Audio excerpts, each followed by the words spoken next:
नित्यानन्देश्वर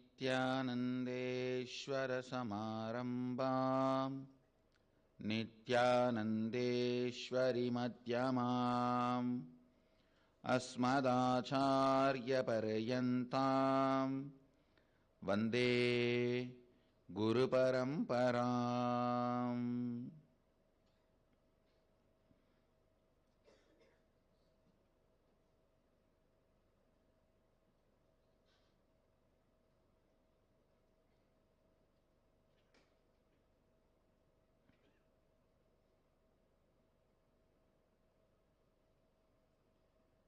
I welcome all the devotees, disciples, samajis, satsangis, Sri Mahants, Mahants, Tanedars, Kotari, visitors, viewers, owners of Sarvanyapita, everyone sitting with us through Nithyananda TV, Sadhana TV, Ara TV, Nakshatra TV and two-way video conferencing, and having Nayana Diksha all over the world, and in Nithyananda Sabha in Varanasi. I welcome all of you with my love and respects. Cities sitting with us: Kuala Lumpur Adinam, Los Angeles Adinam, Oklahoma Adinam, Vancouver Canada, Seattle Adinam, San Jose Adinam, Ohio Adinam, New Zealand Adinam, Toronto Adinam, Philadelphia, Montclair, China, Mexico, Dublin, Singapore Adinam, Spain, Trinidad Tobago, Dakota Dunes, Nithyananda Nagara Bididi, Houston Adinam, St. Louis Manchester, Doncaster, Hyderabad Adinam, Kastau Croatia, Rajabalayam Adinam. I welcome all of you with my love and respects.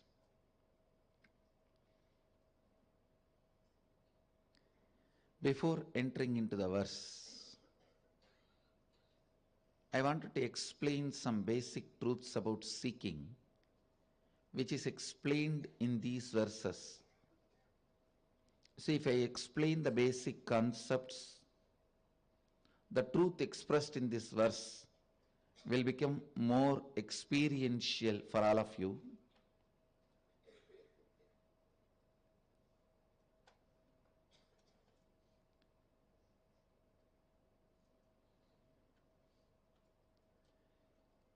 When you are tired of dreaming,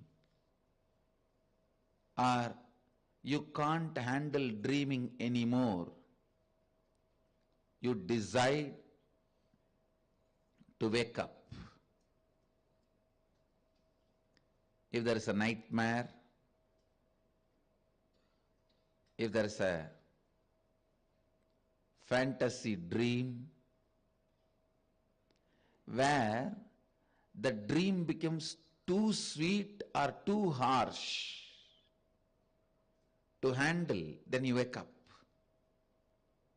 Same way, the waking state, if you make it too sweet or too harsh, you will become awakened. Making it too harsh, becoming awakened, is the lifestyle of renunciation. Making it too sweet and waking up is lifestyle of devotion. Listen. I'll repeat. In the dream state, if you see two tigers are chasing you or snakes are chasing you, it's harsh to handle. You will wake up. Same way, if it is too fantastic, exactly the same place you always wanted to be is there, the same person with whom you wanted to be is there, you will suddenly wake up. If it is too sweet, you will wake up.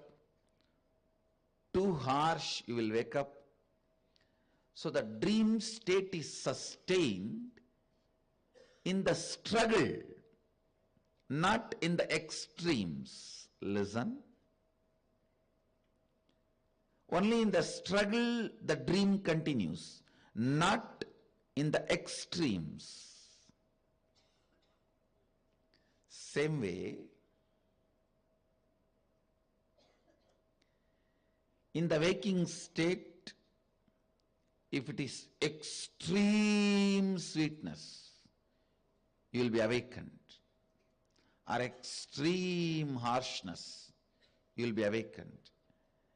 But as long as there is a struggle between these two, the struggle between the extreme sweetness and harshness, greed and fear, is what is your incompletion.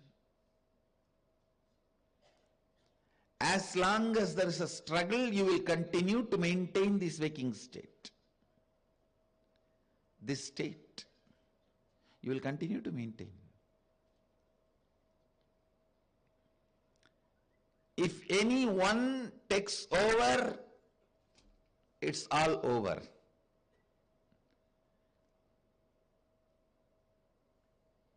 Allowing the lifestyle of extreme harshness and awakening, getting awakened, is the lifestyle of renunciation.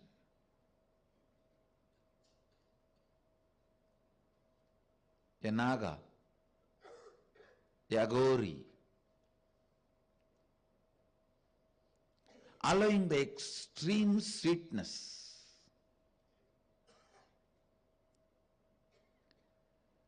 and awakening is the lifestyle of devotion, a Shaivite.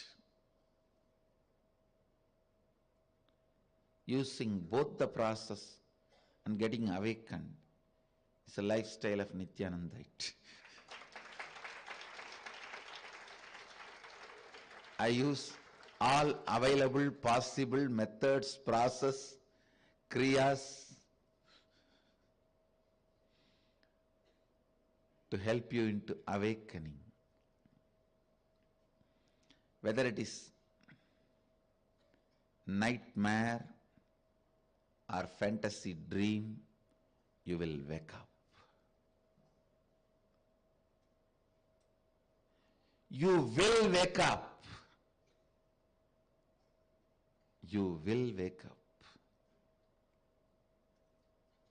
Understand?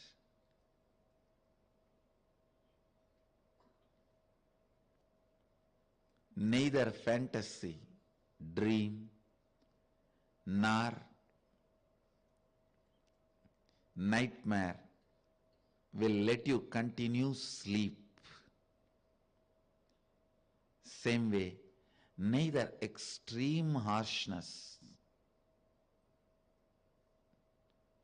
nor the extreme sweetness will help you to continue your waking state. It will lead to awakening. It will lead to awakening.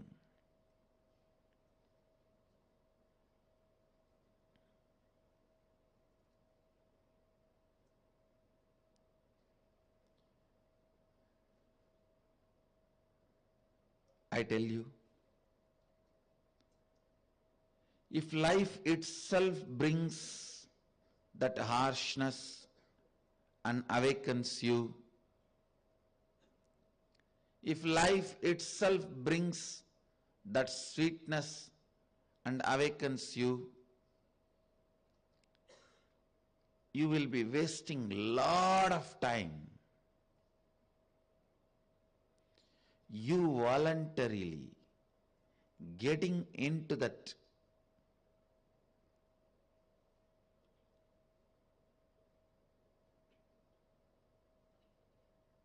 state, cooperating for your awakening is what I call seeking.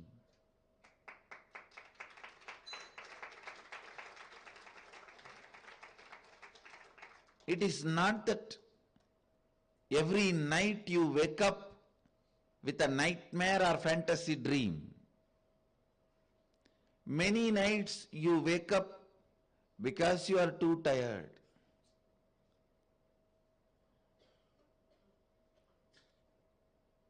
Understand?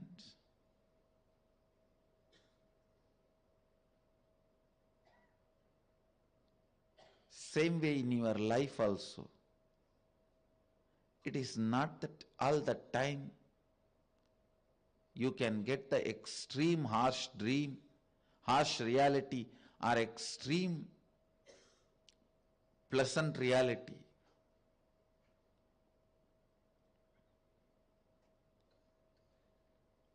Creating either extreme harshness of reality or extreme pleasantness of reality leads to your awakening.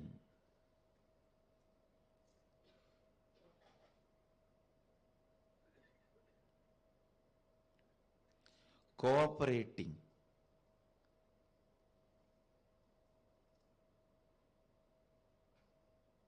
with the life to create extreme harshness or extreme pleasantness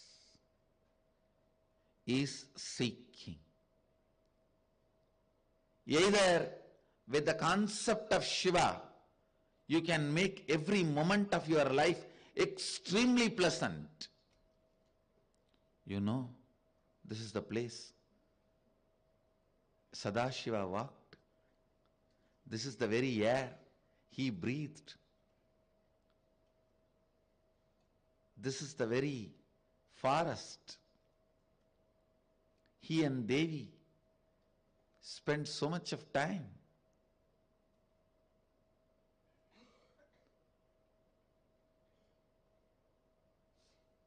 Every tree here is the descendant of the trees which had the fortune of having darshan of Sadashiva. Still the moon and the sun is a living witnesses.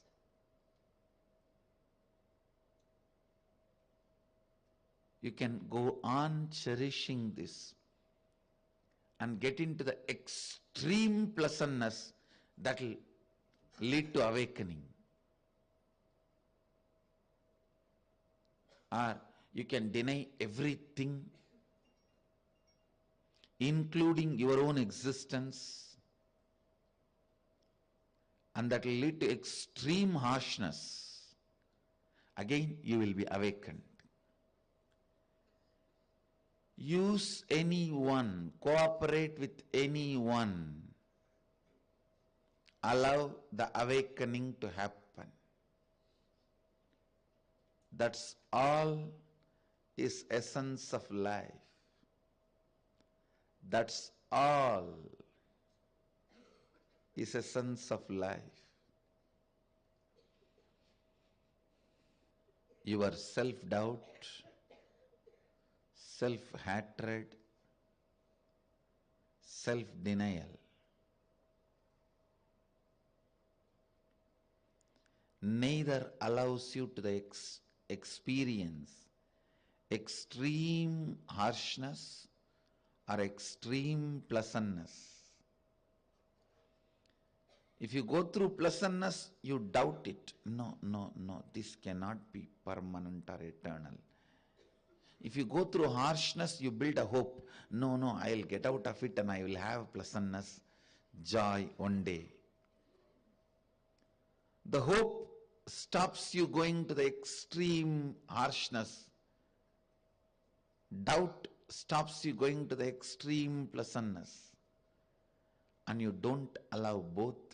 Continue to enjoy your struggling state in completion, because only that will maintain your ordinary waking state.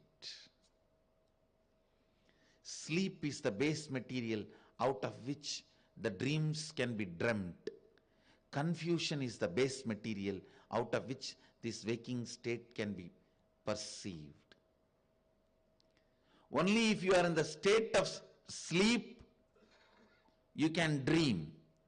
Only if you are in the state of confusion, you can see this waking state.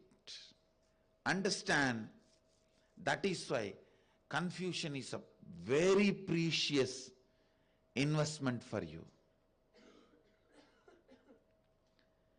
It's one of the most precious investment. Most precious investment.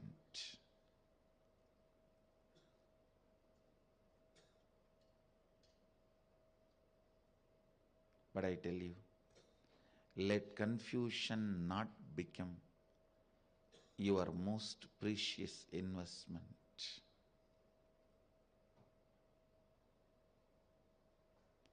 In every step, every line, every inch of your life,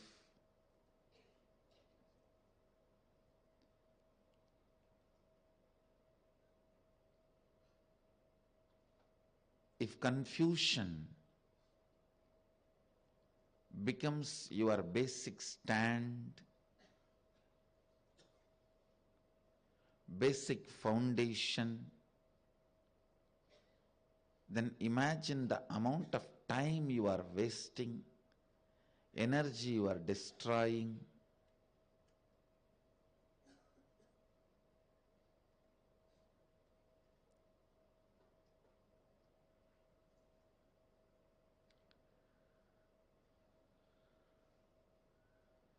There is a beautiful verse in Taittiriya Upanishad. Anandam brahmeti navyajanat. Bliss is God, don't waste it. You may think, what do they mean by don't waste it? Don't waste it by attributing it to your confusion. If you think confusion is bliss, if you maintain the stand confusion is bliss, you are wasting your life, destroying your life.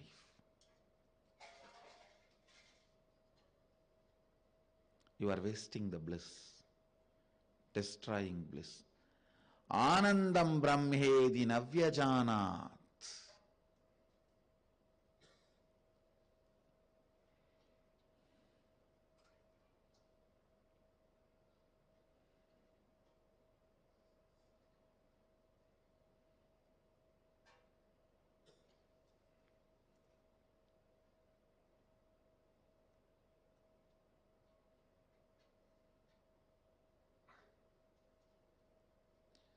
See, your day-to-day habits get recorded in your muscle memory.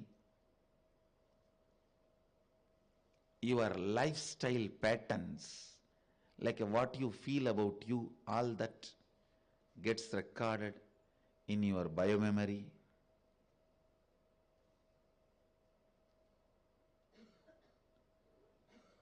Cleaning up your muscle memory can be done by building good habits.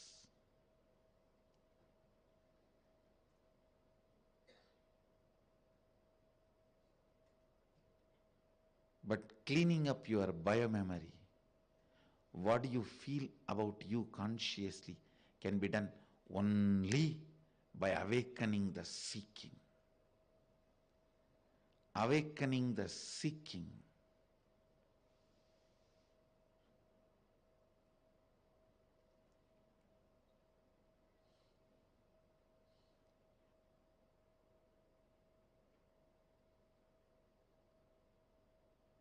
Listen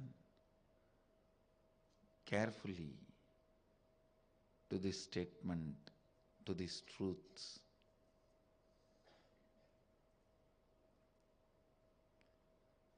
Seeking either leads you to extreme pleasantness or extreme harshness of the reality.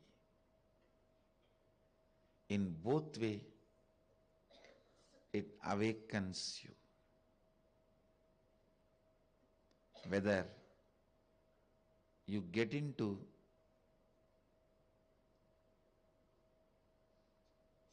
completing your individual existence or whether you get into expanding your individual existence into cosmic existence. If your individual existence becoming cosmic existence by devotion, it is called upasana. If your individual existence becomes nothing by allowing the cosmic existence, it is called vipassana. In both extremes, you are awakened. Whether upasana or vipassana, you will be awakened.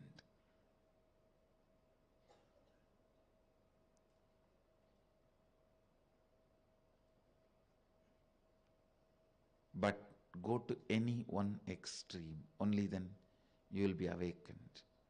Don't continue to play in the field of confusion. You will continue to be just in this dilemma, waking state.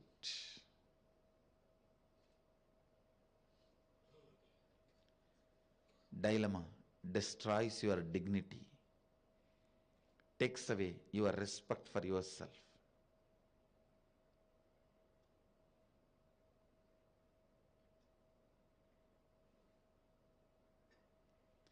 Dilemma destroys your dignity, takes away your respect for yourself.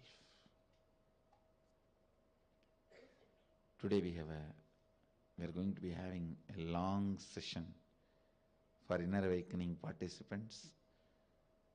It's going in high speed. This inner awakening, I can say, is one of the unique inner awakenings where this no break IA, which I introduced, the concept of no break IA, NBIA, no break inner awakening,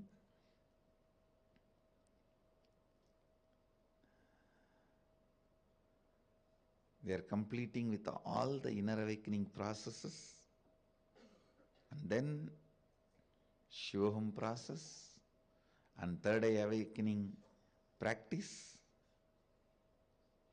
and enjoying Kashi.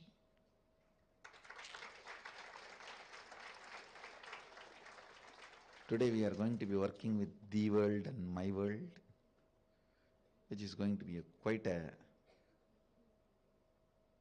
enjoying process, a joyful process. So today's satsang's essence, upasana or vipassana. The subject for Vakyartha Sadas, understanding upasana and understanding vipassana, how both leads to awakening. With this, I bless you all, let you all radiate with integrity, authenticity, responsibility, enriching, causing living Advaita, the eternal bliss, Nithyananda. Thank you. Be blissful. Nithyananda Dhyanapitham, Nithyananda Nagar, off Mysore Road, Bidadi, Bengaluru. Phone 08027279999. www.nithyananda.org, www.youtube.com/lifeblissfoundation.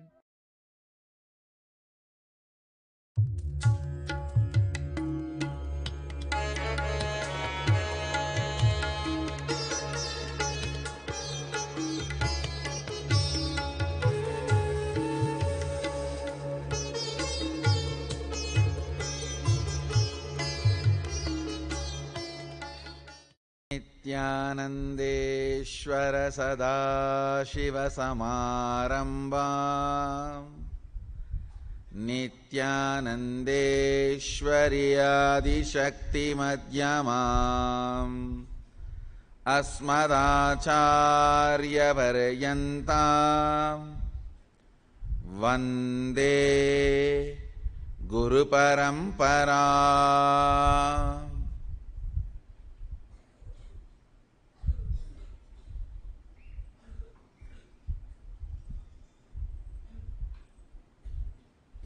I welcome all the devotees, disciples, Samajis, Satsangis, Sri Mahants, Mahants, Sarvanyapita Yajamans, Tanidar Kotari, visitors, viewers, sitting with us through Nithyananda TV, Facebook Live, YouTube Live,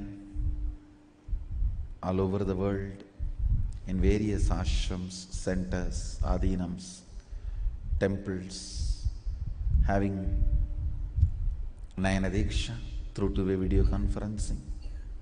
I welcome all of you with my love and respects. Today I'll speak on one of my very favorite subject, puja.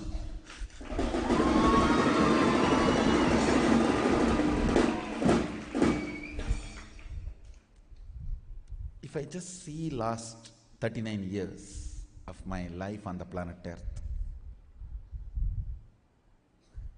what is the activity in which I have spent maximum time? Not yoga, surely not talking to you guys and taking class, not doing Sangha activity, not doing meditation,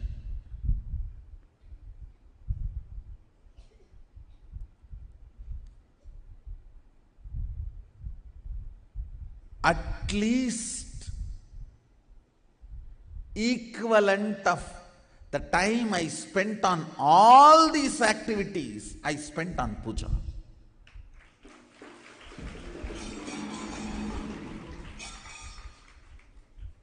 Sometimes 11 hours or 15 hours at a stretch I will sit and do puja.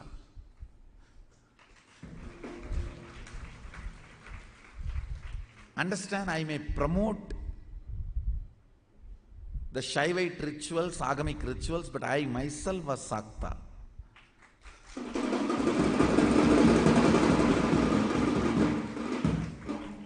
I practiced Shakta tradition, Sakta Sampradaya, means worshipping Devi. Basically, I received Bhuvaneshwari Vidya from my Guru, Vipudanandapuri, after I had darshan of Devi appearing, and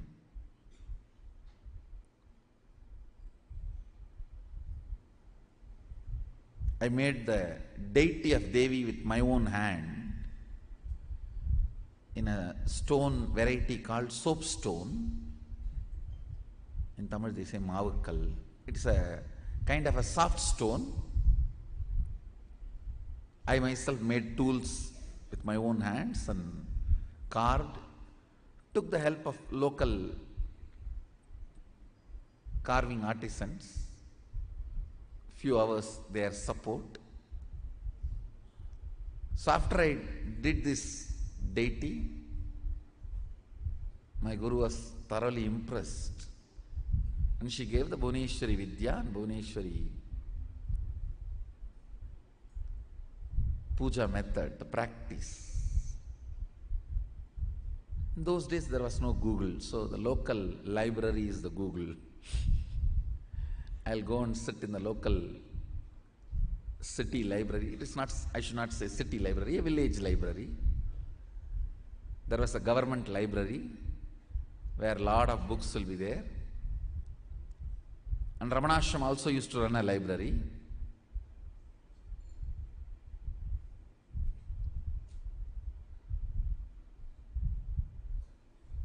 So I used to go there and sit and download the books. I used to go and sit and copy the puja patadis available in the library. You can all see the deity I carved after having darshan of Bhuvaneshwari. Exactly as I had darshan, I carved her. I carved her.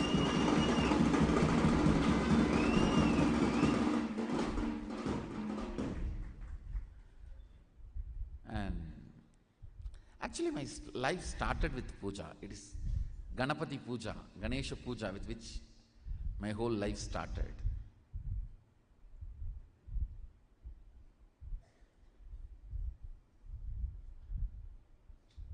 If I am not doing what I am doing, I will be only doing puja. I would have been a pujari. just sitting in some remote corner Shiva temple from morning till night. I may be just sitting and pouring water on the Shivalinga, chanting some slokas I know, or the mantras I know. That would have been my favorite time pass, or life pass, I should say. After I started preparing the manual, my guru used to correct the spelling mistakes, and she will give me the meaning and procedure.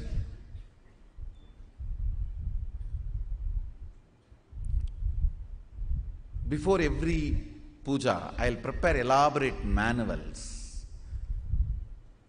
to instruct myself and study. Still, fortunately, we have few manuals protected by my mother. Some of the manuals I prepared for Sri Vidya and Ramakrishna Puja and other Shodasopachara Pujas, like Sadashiva's Puja and Ganapati Puja and Durga Puja and Vishnu Puja.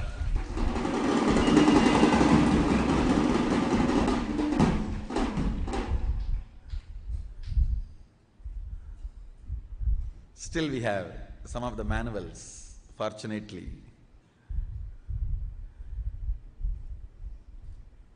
Much of them are Sanskrit and Tamil mix, means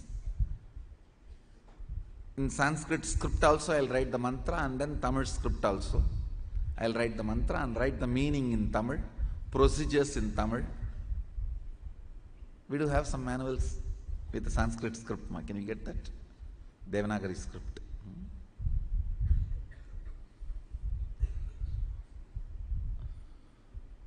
Some I'll write only in Tamil. But I'll first prepare elaborately to educate myself.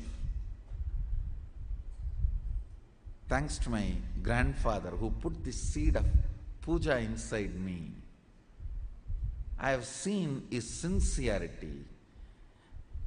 See, when the business hours increase, he will come back to home only night 1 o'clock.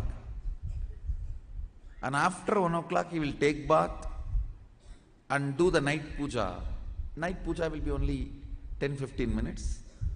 Then he will sing for some half an hour, all the stotras. He will go to bed by 2 o'clock. Next day again he will be awake 4 o'clock, take bath and do his pranayama. I have not seen him doing yoga, but I have seen him doing pranayama. He will do pranayama and start his puja. He is not a great pandit, but whatever few mantras he knows and stotras, with that he will do a very relaxed, spending lot of time, not hurry-burry, washing and cleaning those deities, clothing them and jewelling them and applying sandalwood paste and offering flowers or bay leaf and then the Naivedyam. Elaborately, very relaxed way, at least 1 hour he will spend. I have seen this from the time I remember me. From the time I remember me,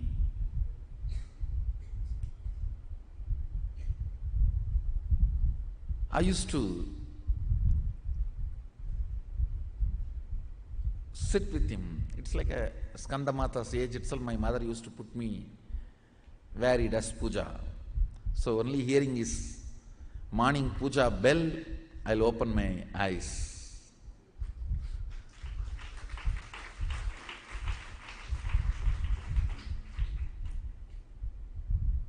Most of the days, his puja milk is the prasadam, first food I'll consume. Thanks to him for the sincerity about puja which he put inside me. Fortunately, it has grown, it was nourished by my other gurus, mentors, ultimately culminated into a completion by Arunagiri Yogeshwara's blessings. He himself materialized and gave a Bhuvaneshwar Yantra and a Shivalinga and Jnananjana box. Still I have all of them. Some of the items I took it to him and he blessed and gave. Some of the item he materialized and gave.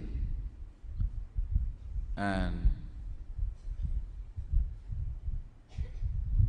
that one activity, I should say, just I'll sit and soak myself in Bhava Samadhi.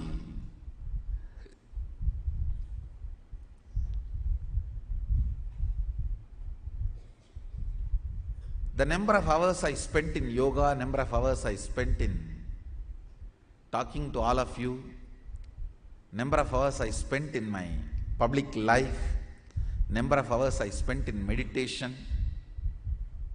all put together cannot cross the number of hours I spent in puja.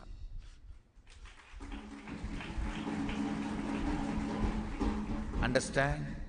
I am an intelligent man, I will not waste my time.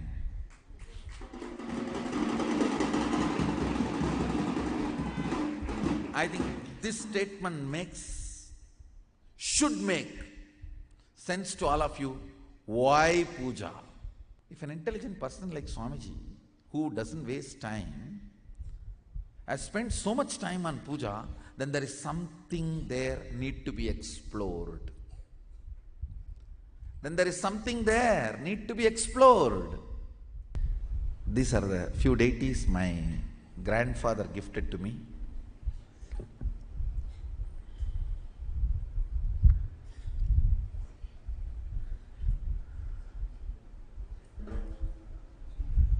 They are trying to project the pictures.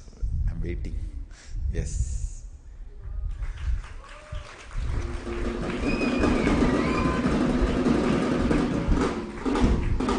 There is two Shivalinga you can see. One green, another one small metal.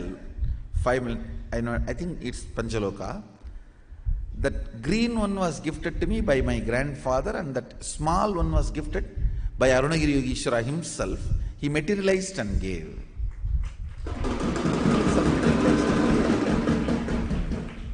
That Panchaloka Shivalinga was materialized by him, which is there still with me in my puja. And all the other vessels were given by my grandfather.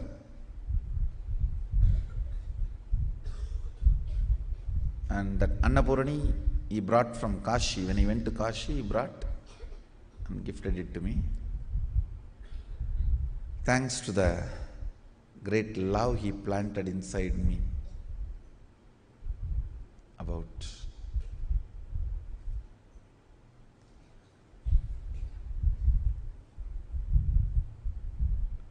for puja. Let me explain some of the important things you need to know about puja. The first truth you need to know, God exists and He accepts your love, your devotion, actions you perform as demonstration of your sacred sentiment that I love you, I am surrendering, I recognize your existence in my existence. Whether you are happening to me in the form of joy, health, wealth, bliss, contentment, all the good things I feel as good things, or some things which I am not yet able to recognize as good things. You may be happening to me in whatever way you want, whatever way life is happening to me, but I do recognize your existence in me, in my life, in my existence. Sharing this truth authentically is what I call devotion, bhakti.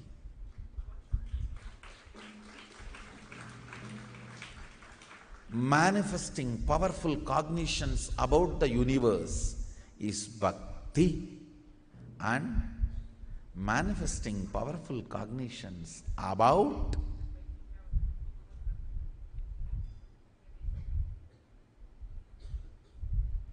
everything that exists is puja.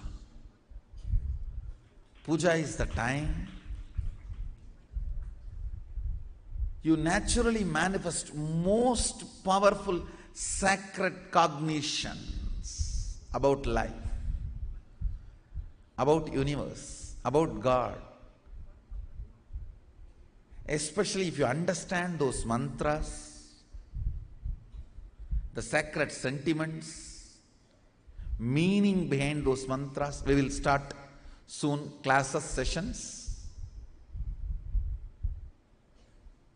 for every one of us to understand the sacred sentiments. When you sit with those sacred sentiments and Bhava Samadhi, I tell you, it is literally Shaktipada with Sadashiva himself.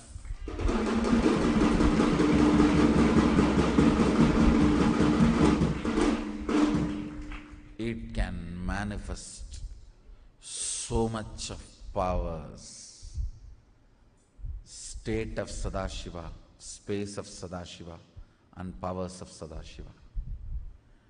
It can just do wonders, I tell you. Fools are those who don't know the taste of Shiva Puja.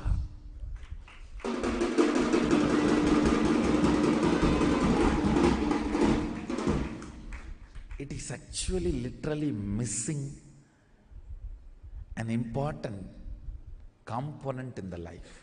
When I use the word Shiva Puja, maybe you should take this as a meaning of Ishta Devata Puja.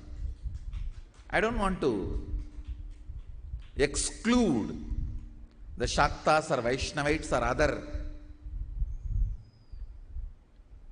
deity worshippers.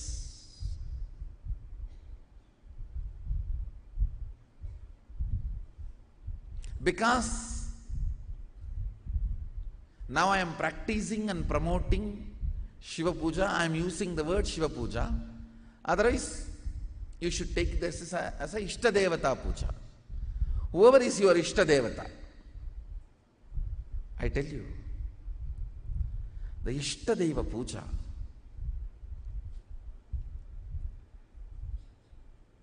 physically sitting and cognizing the Archavatara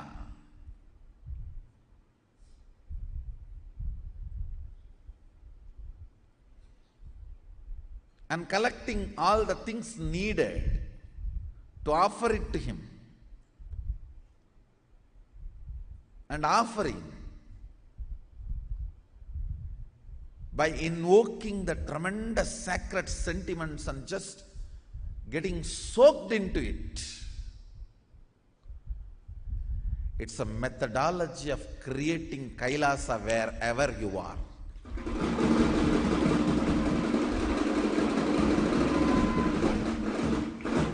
You have power to manifest Kailasa where you are. And your sacred sentiments are so powerful, he has to recognize it. And he is waiting to recognize it.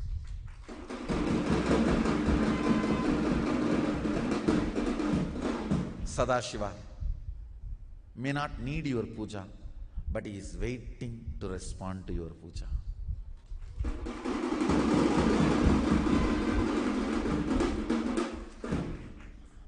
Your sentiments are different. You think, oh, if he is waiting for me, then he needs me. No.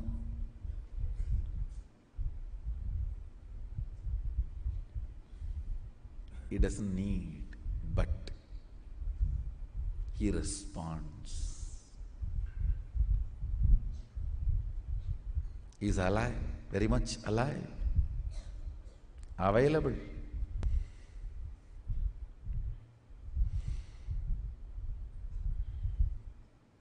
Puja is 100 times more than sitting in mandala process with me. When you sit with me in the puja, the Shakti Pada is 100 times intense than the mandala process.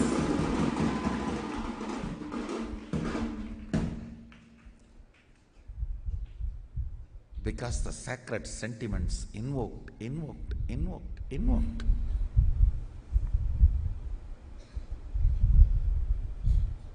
And just like a wave, rising and settling, rising, and it settles into your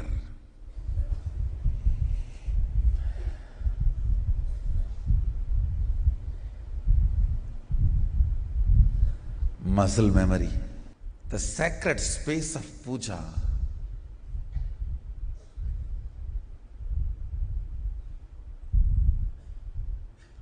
the sweet space of puja. So it is such an intimate romance, I don't have words to describe it.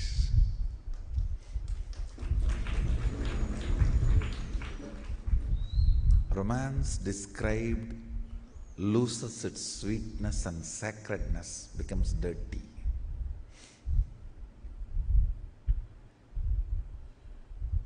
Same way, these are such sensitive, intimate, personal feeling, most sacred, sweet space with Sadashiva. Even the people who assist me with my own puja cannot understand the kind of a wide smile and the madness I radiate during puja. The joy I radiate during puja. They only know that I am in samadhi, so I should not be disturbed.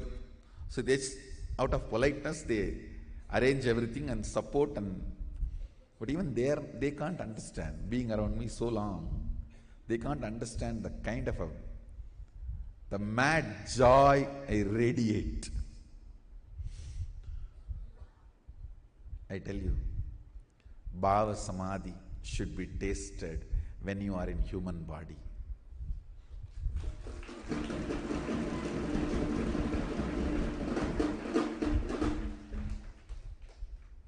Whoever is your Ishta Devata, that is not an issue. In Hindu tradition, all gods represent the Purana Brahman, the Paripurana Akanda Satchidananda, Chinmayananda Swayam Prakasa, Jyoti Swarupa Brahman, the ultimate. All gods represent ultimate. You can choose any one from 33 crore, and if you are not satisfied with any of them, you can create one, no problem. Hinduism gives you complete freedom.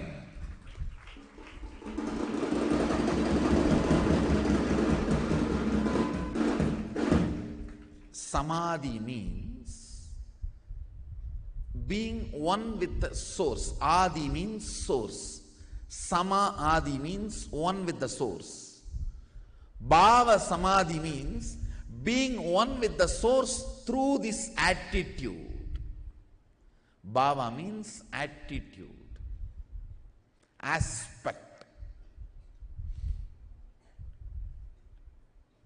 Krishna is one of the aspect of the ultimate. Rama is one of the aspect of the ultimate. Devi is one of the aspect of the ultimate. Ganesha is one of the aspect of the ultimate. Subramanya is one of the aspect of the ultimate. So whatever aspect you choose as your Ishta Devata, it can be any god.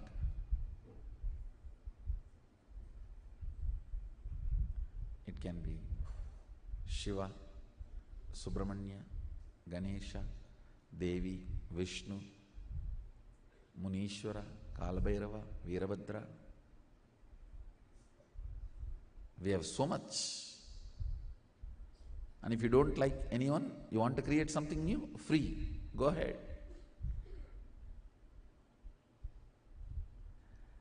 The aspect, bhava, you choose Through that bhava, being one with the source, samadhi is bhava samadhi.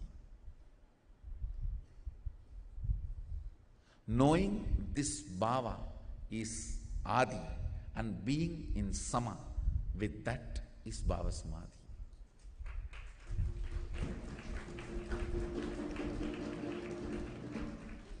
Your Ishta is the representation of Akanda Satchidananda Paripurna, Nirguna Brahman.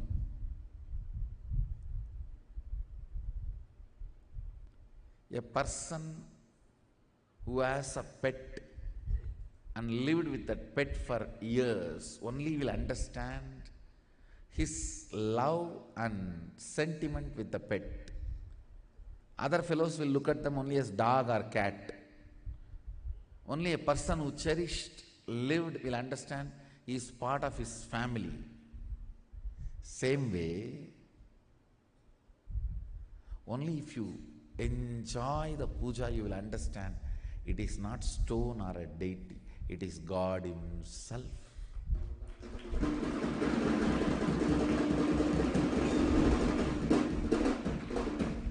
People who never had pets can never understand the pet lover's sentiment.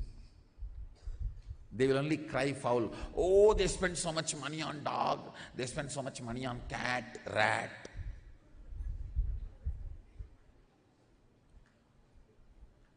Why you spend so much money on all your stupidity? Who asks? You need to understand the truth. Only if you taste it, live it, enjoy it, you will get it. Only then you will get it.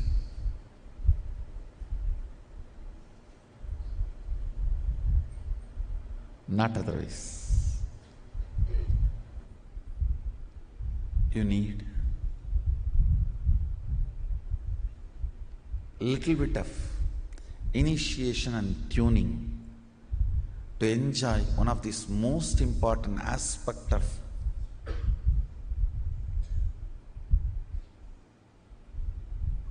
cosmos.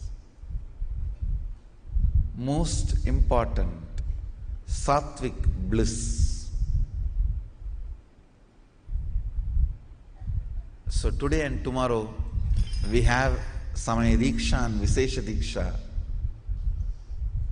for all the Sadashivatva and Nithyanandam participants.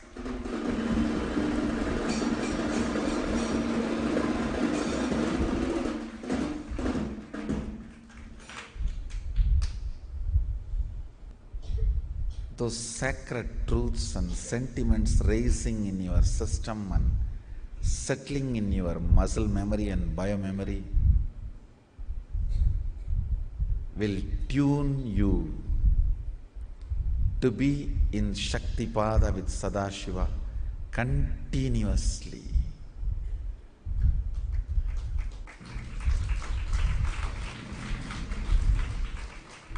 Puja is practice and fulfillment of devotion. Not just practice. I tell you, fruit of devotion is puja. Fruit of puja is devotion.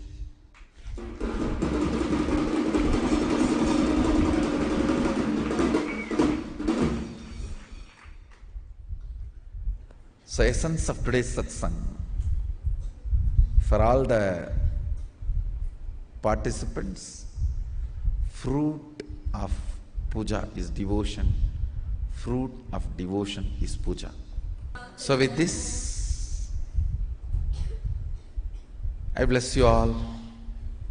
Let's all radiate with integrity, authenticity, responsibility, enriching, causing, living Shuddhadvaita Saivam, the eternal bliss, Sadashivoham, the eternal bliss, Nithyananda. Thank you. Be blissful.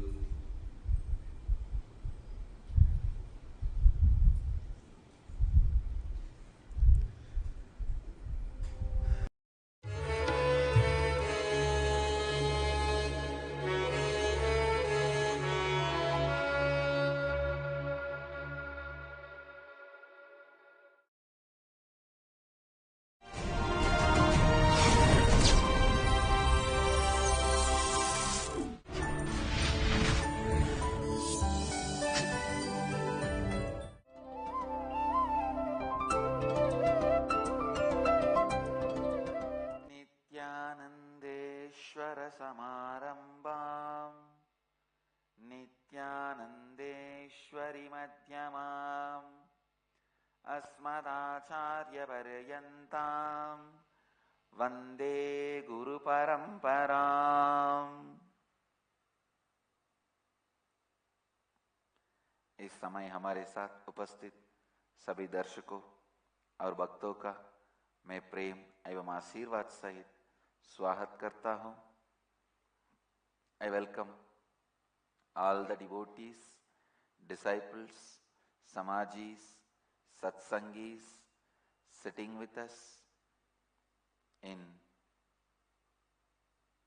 all over the world through Nithyananda TV, Sadhana TV, Lotus News Channel and two-way video conferencing. Cities sitting with us in two-way video conferencing.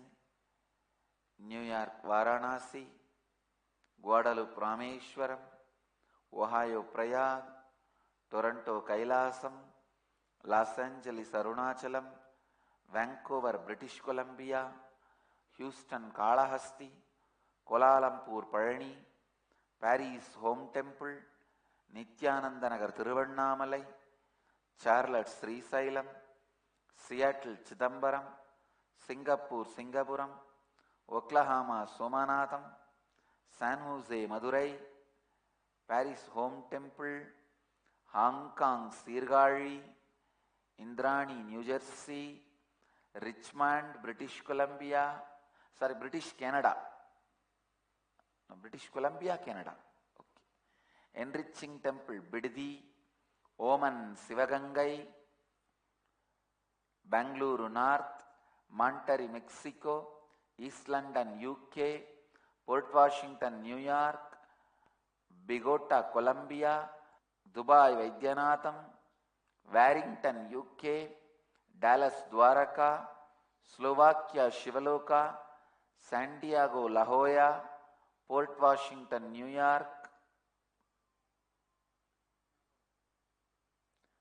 Nepal and Bangalore North and Varanasi.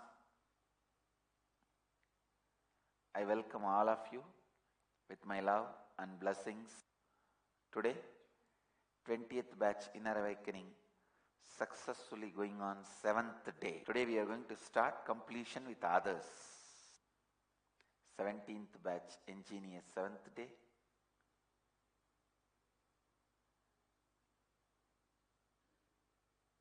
19th batch Nirahara Samyama,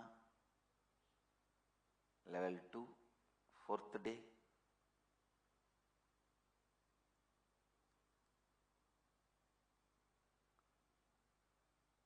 And 20th batch Nirahara Samyama, level 1, 2nd day. 9th batch Di Samyama, 7th day. Today Leela Dhyana is Badraikku Vadil Vetriyalitta Padalam. Means, I'll give you the story. Once when Rajaraja Pandya was ruling the Madurai kingdom,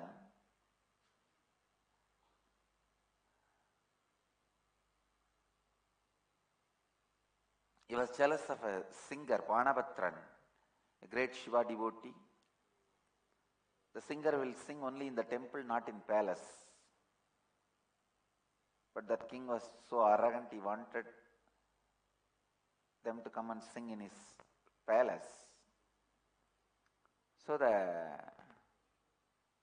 he declares competition between another one female singer and Panapatran's wife. She runs to Mahadeva.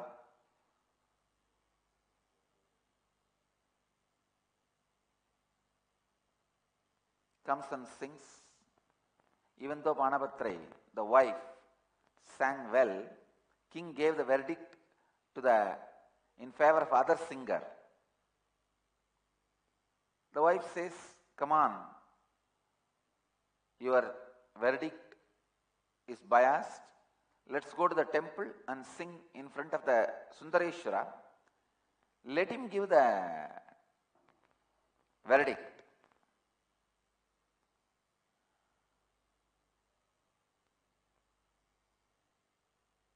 So when the king came to the temple and sat in the presence of Sundareshwara, and the same competition was conducted, Sundareshwara entered into the heart of the king, and because of Sundareshwara's presence, king could not give a wrong verdict, and he gave the right verdict that she won the game. So the Leela is Mahadeva directly intervening even in the small problems of people. Please understand, he comes to you not only to give enlightenment, even to the court to solve your cases, to help you and to save you. Even from small things, he is directly attending. Understand, that is the beauty of the Hindu tradition. We don't keep him only in the high pedestal. Of course, we keep him in the high pedestal, but he always comes down even to smallest things, to attend even to the smallest things. So he is great because he comes down, not just because he sits in the high pedestal, not because he sits in the Garbha Mandir, because he comes out of the Garbha Mandir. He is great.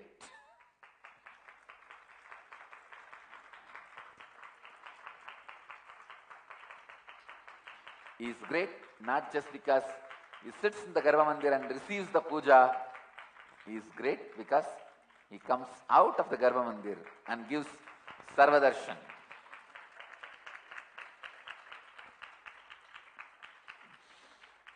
Today, Mahadeva is gracing us the Leela of giving the victory in the court for our female devotee.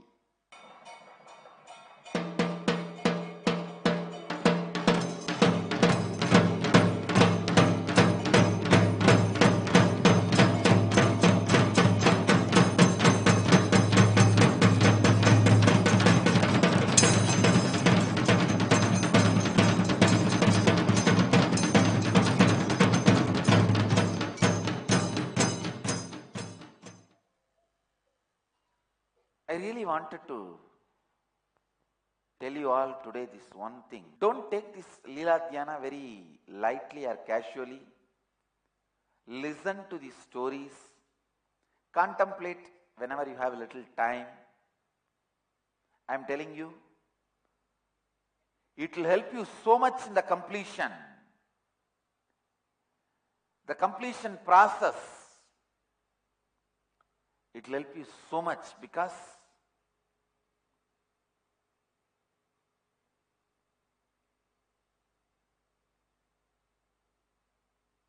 please listen. It is not that Mahadeva was doing all these dramas only during the Pandya's time or Meenakshi's time. He is still continuing to do all the Leelas. He is continuously available. So even remembering these Leelas will bring so much of completion to your heart.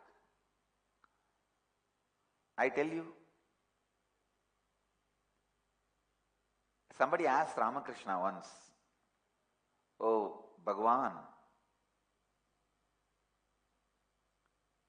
if you have not started teaching all of us, what you would have become?" He says, "I would have taken a body of an old Brahmin lady who has become widow while she was very young." Means, in India the marriages are held at the age of 6, 7.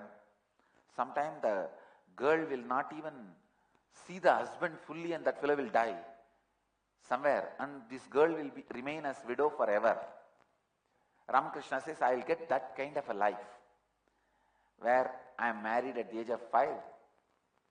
Before even I went to the husband's house, the husband will die, and I will be a child widow sitting and having a small hut in the banks of Ganga, growing my own vegetable and having a cow for milk, and whole day I will just sit, think of Krishna and his leelas, drink the milk I have, and eat the vegetable I grow. I will spend my whole life in the leela dhyana of Krishna. He very beautifully describes in Bengali, if I did not take up this Sangha work, if I have not taken up this work, all I will do is sit in front of our Anandeshwara and just be lost in the Leelas of Mahadeva, which he has done in Madurai. Of course, all over the world.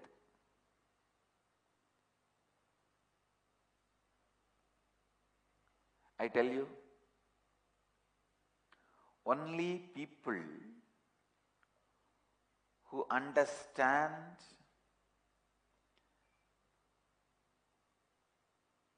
the amount of completion bhakti can bring in your system. Please understand, it's altogether a different channel. Whatever your wife talks, you can never understand. What you speak, your wife can never understand. What a bhakta speaks, a so-called normal man can never understand.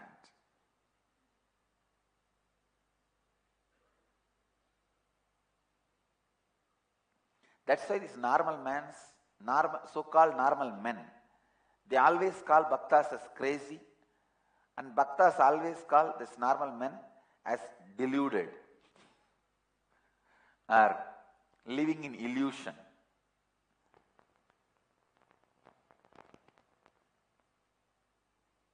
But in my court, if the arguments of the bhaktas and the so-called normal men, the logical men, if it is brought, I'll naturally vote for bhaktas. And I tell you, Cosmos votes for bhaktas.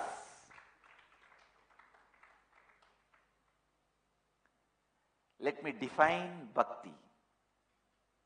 People who experienced completion out of the emotion which happens due to the higher consciousness pastimes. Please understand, your pastime always leads you to incompletion.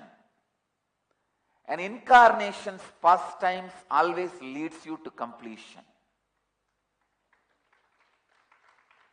Your past always leads you to incompletion. An incarnation's pastimes always leads you to completion.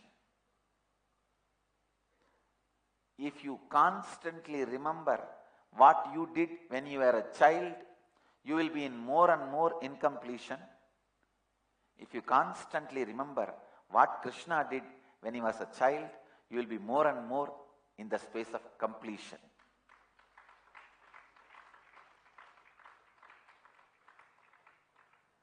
Leela Dhyana.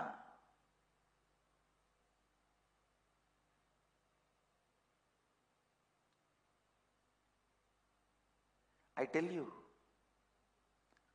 Leela Dhyana is such a powerful space creator. Listen.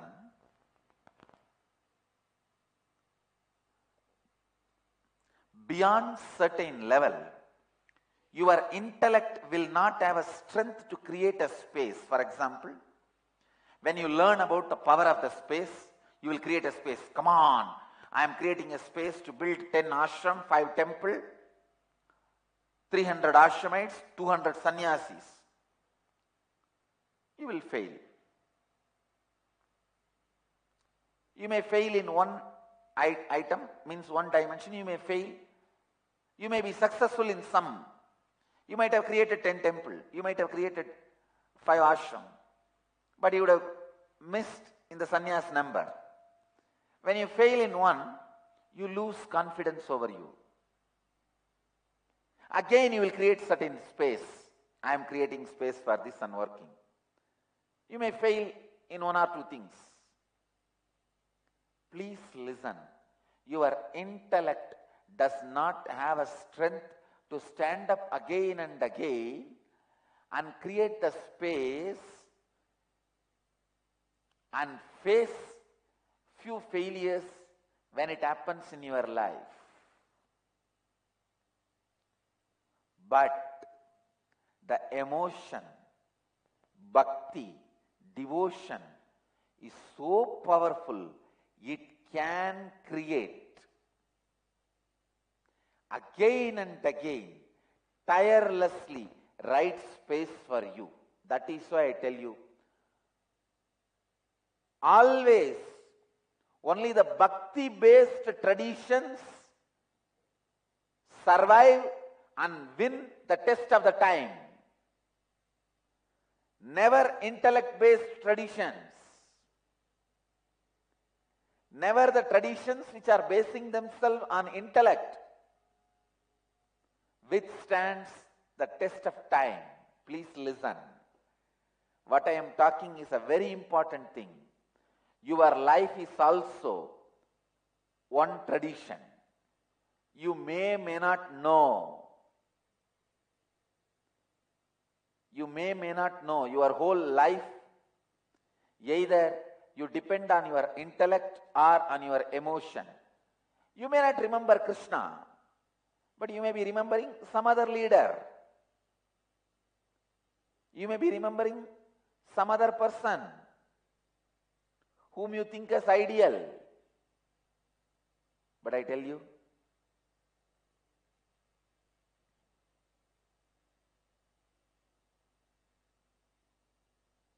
devotion, bhakti, lila, dhyana is such powerful space creator.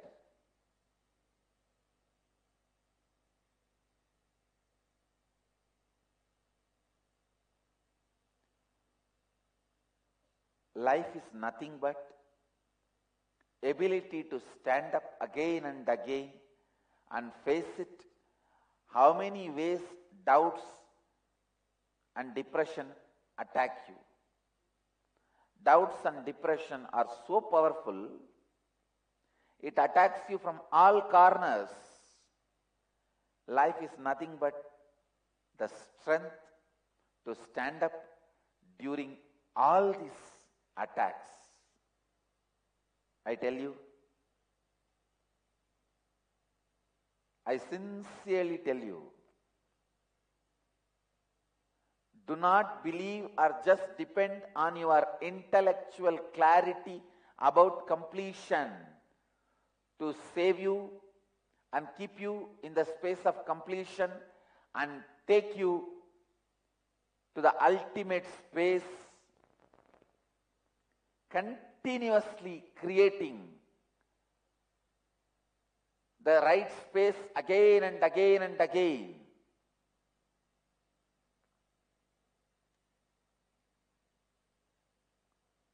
If you think I am complete with integrity, authenticity, responsibility, enriching, I am creating this space, this has to happen. Great, no doubt.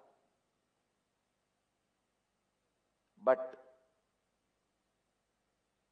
always there will be some corner, somewhere,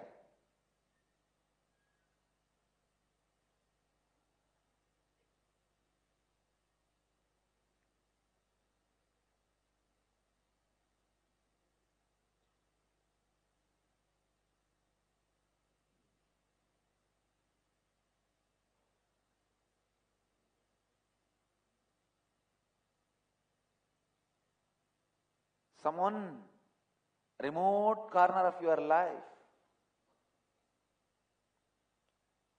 If you have some lack of integrity or inauthenticity, if that reflects in your result, please understand, listen carefully. you will lose completely faith over you and the philosophy with which you are living. You will collapse and tumble down. I tell you, again standing up will be so difficult. Even when you stand up, you will have so much of self-doubt. I tell you, devotion,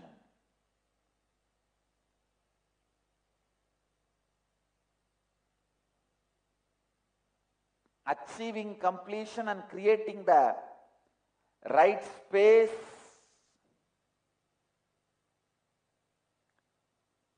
out of devotion will again and again make you stand up, will give you the strength to stand up without collapsing. Even if you fall, you won't collapse. Only with intellect, the intellectually understanding completion, integrity, authenticity, responsibility and enriching, when you fall, you will collapse. But if you understand with emotion, please listen, with emotion, with Leela Dhyana, with devotion, if you understand, even if you fall, you won't collapse. And I tell you, when you create the space along with the feeling connection, emotion, devotion towards the higher consciousness, I guarantee simply failure disappears from your system. Because Krishna is not a story. Sundareshwara is not a story. Meenakshi is not a story. I can't even say it has happened. I only can say it is happening whenever you remember them.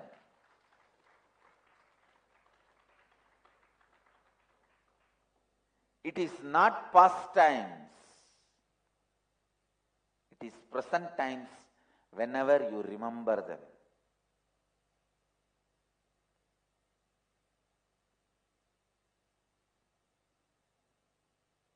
I tell you, when you create a space, if your cognition adds the emotional strength also, for example, you need to win in some debate, argument or some court case. Before going, remember this Leela, today's Leela. When you can save your singer devotee in a court case from a biased judge, you can save me because you are not past, you are present.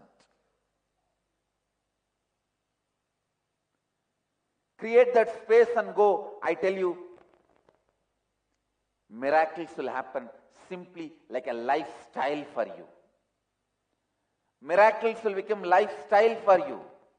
Please understand, I am not promoting any superstition. I am not promoting any lies. I am not promoting anything which I myself have a doubt in a corner of my heart. No. I am very clear.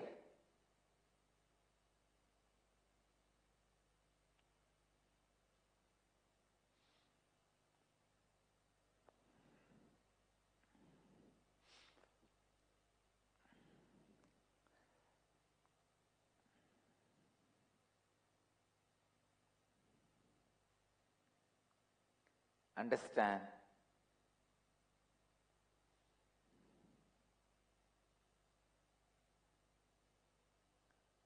this Leela Dhyana,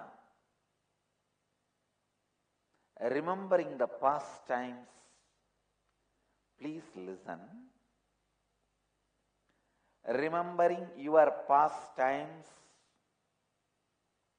creates more and more incompletions. Remembering the incarnation's past times creates more and more completion. And the higher space, whether it is Krishna or Buddha, Mahadeva or Meenakshi,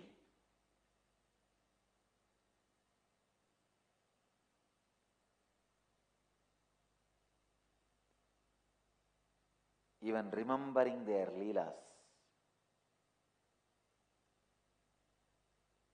I tell you, even remembering their leelas creates so much of completion in you.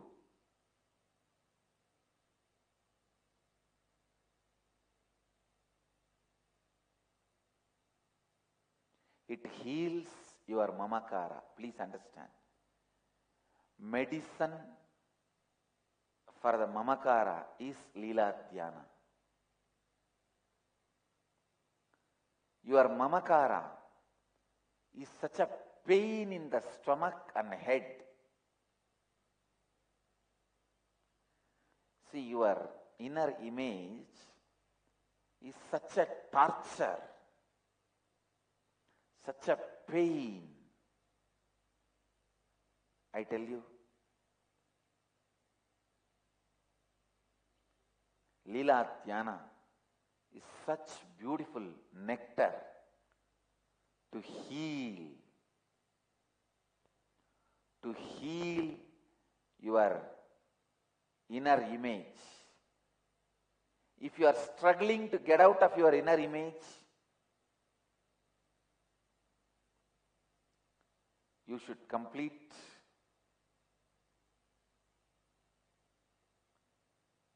yourself with devotion, with bhakti. I tell you, only bhakti can really make you enrich, and only enriching can make bhakti happen in you.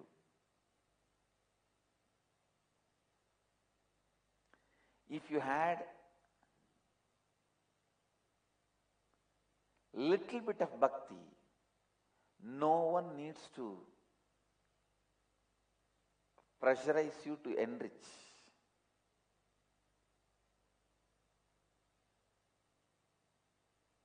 Enriching.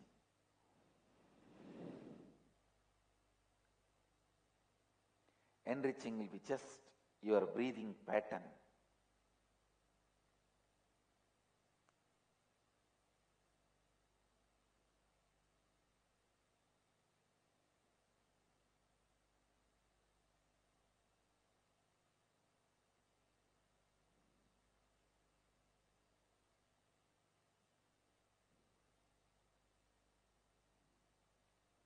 The power of enriching.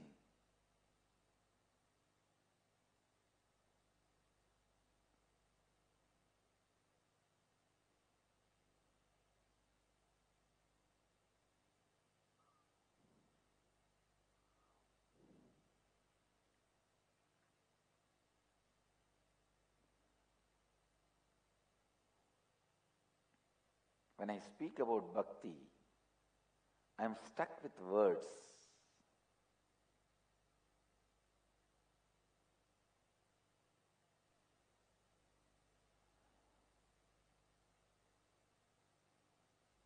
It is like how Saraswati goes underground. It is said, Saraswati goes underground, it seems to wash the feet dust of the devotees.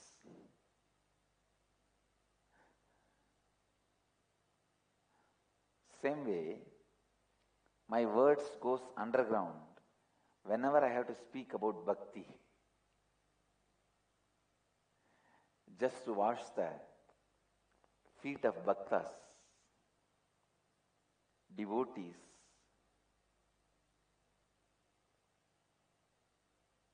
When I remember these great devotees, how the enriching becomes such natural part of their life.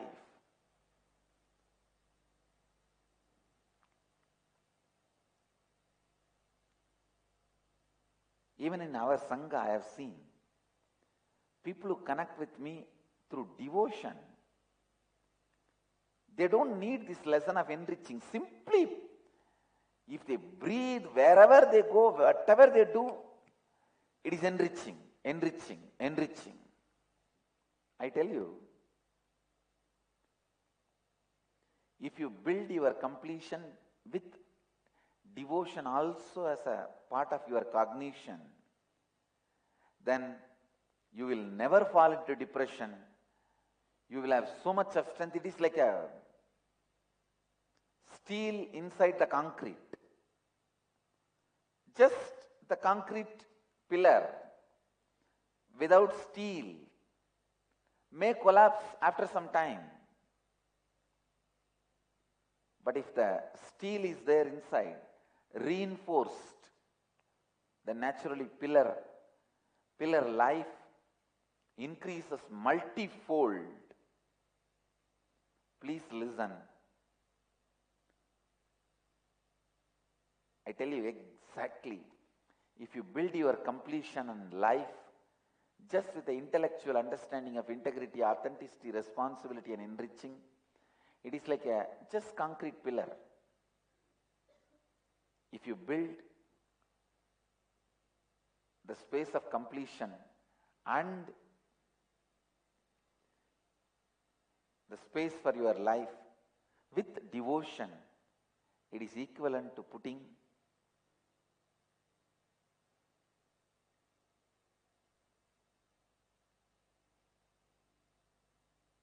the steel rods.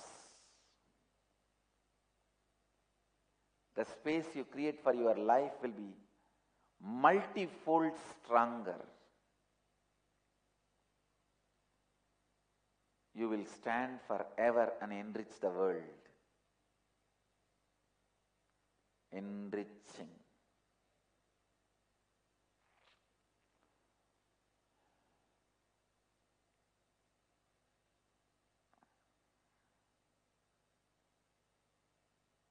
Enriching the devotees out of your devotion, enriching the world with the clarity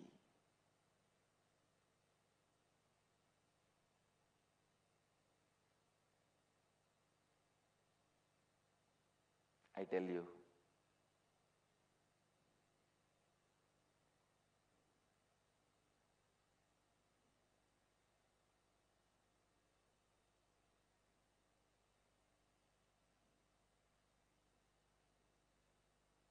I only can request,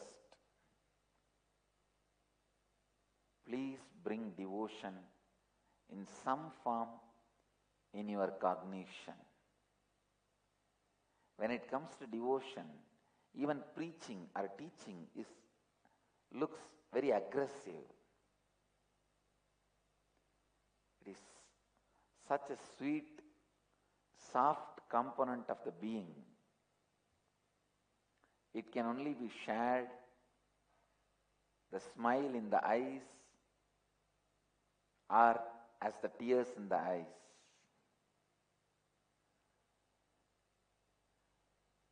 You can enrich people with devotion only based on the smile your eyes carry. Please understand, not the smile your face carries or your lips carry. When there is a devotion, eyes will have a smile.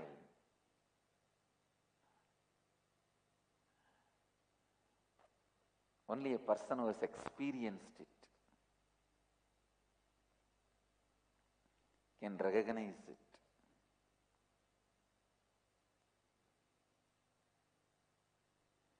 In US, there are some secret groups.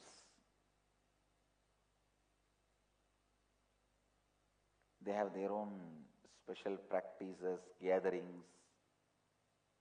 Even in the dollar note, their symbol is there. I forgot their name. Freemasons, yes. See, the way they shake the other person's hands, they have a very like a technical signal which only the Freemasons know. So even while they shake the hands, simple shaking the hands, they will recognize the other guy is also a Freemason. When they shake the hand, there is some special place they will press the other person's hand, which only Freemasons know. So this is the way, even in a party or a group, when you go and shake hands with people, if you are a Freemason, you know who are all Freemasons there. Just a simple handshake. They have a code signal, very technical signal, through which they will recognize each other.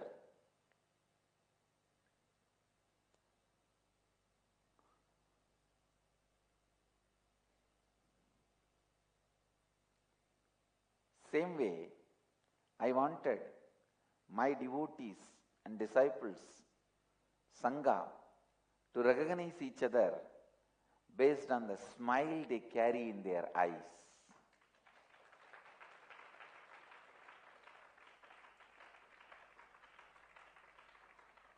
All of you guys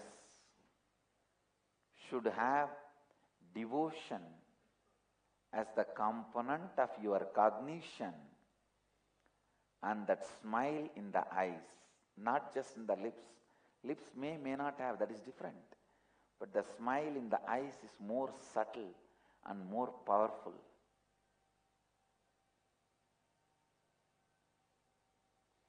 Smile in the eyes happens when your heart melts in devotion for the right reason, in the right context, with the right completion.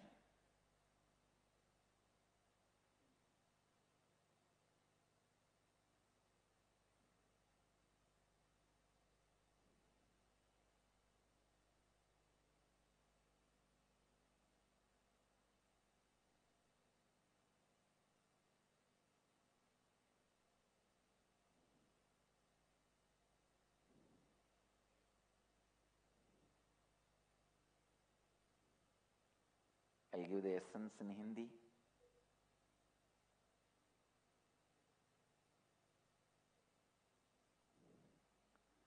लीला ध्यान आपको पूर्णत्व की प्रक्रिया में बहुत महत्वपूर्ण सहायता देगा। पूर्णत्व पाने की बहुत शक्तिशाली प्रक्रिया है भक्ति। जिन लोगों ने पूर्णत्व का अनुभव लीला ध्यान यानी उच्च स्तर के खेल का स्मरण करने से किया है, उसी का नाम भक्ति है। एक स्तर से बढ़कर आपके दिमाग द्वारा पुनः पुनः असफलता का सामना करके सही अंतर आकाश को फिर निर्मित करने की शक्ति आप में नहीं है, किंतु भक्ति इतनी शक्तिशाली है कि वो पुनः पुनः लगातार आपको सही अंतर आकाश में लाने की क्षमता रखती है। जीवन और कुछ नहीं बल्कि संदेह और निराशा के सामने पुनः पुनः खड़े होकर सही अंतर आकाश में स्थापित होना है। इस पूर्णत्व के लिए केवल बुद्धि पर्याप्त नहीं है, इसके लिए भक्ति एक बहुत ही अनिवार्य और महत्वपूर्ण भाग है।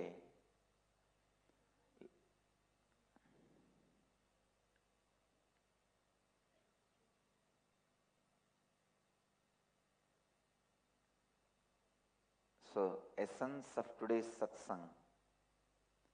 Let your heart right with devotion.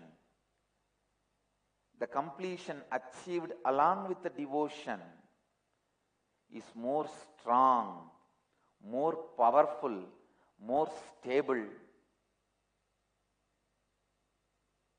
more successful.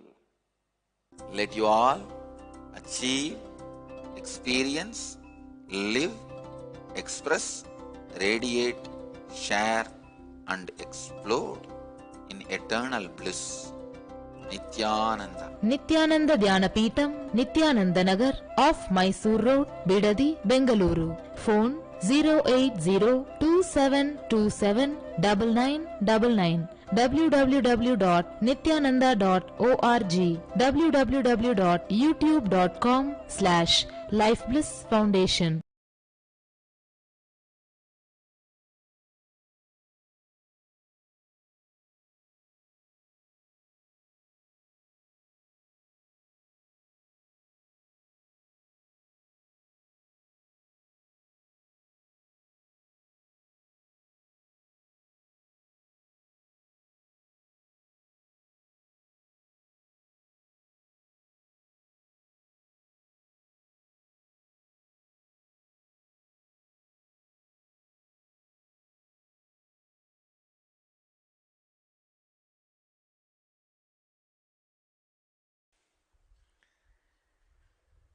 Sadashivasamarambha Shankaracharya-madhyama Asmadacharya-paryantam Vande Guru-paramparam. I welcome you all with my love and respects.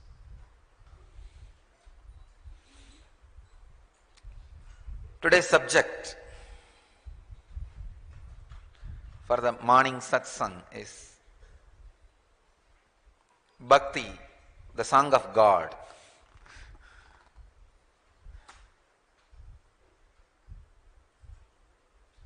Breeze is the song of air, wave is song of the ocean,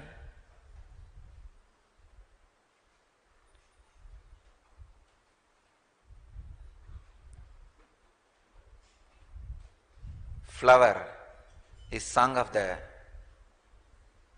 plant, fruit is song of the tree,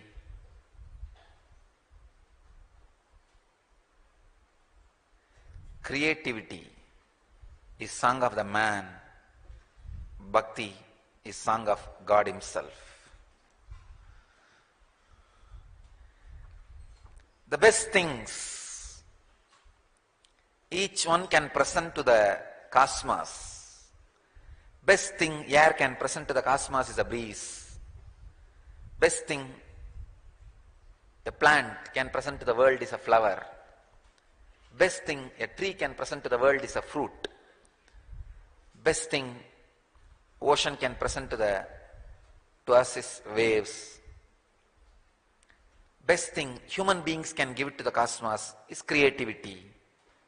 Best thing God can give it to the world is bhakti. Understand?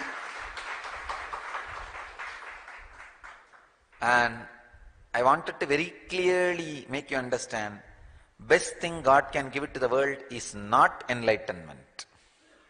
It is bhakti. Because with enlightenment idea, there is something like ending. With bhakti, it is continuous flowing. Bhakti is beyond enlightenment.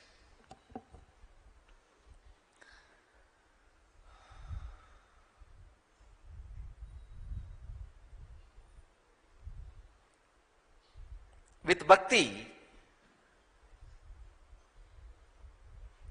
anything you have or not does not matter.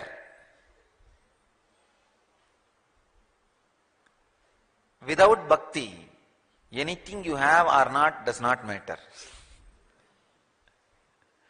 Both ways, anything you have or not does not matter. I wanted to define, make you understand exactly what I mean by the word bhakti. Yesterday I was watching one of the YouTube video, very powerful video. I really enjoyed, so I wanted that to be shown not only to all the ashramites, even to all the BSP participants. Today it will be shown to you. In the morning session itself, I will tell them to show. It's about how all you think as reality is illusion. Very clearly, scientifically, they are proving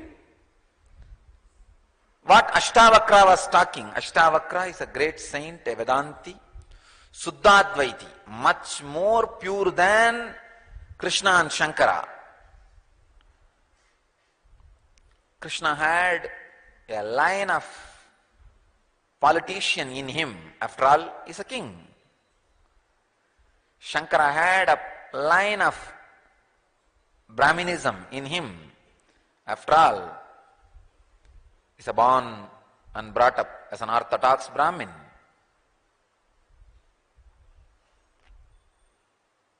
Just like, still I have line of Arunachala in me. Whether it is good or bad, that streak is there. Nothing can be done about it.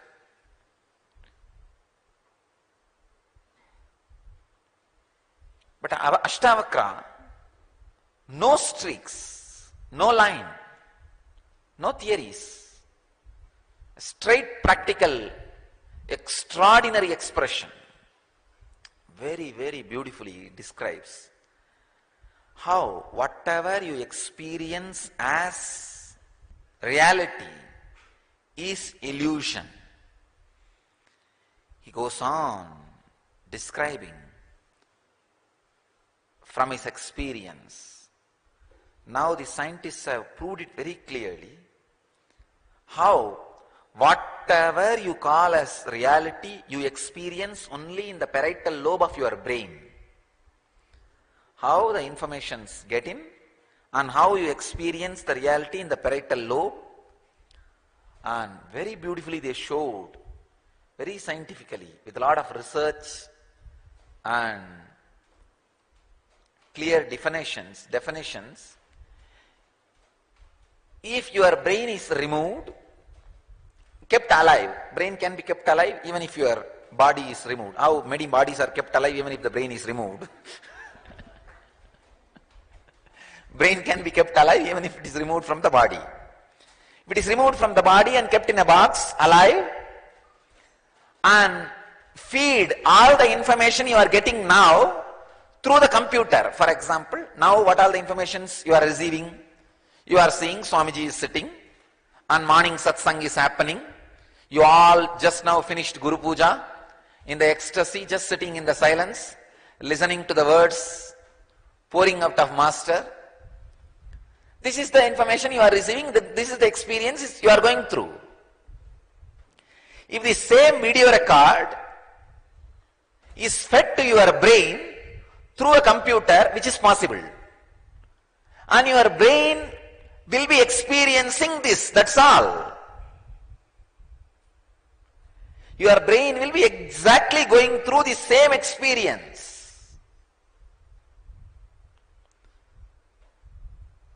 Nothing more than a computer and feeder is required. Just the scene and the sound, if it is fed to your brain will exactly experience the whole thing as it is. If there are one or two components missing, for example, if the smell idea, if we can't project it to your brain, but all other things are fed in your brain, the missing components the brain creates. That's another one funny thing. For example, here 10 informations are fed into your system, like the beautiful incense smell, and the voice from me, and little noise from the fan, and the scene. So if 10 informations are getting into your brain to create this experience, even if one is missing, 9 informations are fed into your brain through the computer. You will be surprised. Your brain will be going through the same experience.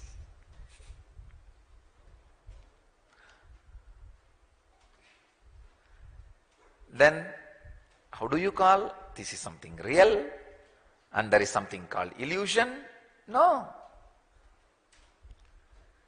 They go on producing so many other researches.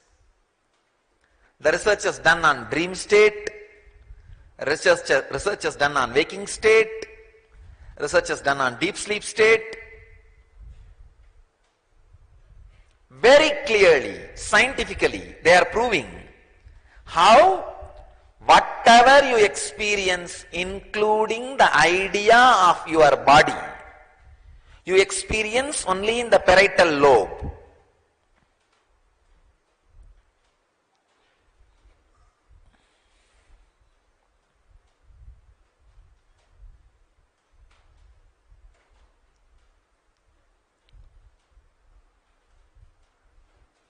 Understanding that whatever you call as reality is experienced in parietal lobe as illusion,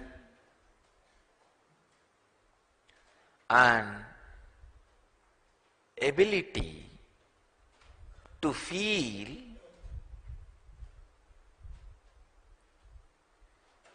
something beyond this illusion,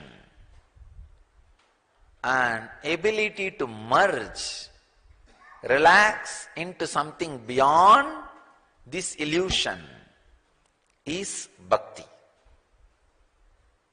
I am defining bhakti, understand? Bhakti is where you see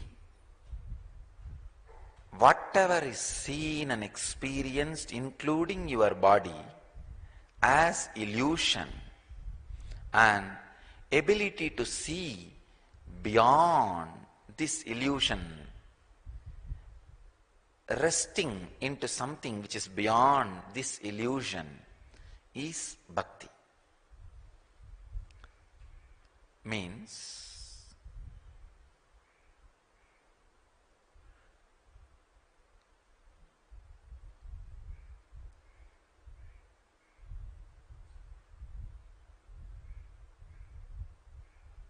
how many times you remember and you know that you are going to die, whatever you are creating is going to be left behind. How many times you know it, but there is something inside you gives you a strong courage, guts feeling, no, I am going to exist. I am going to be there. I am eternal. There is something in all of us which is responsible for making us forget about our death, about our impermanence, about our non-existence. That streak, that line, that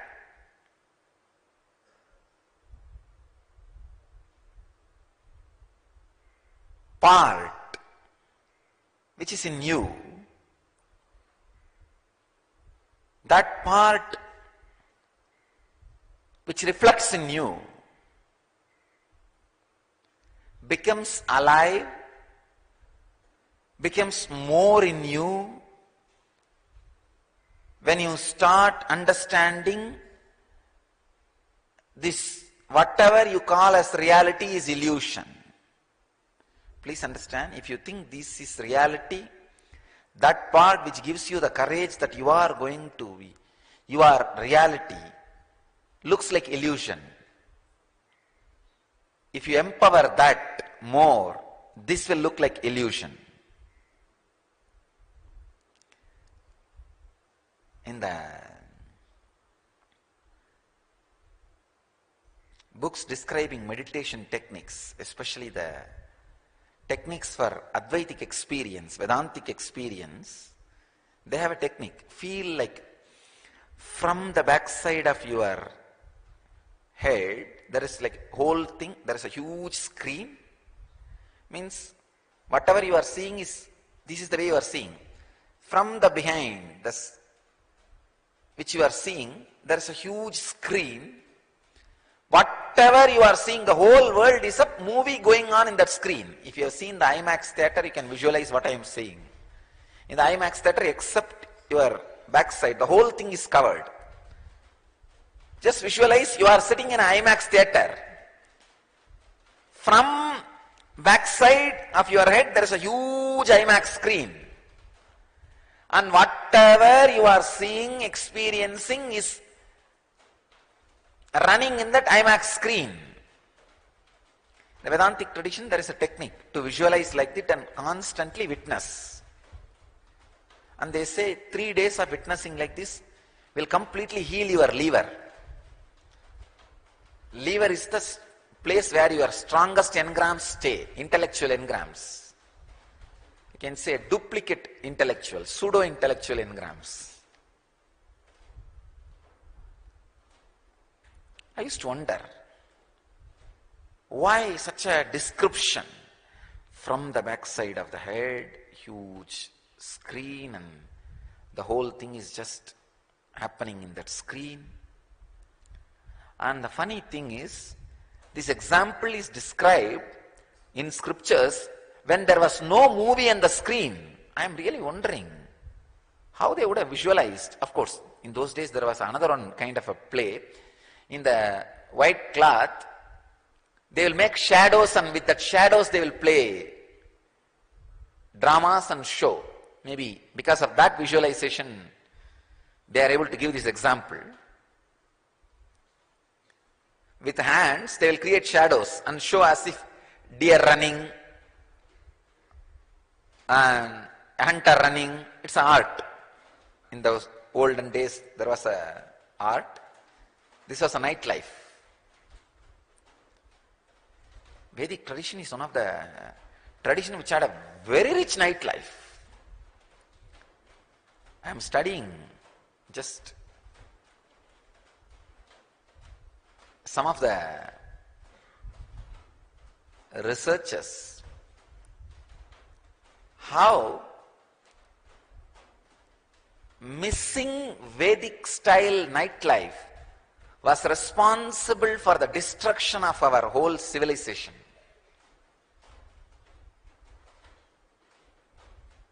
How the Western civilizations took over. Firstly, if you want to penetrate into any civilization, first penetrate as nightlife. That is the best way.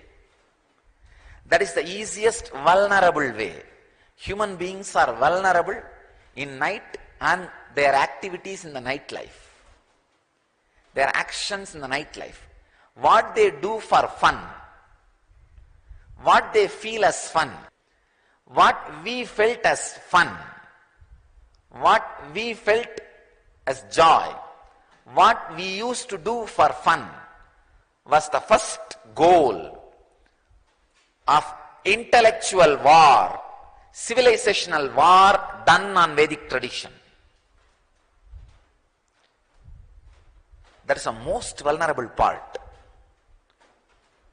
If somehow that part can be destroyed, take away the Bharatanatyam, take away the traditional music, take away the traditional joys, take away all the traditional drinks, infuse your civilization's drinks, your civilization's dance, their civilization's dressing, their civilization's ideas about enjoyment, their civilization's idea about sex.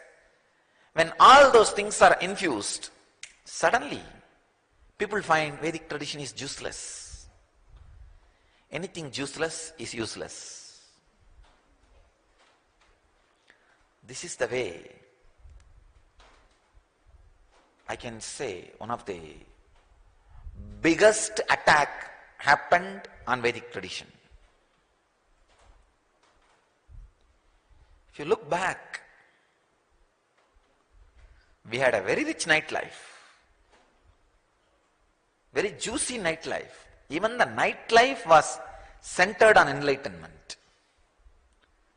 The thread of enlightenment. It was always, early morning was entrainment, whole day was enlightenment, and night was entertainment.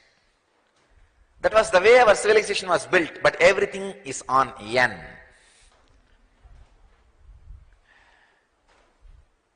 The N was the eternal component.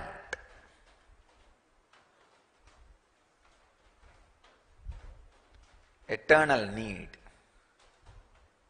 Eternal necessity.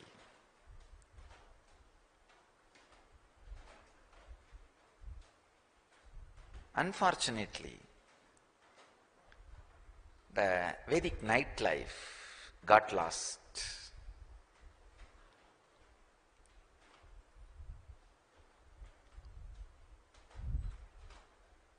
Communication happens only with the nightlife. Dialogue happens only in the nightlife. Whatever you do in the daytime is monologue and business. There will never be a dialogue. A community will never be built when there is no nightlife. See the whole society, wherever the group of communities exists, there is something nightlife. That creates small team, group, friends. Vedic tradition had a very rich nightlife. This visualization has come from the Vedic nightlife. The visualization of huge screen from your back, and the whole thing is just projected in that.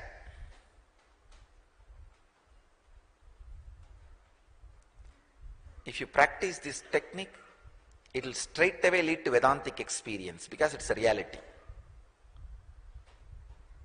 And understanding beyond the screen, beyond these illusions, there is something which you may not be able to grasp by the mind which you are having now, which is more grass.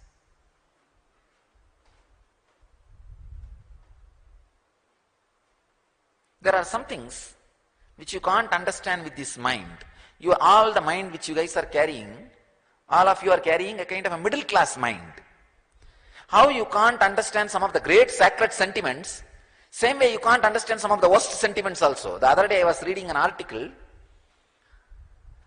Some of the attenders in the mortuary of the government hospitals, in the night time, they drink so much,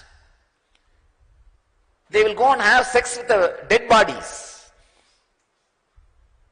No, the moment I say, you can't grasp this. How can this be possible? No, you can't grasp. When I read that article, even I was shaken.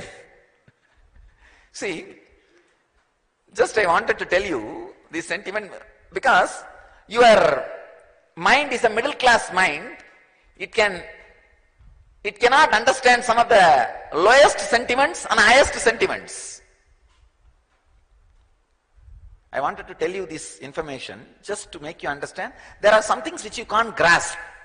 God, how is it? Just like how you are unable to grab Manikya unable to click with Meera, unable to align yourself with Andal, how you are unable to meet Meera and align with Andal.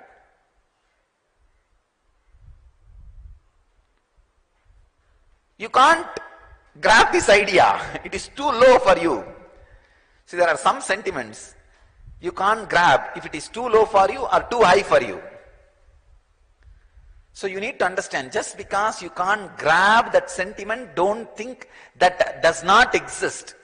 We are not able to grab, but it is. Same way, there are sacred sentiments. We are not able to grab, but it is. Same way, there is a reality beyond this illusion. We may not be able to grab now, grasp now, but it is. It exists. The person who is able to feel it is and able to rest in that truth, the ability to rest in that truth is bhakti. The trust that it exists is vidarka. Bhakti is song of the God. If you have it, understand, the greatest thing God can contribute to the cosmos is given to you. You have the ultimate gift in your life. Don't bother towards whom you have. Don't bother. If you have bhakti towards just a small stone, that's enough. Towards whom you have does not matter at all.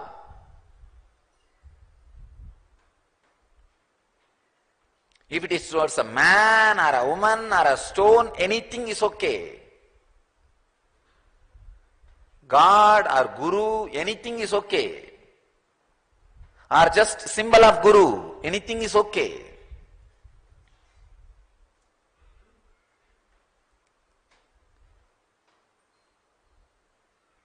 I saw one of the religious leader, very sincere person,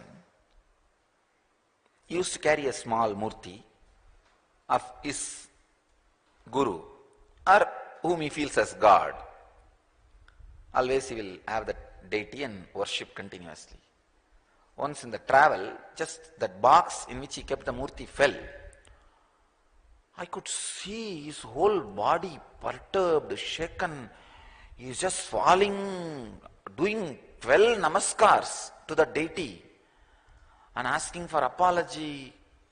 It is not seen, he just feeling. I thought, oh God. He is not an uneducated man or anything. He is an highly intellectual, and I can say the Forbes magazine has said he is one of the 100 most influential people in the world.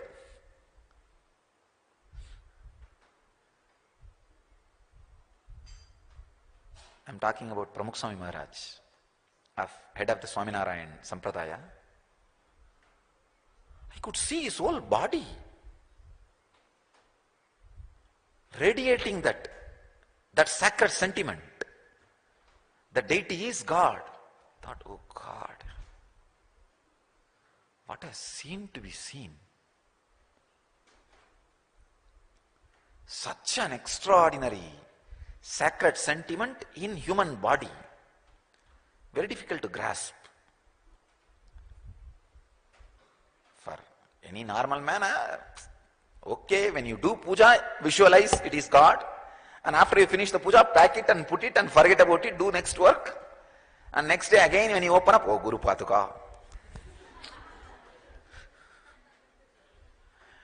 In Tamil we have a proverb, only when you see the husband you will find out whether the Mangalya is there or not.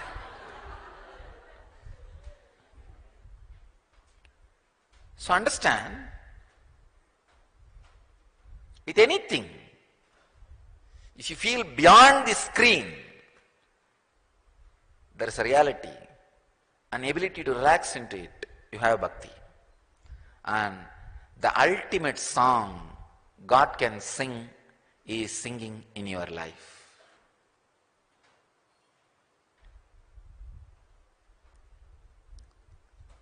As I said,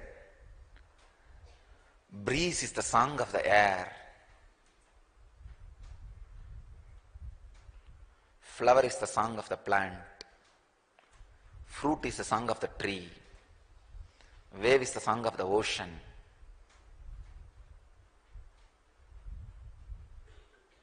Light is the song of the sun.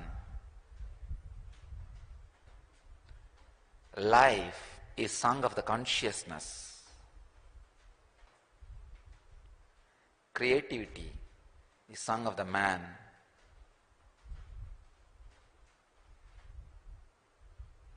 Bhakti is song of the God. Bhakti is song of the God. Let you all live that song, not just listening. Live that song. Let you all live and radiate enlightenment. Let you all achieve, experience, live, express and radiate the eternal bliss. Nithyananda.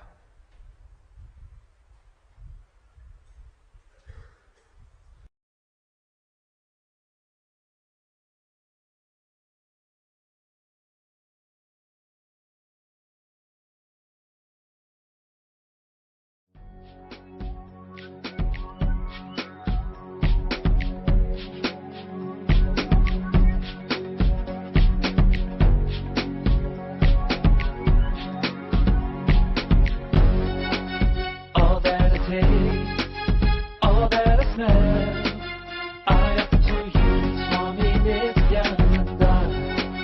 All that I see, all that I hear, I offer to you, Swami Nithyananda. Like this dance, and this song, and this joy, I surrender to you. All that I feel, all that I am, I offer to you, Swami Nithyananda. Puragaram, Karunavataram, Samsara Saram, Bhujagendraharam, Sada Vasantam, Hridayarvinde, Bhavam Bhavani, Sahitam Namami. All of my dreams,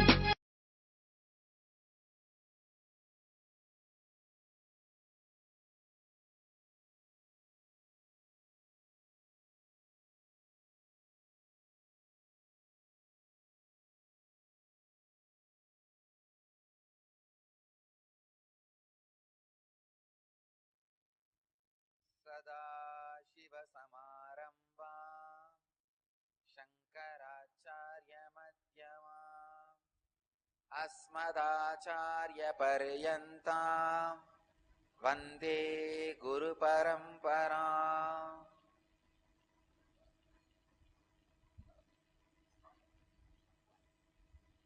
Dear devotees from around the world, I welcome you all with my love and respects.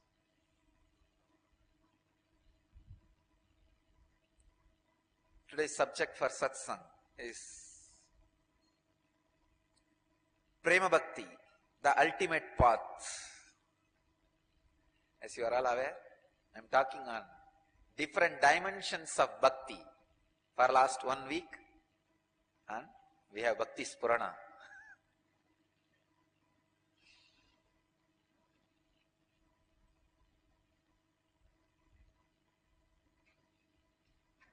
I was talking about the sacred sentiments, Bhakti, from different dimensions and angles. Today I will talk one of the important dimension of Bhakti, sacred sentiment, Prema Bhakti.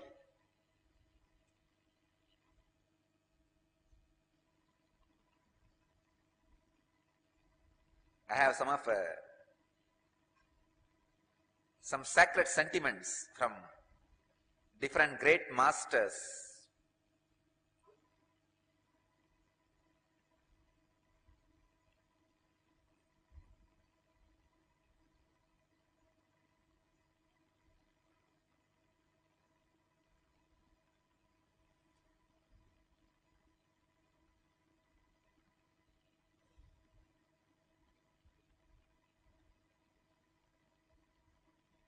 Something from Akkamma Devi from Karnataka, something from Narada Bhakti Sutras, something from Baul songs, something from Manikavasagar from Tamil Nadu.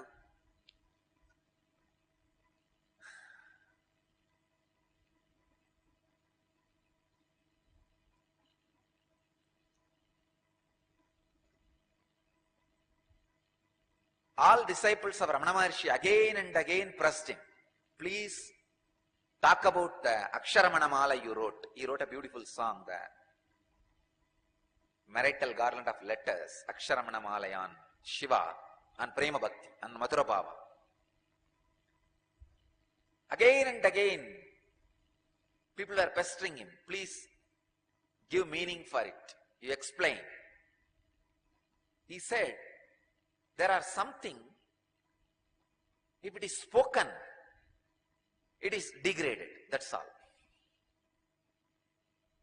The very word will make it dirty. Either you should just understand and keep quiet about it, or just deny the very existence of it. But if you start speaking verbally, the whole joy will be lost. The whole thing will become dirty. It will be reduced to words which can be given any meaning. So again and again and again, Ramana Maharshi avoids talking about his great ecstatic love with Shiva. Then one disciple asks him, if it is so sacred, if it is so secret, why did you sing it out? Why did you share it with us? Then Bhagavan says, I did not sing it for public. I sang for Shiva. Only few people who were around me were there when I sang, but those few people I felt they are my very extension. They are not different. Just because those few were very my extension, only they were around me, I sang to Arunachala. Same way, when Manikavasagar was asked to give meaning for Tiruvasagam,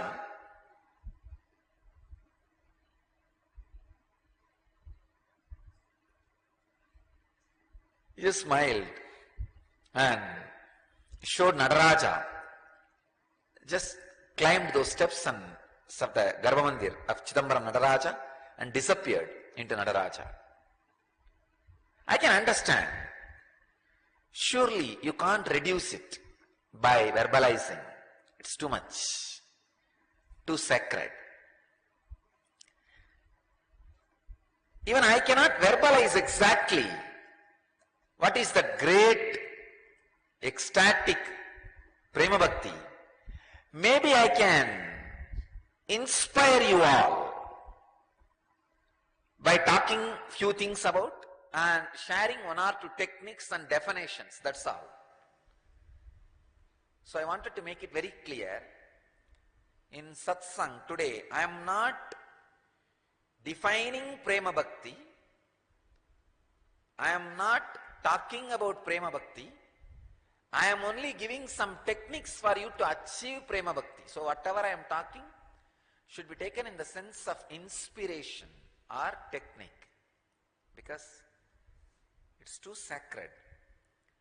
Nelatamareya Nithyananda Tande Palatamareya Rushiyante Tilatamareya Tailatante Maratamareya Tejitante Bhavatamareya Brahmanakishta Chennamalligarjunan Nilavanaru Ariyavarutu.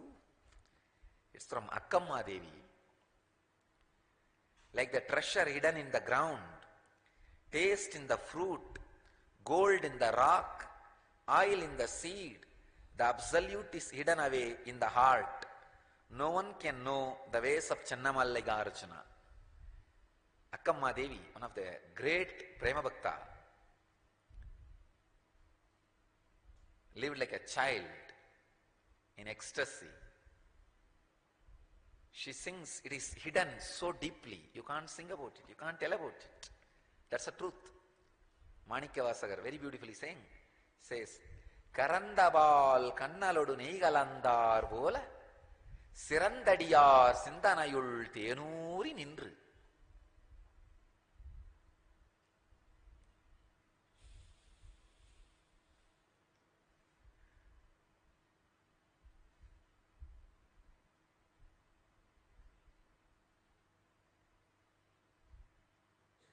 Karandabal kannalodu neigalandar vola Sirandadiyar Sindanayul Tenuri Nindru.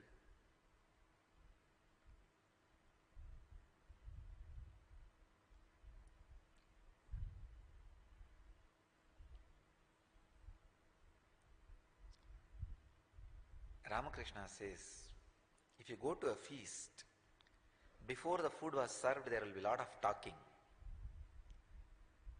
When the food is served, the noise will come down. You will hear only the noise of asking, hey, one more vada, one more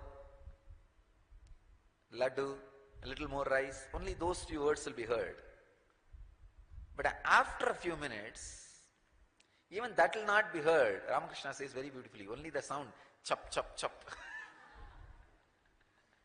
of food being tasted in the mouth, or the sound of the curd in the leaf plate, only that will be heard. I can say, these great sacred sentiments, they are neither the noise of gossip, nor the noise of get the laddu, get the jaggery, get the vada. No. It is the noise of chup, chup, chup. Akkamma Devi has nothing to tell, but she has something to sing. It is too much. See, if you are too much in stress, you may not want to tell anything to anybody to show that you are weak or stressed, but your face will show, you will do something like that sometime. Oh God. Your face will show it. Same way, Akkamma Devi doesn't want to tell anything. She can't. It's too much. But same way she can't keep quiet. It is too much inside. She is just singing. She has nothing to tell, but lot to sing. That is why she is singing. Nelatamareya nitanatante, palatamareya ruchiyante, tilatamareya tailatante, maratamareya tejitante, bhavatamareya brahmanakishta, Channamallikarjunanu nilavanaru ariyavarudu. Like the treasure hidden in the ground, taste in the fruit, gold in the rock, oil in the seed, the absolute is hidden away in the heart. No one can know the ways of Channamallikarjuna. She is not telling anything in this, no meaning.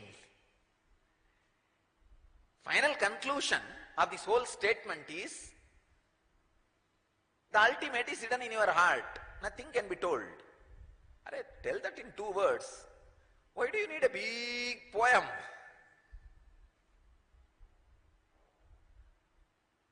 Because it is too much to be told in 2 words. You can't do anything. When you are possessed with that experience, anything you do is poetry.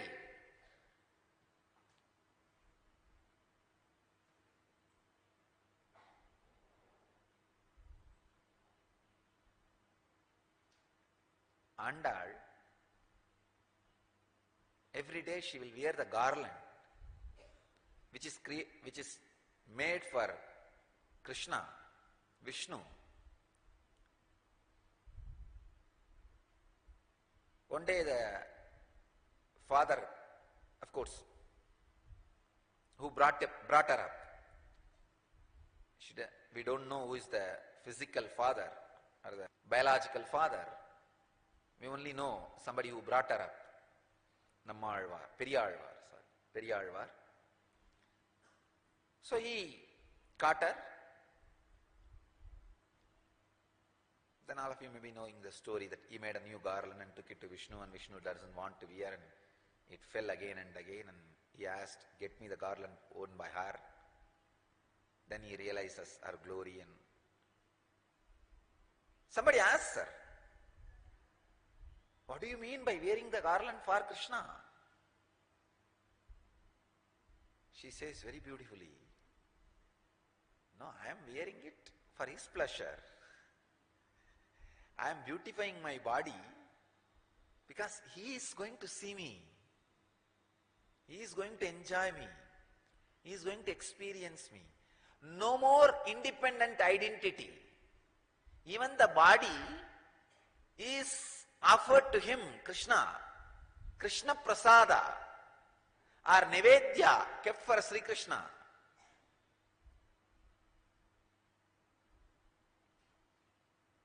That is why Krishna could not feel that is a different body. He said, let me wear the garland, put on her body. Achalamurti and Sachalamurti. The statue was Achalamurti and Andal was Sachalamurti. Because there was nothing inside Andal except Krishna.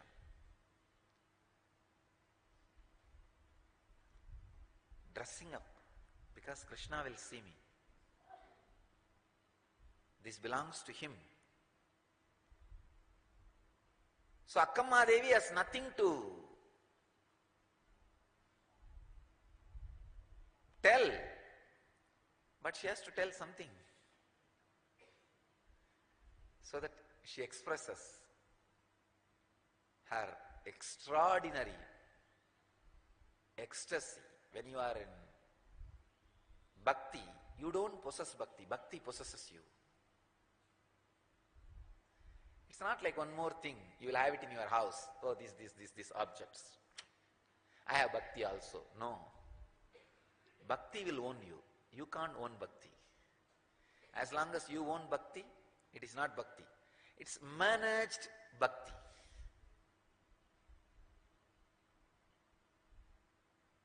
When bhakti owns you, is real bhakti, prema bhakti. கரந்தபால் கண்ணலொடு நெய்கலந்தார் போல சிறந்தடியார் சிந்தனையுள் தேனூரி நின்று பிறந்த பிறப்பருக்கும் எங்கள் பெருமான்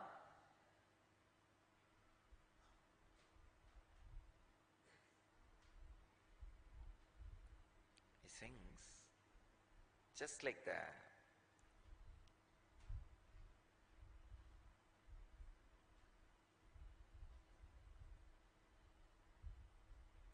Milk, sugarcane juice and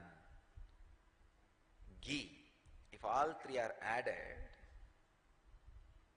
how sweet it will be. Same way you are sweet, constantly in the heart of the devotees, just by remembrance, joy and ecstasy, such light being,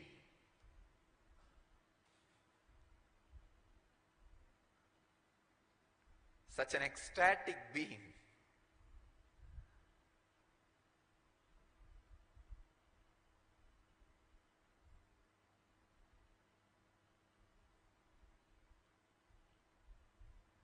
Sometime I go on, avoid the subject by smiling. Now that's what I am doing. Because the subject is too much. How will you explain the word? Sirandadiyar Sindanayul Tenuri Nindru. The exact translation means in the heart of the devotees, like a honey, you go on oozing out. You can't explain. Either you experience it or just do not know the existence of it. It's like having the eye or not having the eye, that's all. Somebody who doesn't have eye, who is born blind, you go on singing about the glory of colors. Oh, how the rainbow looks. First there is a violet, then there is a this, then there is a green, then there is a yellow. That fellow will naturally get irritated and start throwing stones at you. Persecution. That is why so much religious persecution.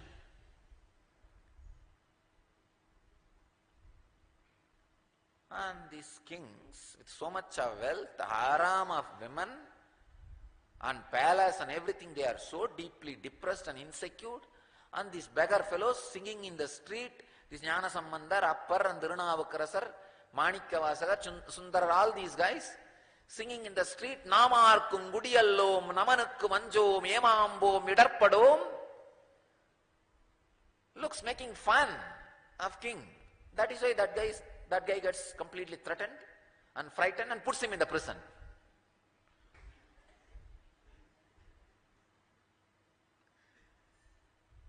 And in the prison also this guy is not depressed. Sitting there he is singing. Masil Venayum Malai Madiyamum Visu Dendralum Mingila Venilum Musu Antarai Boigayum Gondrade Isan Yendai Yenayadi Nidale Katrunai Puttiyor Kadalir Paichinum Natrunayavad Namachivayame.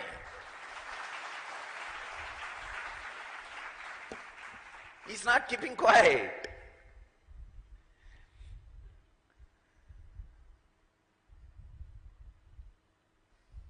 Sometimes singing about bhakti becomes dangerous.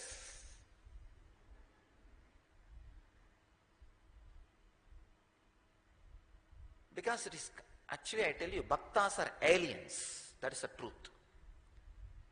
Bhaktas are aliens. They don't belong to this planet. See, it's some non-mechanical parts of the brain gets awakened.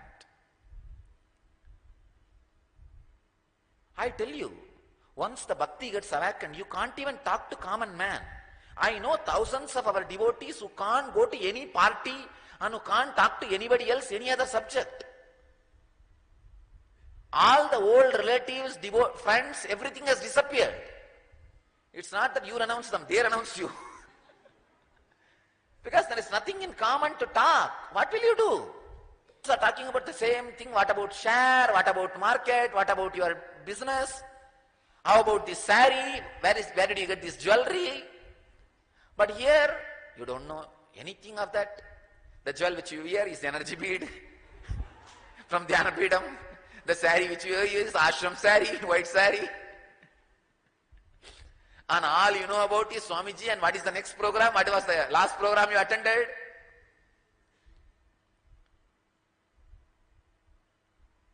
Difficult. Not for us, for others.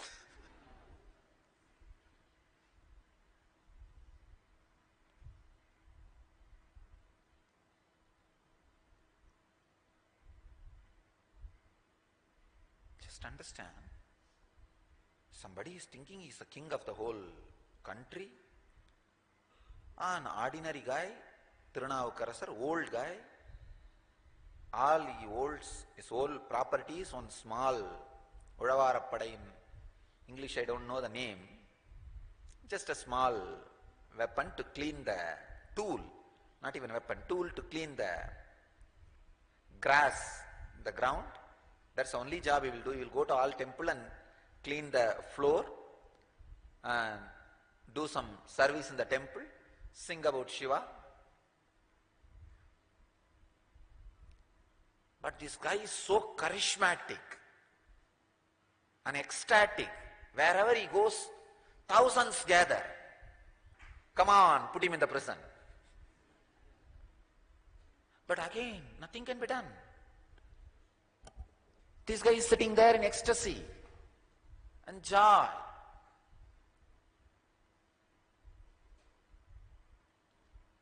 Bhakti is awakening of the non-mechanical parts of your brain.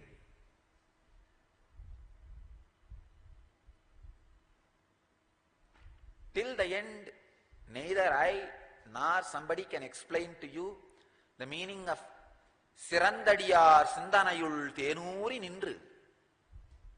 No. I can give you the translation, but I can't give you the meaning. Translation says, in the heart of the devotees you ooze out like a honey. What do you understand? You understand the word honey? Heart of the devotees, oozing out, and you try to fix all that and create a visualization.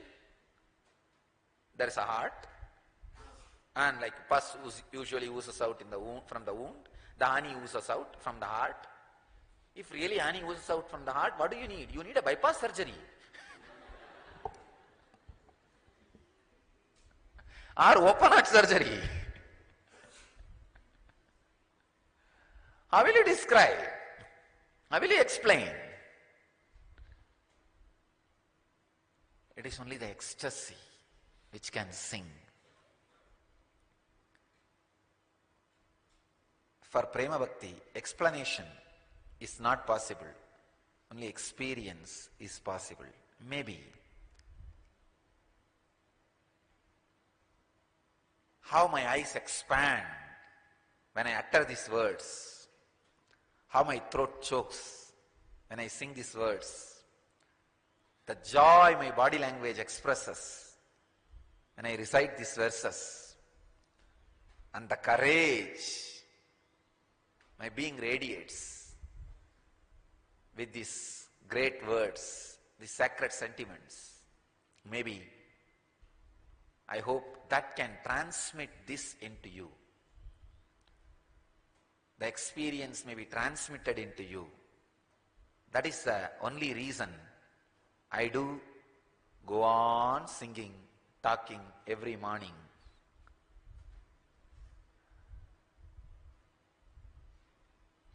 Otherwise, there is no other way, there is no other reason why so many words should be used to sing about something which can never be sung, to explain about something which can never be explained.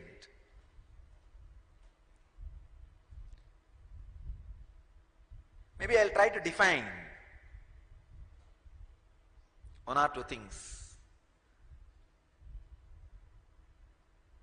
from the Narada Bhakti Sutras.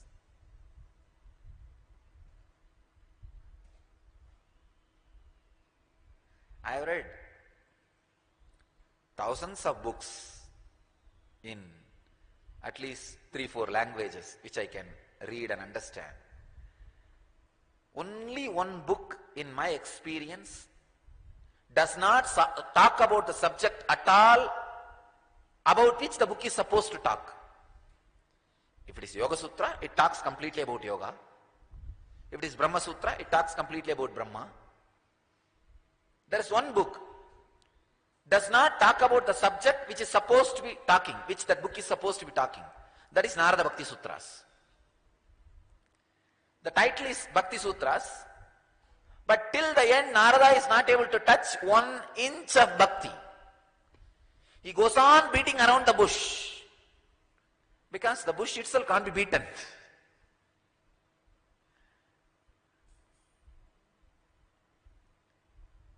He just stands in this corner and takes a photograph. Oh, this looks nice. And jumps that corner and takes one more snap. Oh, this looks nice. But till the end, he is not able to create a portrait of the person. Understand?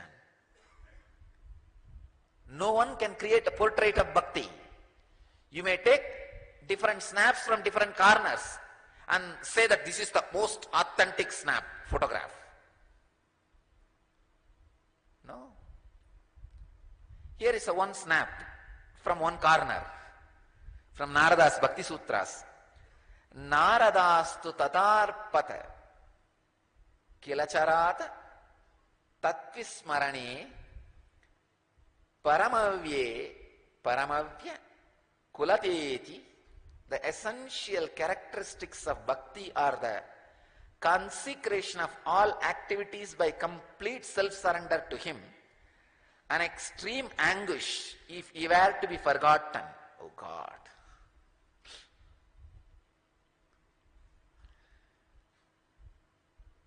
is describing the deep passions and passion in this one sutra.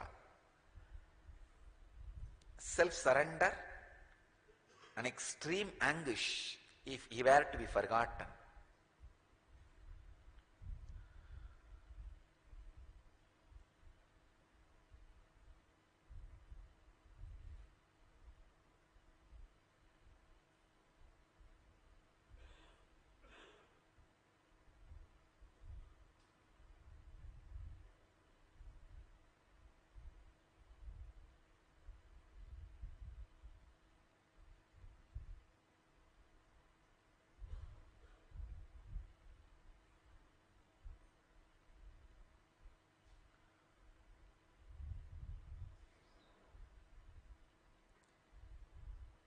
Complete passions, surrender, an intense passion, the seeking,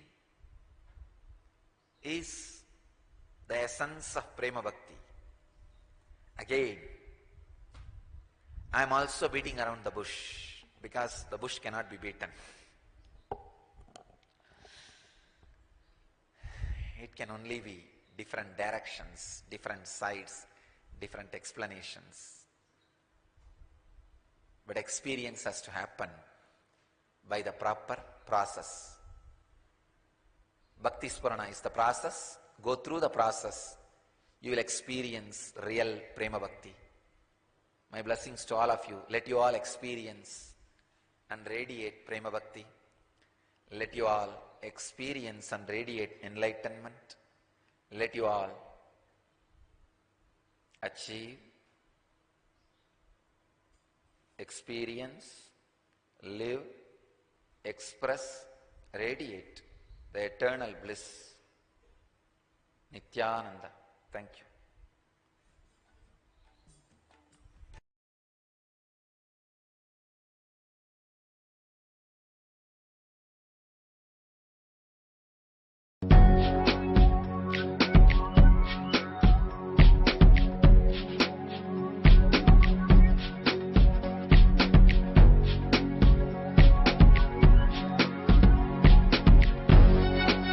All that I taste, all that I smell, I offer to you, Swami Nithyananda. All that I see, all that I hear, I offer to you, Swami Nithyananda. Like this dance, and this song, and this joy, I surrender to you. All that I feel, all that I am, I offer to you, Swami Nithyananda. Puragaram, Karunavataram, Samsarasaram, Bhujagendaharam, Sada Vasantam, Hridayarvinde, Bhavam Bhavani, Sahitam Namami. All of my dreams,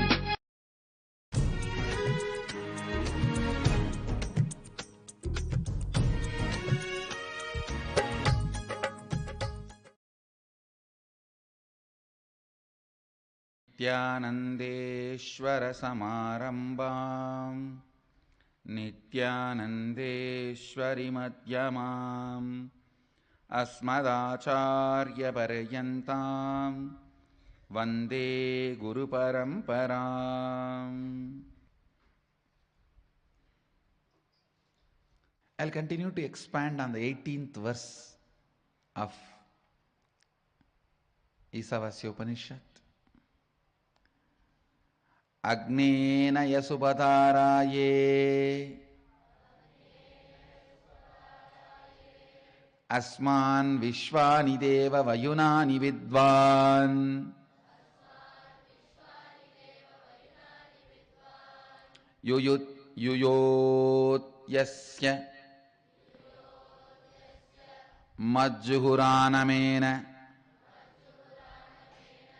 Bhuyishtam Te Nama Uktim Videma. Listen. O Agni, the fire god, knower of all our actions, and all that is worth knowing. You must take us along the righteous and auspicious path of completion, leading us to experience the supreme consciousness, the original space of complete completion. O God, consciousness, may you remove all our incompletions that are obstacles on our good path of completion, beyond coming and going, birth and death unto you. We surrender with many reverential words, bowing down again and again. Listen. The first part of the verse I explained, the best prayer you can do is lead us to, take us along the righteous and auspicious path of completion, the original space of complete completion. The next line, O God, consciousness, may you remove all our incompletions that are obstacles on our good path and completion, beyond coming and going, birth and death. Understand two important sacred secrets you need to catch in this verse. One, listen carefully. The first, innocent surrender. Please understand. I am not saying ignorant surrender. Ignorant surrender means you do not know what is surrender. You do not know to whom are you going to surrender. You do not know what is going to happen after that surrender. You do not know what is going to happen if you don't surrender. You do not know the original concept of surrender, just trying to throw away your responsibility in the name of surrender is ignorant surrender. Innocent surrender means you know everything and you don't have insecurity inside about going through this path. That is innocent surrender. Understand the difference between these two. I'll explain. I have seen the hypocrisy of human beings in any ton level. People come and tell, Swamiji, I surrendered everything at your feet. In the end of the one-day program, during energization, please cure my cancer. I tell them, all right, stay for 2-3 days, I'll heal you. No, tomorrow morning I have to go for my work.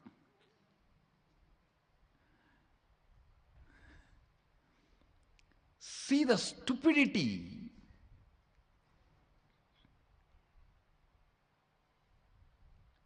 No, I surrender to you, you heal now and send me for my work.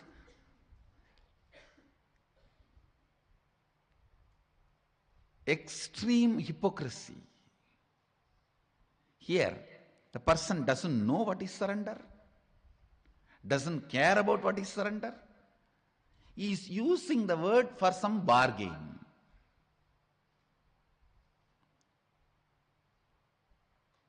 Innocent surrender means you have a thorough idea what is surrender, to whom are you surrendering, what will happen after that, what will happen if you don't, what is the right context, everything. You know the whole thing and you do not have the fear of transformation it is going to bring inside you. Understand?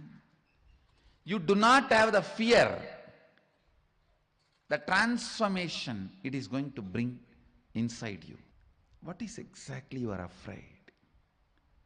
With surrender, suddenly your own taste about life may change, which you are afraid of. Oh God, I may suddenly start liking something else. Then what will happen to all the things for which I worked for 10 years? What will happen to that house which I brought designing, which I built designing every room? What will happen to the car which I bought, enjoying the mirror, side mirror, front mirror, clock, these, that, so many things? What will happen to all that? Suddenly my desires may change, my fears may change, my thinking may change. Understand, when you mature, your desires do mature.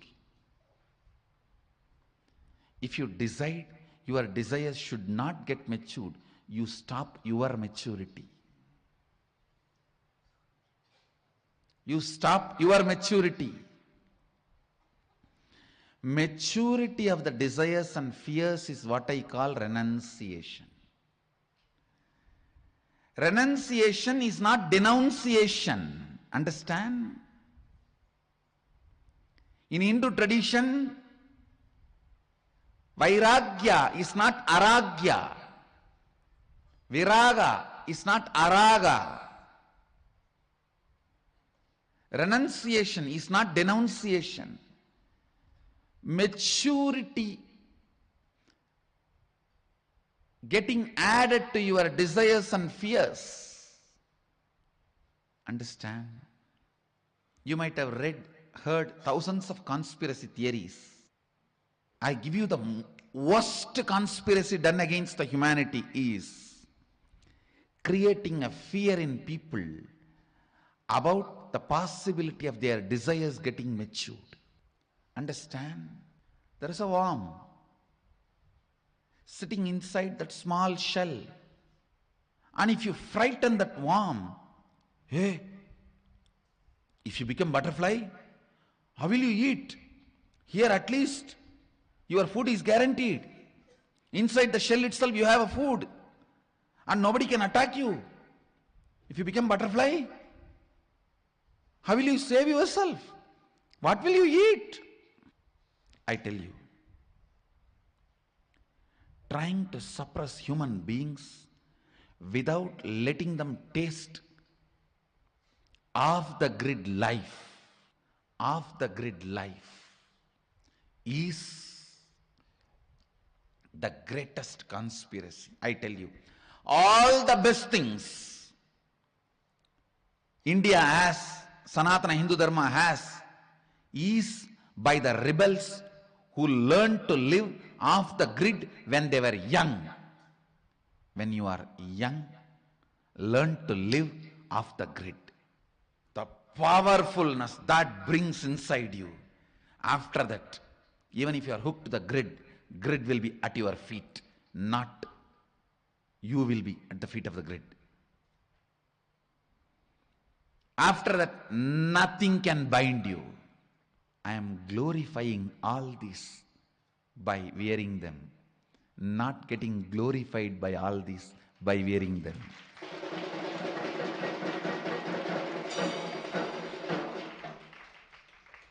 I am decorating the throne, not decorated by the throne.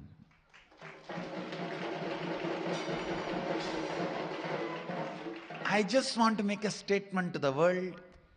All these traditions of Hinduism need to be revived, relived, enjoyed, cherished, spread, enriched. Because this tradition taught me to live off the grid.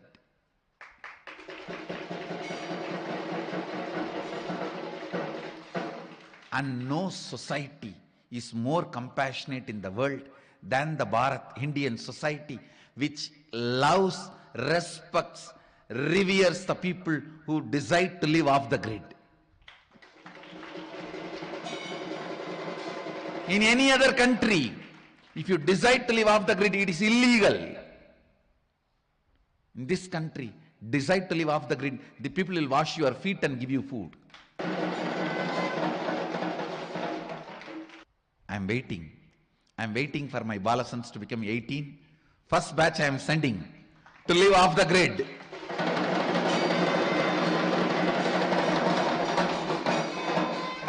That is going to be the grand finale for my Balasans.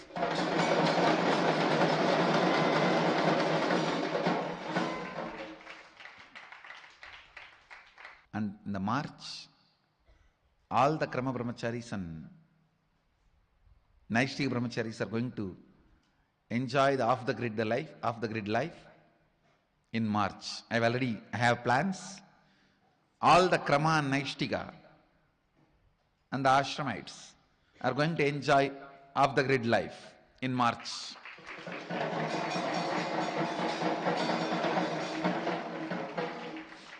Now I tell you, fear of your desires getting matured will stop you getting matured. Any society frightens its people about maturity will kill itself. Let more and more maturity be added. Let your desires get matured. Your fears get matured. If you are afraid of death and suddenly you are afraid of the karmas which may hit you after death, don't think you are in the same state. You have become matured. You are no more afraid of death. Only the karmas which may not come after death. Then your whole life you will not be planning for more and more locks and bigger walls. You will be planning about completion. If you are afraid of death, you will be planning for a greater and greater wall and lock. If you are afraid of the karma, you will be planning for more and more completion. So even your fears getting matured is a growth. With surrender, the first thing you will experience is your desires and fears will get matured. And they will completely disappear. That is different. That is the ultimate experience. But the moment you start practicing surrender, your desires and fears will start getting matured. Your anxiety, your fear, whatever emotions with which you are struggling, your incompletions, all these will start getting matured. You may not have incompletion with the people who are living with you or with the day-to-day life. You may have incompletion with incompletion itself, that why I am not able to complete you. That can never be equated to the incompletion you are having with the next person because she did not smile at you or he did not smile at you, they did not respond to you, they poured water on you. Your incompletion about they poured water on you is totally different than your incompletion that why still you are not able to complete. I can say here, even your incompletion and anxiety has become more matured. See, ultimately this incompletion will disappear. That is experience. But even maturity shows the growth. The moment you start practicing surrender, the first thing will happen to you is maturity in your desires, in your anxiety, in your fears, in your greed, in your everything.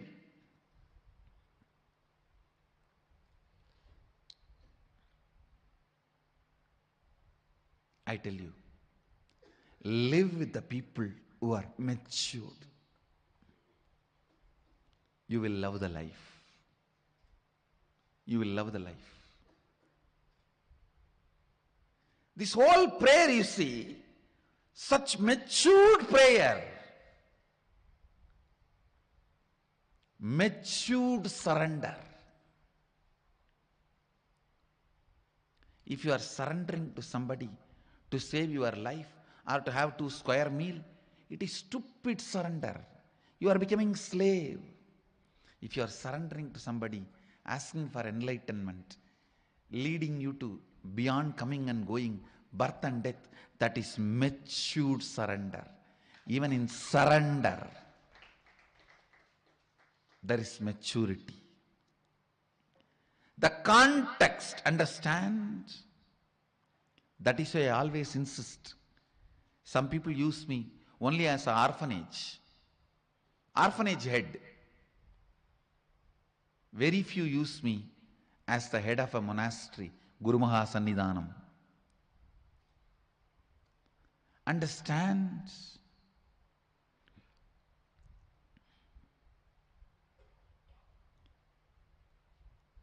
Your surrender, your fear, your anxiety,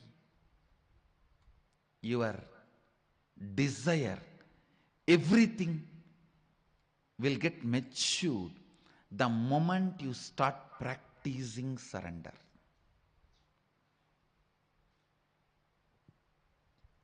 Surrender smokes out all your hypocrisy. It just smokes out all your hypocrisy. You simply know what is hypocrisy. You simply know why you are hypocrite. First reason why you are hypocrite is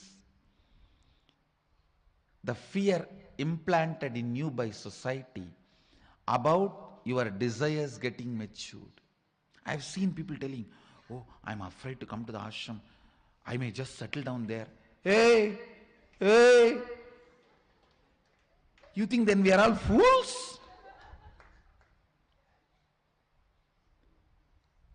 You are blessed if your desires can get matured and you can settle down here.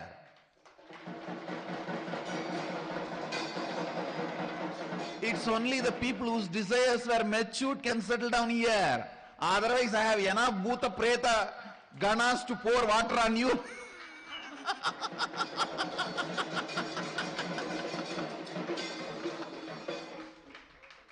And kick you out.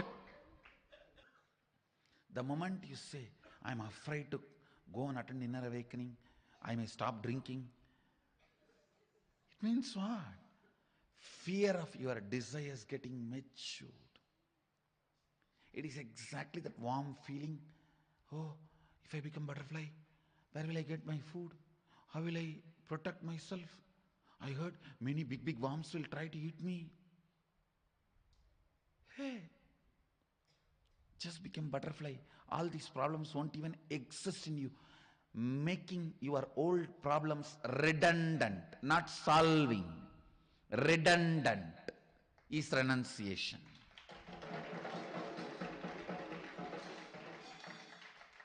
They just become redundant to your life. The more and more practice of surrender will more and more smoke out the hypocrisy with which you are hugging. Cuddling with hypocrisy is not cute. Understand? Hypocrisy is not cuddly bear. It is cuddy bear. Not cuddly bear. Cuddy bear means the bear going to bite you. Don't cuddle with your hypocrisy. No. Celebrate your desires getting matured. Celebrate your fears getting matured. Celebrate your anxieties getting matured. Celebrate your decisions getting matured. Celebrate your vision getting matured. You will celebrate surrender. Because in real surrender, spiritual surrender, the worm is becoming butterfly. The other day I saw a Facebook posting. A worm and the butterfly, both of them are sitting on the table in restaurant. Worm says, you have changed in 1 month. Butterfly says, yes, Nithyananda effect.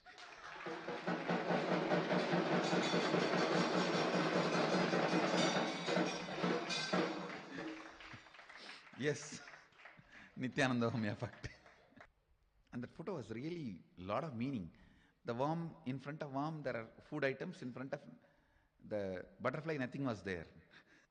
The snake form of Kundalini. in Mahadeva's form denotes surrender. Understand? Each item in Mahadeva's form represents one idea, one truth. Snake represents the Kundalini Shakti, which is surrendered to Mahadeva. Or I can say Mahadeva's own Kundalini Shakti, which is under his control. Innocent surrender means you know everything about surrender, but you don't have fear. Ignorant surrender means you don't know anything about surrender. You just use that word for bargaining something. Here you can see the innocent surrender. What a matured prayer. O God, consciousness, may you remove all our incompletions that are obstacles on our good path of completion, beyond coming and going, birth and death. Unto you we surrender with many, many reverential words, because we don't know any other words.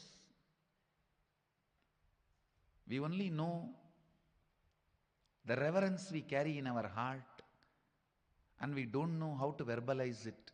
So we offer that as it is, bowing down again and again. Bowing down again and again. Understand? When money gets added, your taste about life changes. When power gets added, your taste about life changes. When name and fame gets added, your taste about life changes. When surrender gets added, maturity happens in you. Understand? The biggest change you can have in your life is maturity.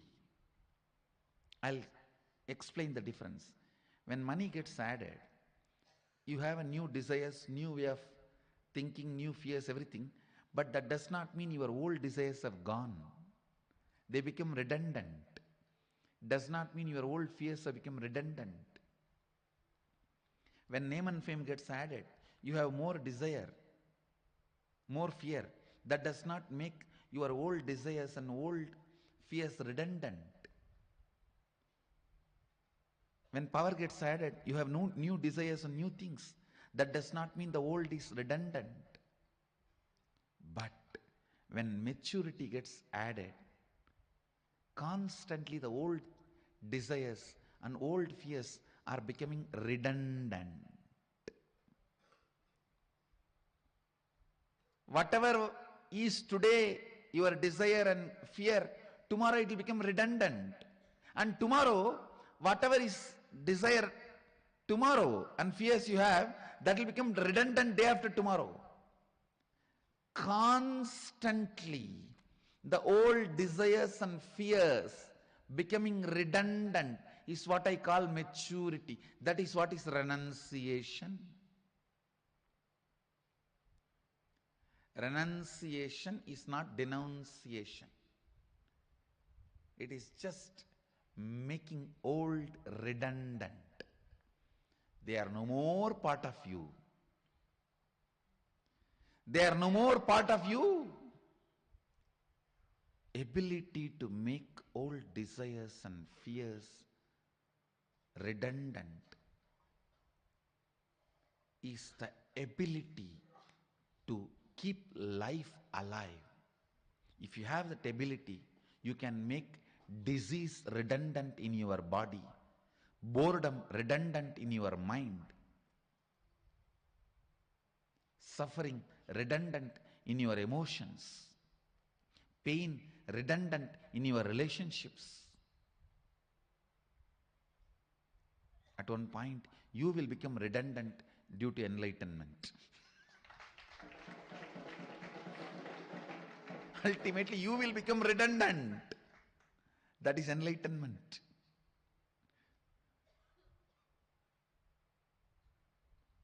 making things redundant in your life. Making things, places, people redundant in your life.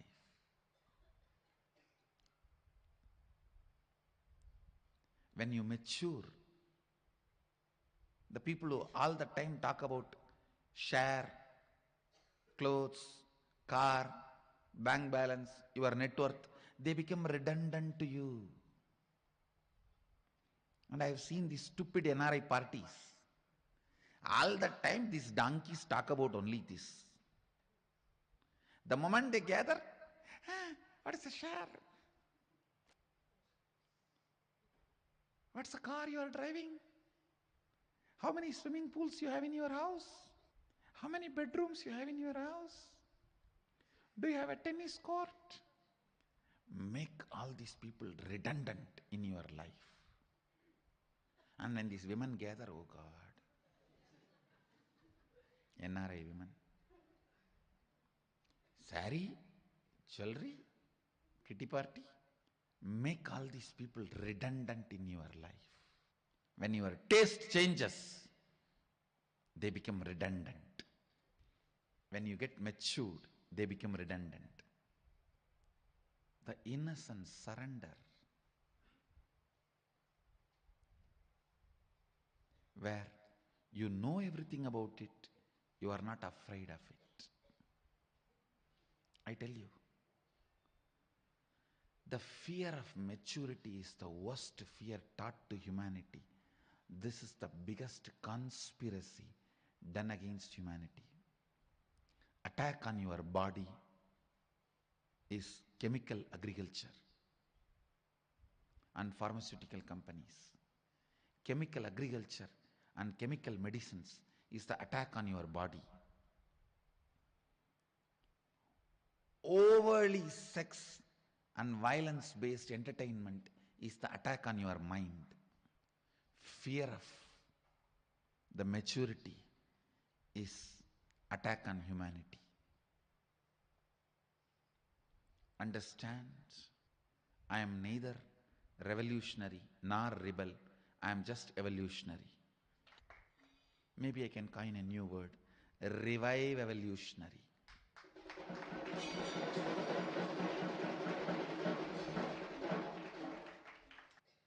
Even in the prayer, what a maturity.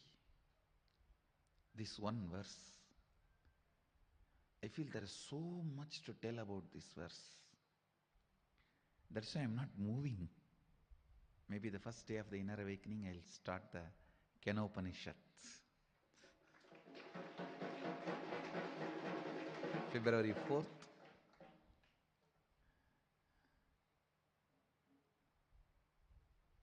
The next beautiful Upanishad, Kenopanishad. Agnenaya supadaraye asman vishwani deva vayunani vidvan yuyotyasmad juhuranamena bhuyishtam denama uktim videma.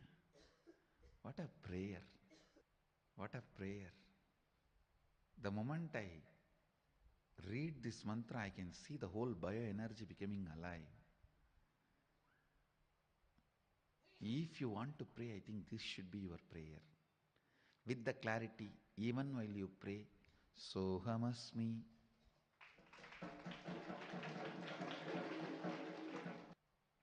With this prayer, the Upanishad leads you from impersonal relationship to personal feeling connection.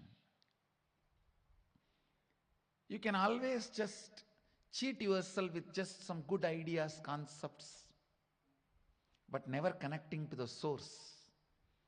This verse does not allow you to do.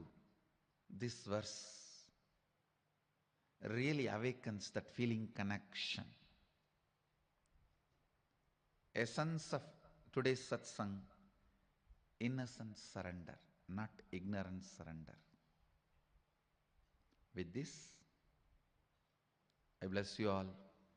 Let you all radiate with integrity, authenticity, responsibility, enriching, causing living Shuddhadvaita Saivam, the eternal bliss, Nithyananda. Thank you. Be blissful.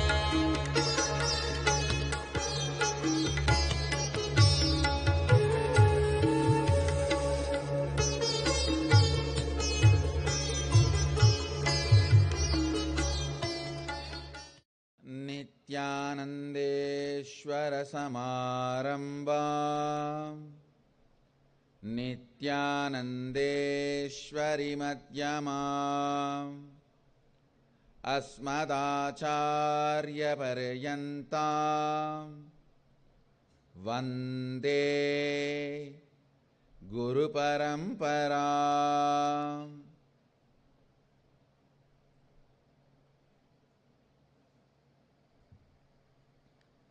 I welcome all of you with my love and respects.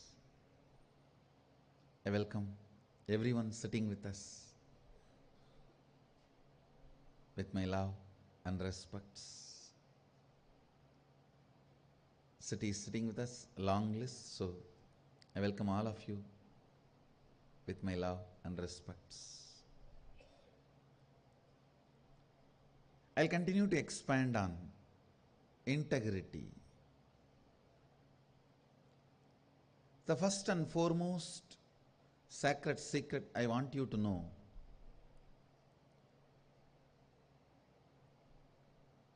integrity is falling in love with your higher personality.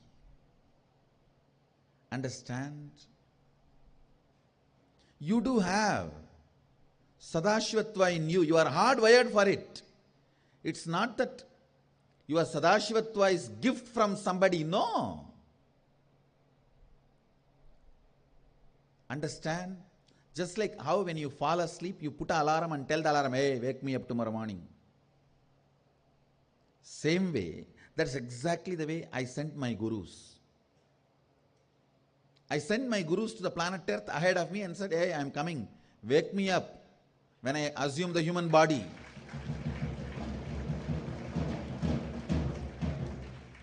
See, assuming the human body is almost like for you guys, how entering into deep sleep and dream state. It's exactly the same way for me to enter into the Jagrat state and assume the human body. My alarm clocks were my gurus. Hey, wake me up. Understand? They just reminded me to fall in love with my higher personality, Sadashiva. Arunagiri Yogeshwara is nothing but all my fantasy, how I wanted a guru to be enjoyed. It personified and became reality is Arunagiri Yogeshwara.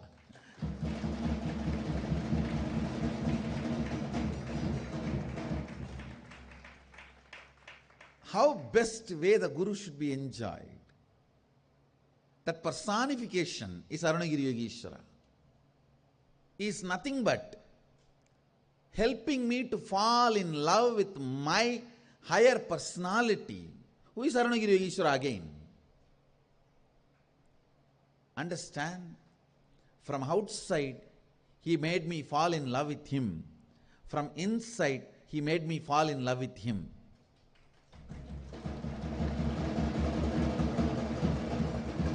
Actually, a chaste love. There are two types of love. Exploiting, sucking love, and a chaste love. A chaste love, when it opens, first thing you will feel, I'll be integrated to him. What a being.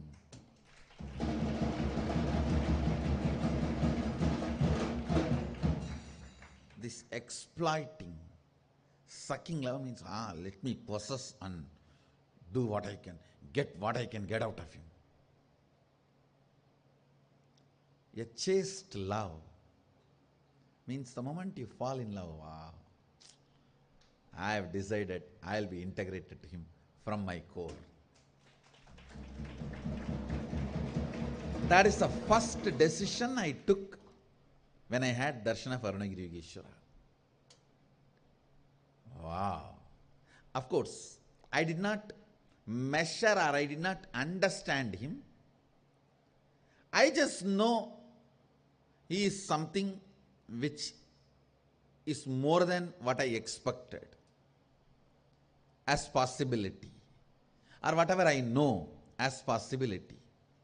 The moment I understood that, the first thing, I'll be integrated to him.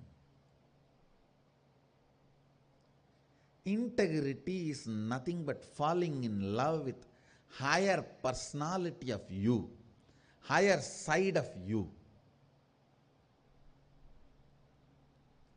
It's romance with a higher side of you. It's romance with a higher possibility of you. I saw Arunagiri Yogeshwara as my higher possibility, my higher personality. When I fell in love with him, when I decided to be integrated to him, it just became flowering of me. Understand. In the ethics of Kailasa, see, the ethics of Kailasa is the laws of secret life. See, in the planet Earth, the laws of the public life prevails. In Devaloka or Asuraloka, laws of personal life, private life prevails. Understanding between you and Devendra, understanding between you and that Bahubali or Mahabali, whoever, head of the Asuraloka, that's all matters in those lokas. But in Kailasa, no law other than your integrity to love for Sadashiva. Nothing else matters. No law exists.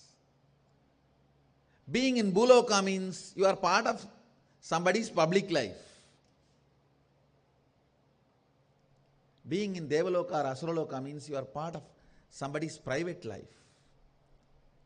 Laws of private life applies. In Kailasa, only the laws of secret life applies. There is no law, there is no rule. Integrity to love. In that plane of ethics, the individual will is highly revered. The individual's decision to be integrated or not integrated is highly revered. When Sati wanted to leave Kailasa,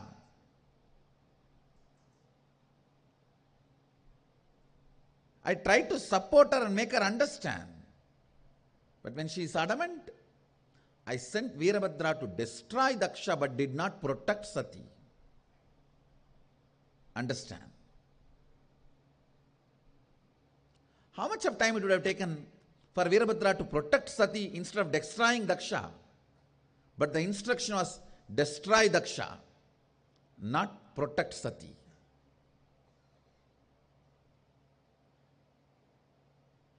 Understand.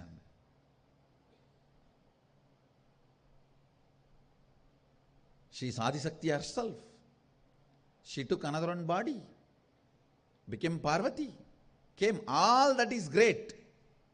But the moment she decided out of her will to step out of Kailasa, yes, okay. If that is what has to happen to your body, that is what you have decided, nobody can stop.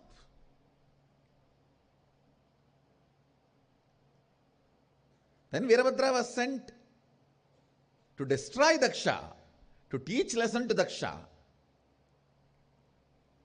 but not to protect Sati. Can Nandi miss? No.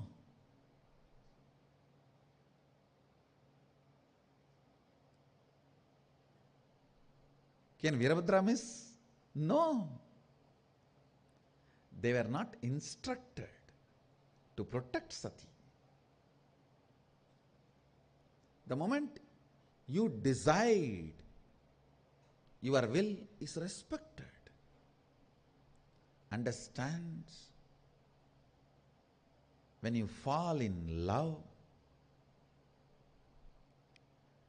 other than your will, nothing else is required for integrity.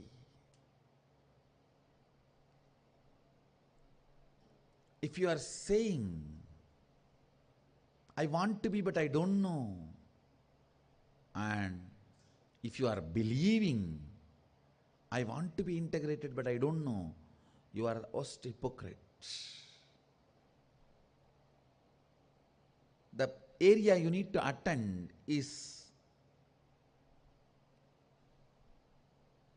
more than completion, falling in love with your higher personality, Guru.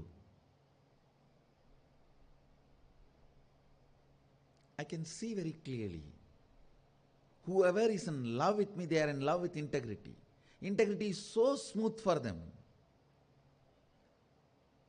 When there is no love, you use every methodology to either believe integrity is not possible or cheat that you are already integrated without living it. Understand? The scale to measure whether you are integrated or not, you will manifest Sadashivatva, me. You will manifest the powers I am manifesting. You will manifest everything. That is a scale. That's a scale. Yesterday, one of my Balasant was sitting with me. I was actually doing research on some of this temple construction. And suddenly I decided, let me watch Rajaraj Cholan.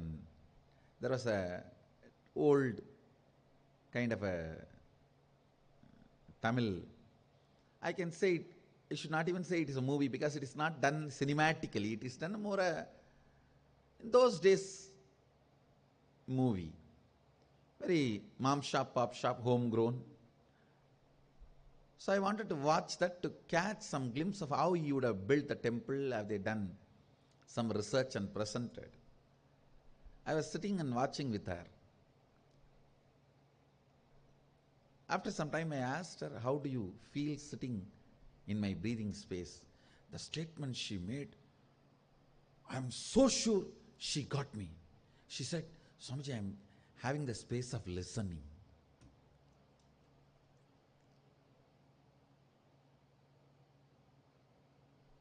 The space of listening.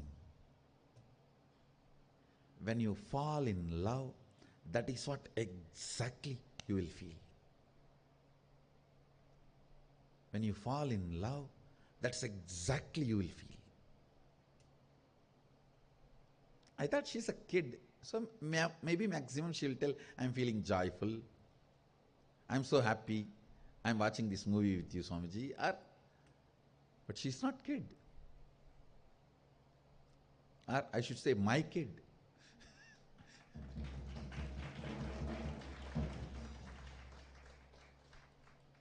I'm experiencing the space of listening, Swamiji. I tell you, when you fall in love, you will only experience the space of listening, integrity.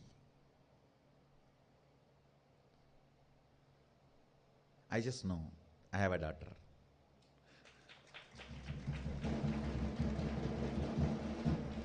Because I have not fed that word into her.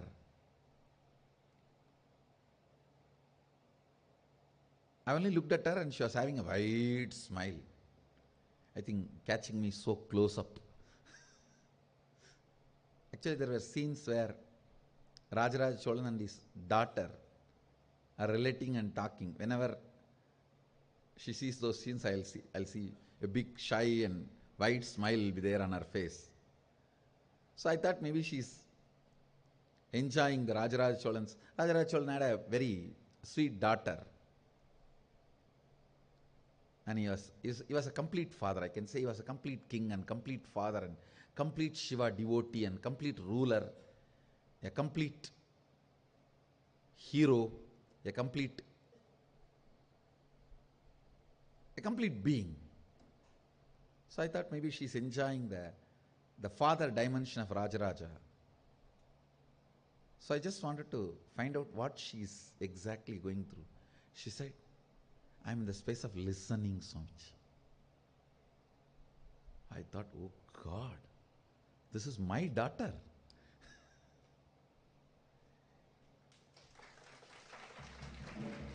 See, if she has said, I'm enjoying the way Rajaraj Cholan and his daughter are relating, or if she has said, I'm so happy I got chance to sit next to you, all that is just love.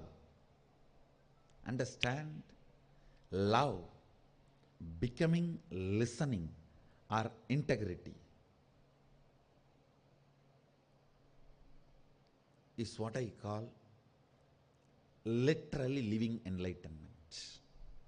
Because I have so much love, I can supply. If love is the raw material, I can supply enough raw material for you. You just need to convert that into listening and integrity. When you waste the raw material only, I say, all right, stop the supply now.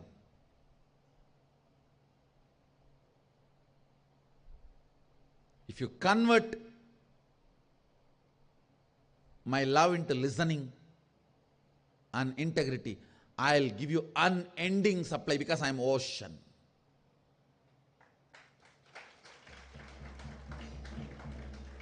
Only when you start using that love to abuse, people start doing that. I'm close to Swamiji, I don't need to be integrated. He will not ask me, you see. He will question everyone, but not me. Then, not only the raw material supply is stopped, the supplied raw material withdrawn. Because now the raw material will rot. You will be abusing others and Sangha. It was just too much. When she said, Swamiji, I am in the space of listening. It means these kids got it. They may not be physically so near or around me, but they got exactly what has happened to me with Arunagiri Yogeshwara. This is exactly what has happened between me and Arunagiri Yogeshwara, but with lot of psychological, physical, all types of nearness. Unfortunately, these kids can never have physically around me. They can only psychologically be around me. But they got it. They got exactly. Understand, there are some circuits, only if you went through, if you go through, you will know. By Google Map, you cannot tell which building is where in Varanasi. Use Google Map, Google Road, everything. But you cannot tell which building is where in Varanasi. Only if you walk in that gully, you will know the entrance and doors and door numbers and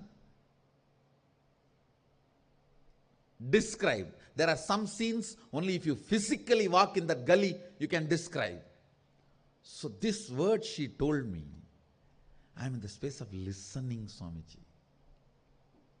She is walking, or she walked through. Because when I fell in love with Arunagiri Yogeshwara, the first thing happened is integrity to him. Means the space of listening. Space of listening and integrity is one and the same. I decided to listen to him with my whole being.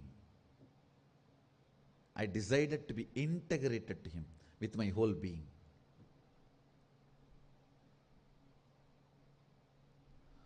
Falling in love can either make you decide to possess and squeeze and suck and exploit him,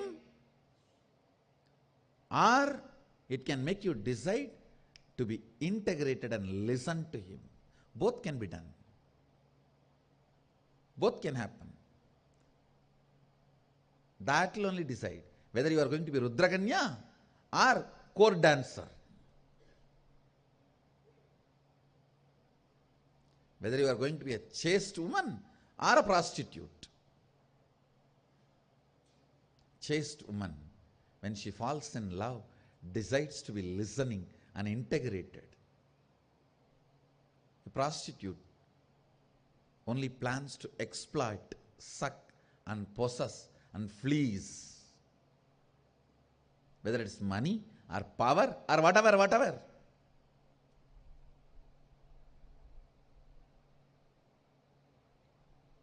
Same thing for man and woman both. It is not gender based, it's gender neutral. A real disciple, man, when he falls in love, he decides to listen and integrate it. Or he plans cunningly how to keep everything under the control and have my share of power, everything in my hand.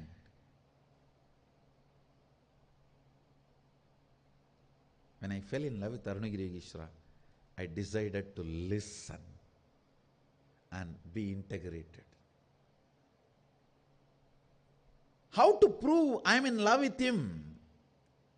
He doesn't have, he is not missing anything that I can add. The only way I can prove that I am in love with him is my integrity to him. That's the only way I can prove I am in love with him. What he does not have, I can give and show that I am in love with him. He brings 9 planets and puts it in front of me and he is teaching. I asked him, what are you doing?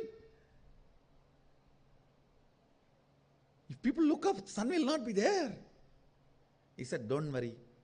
Till you finish your session, class, படிடா, நீ படிக்கிற வரைக்கும் எவனும் மேல பார்க்க மாட்டான்டா.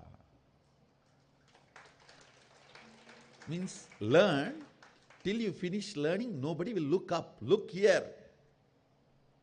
Why are you bothered about all that? A being who can bring the planets and teach me astrology,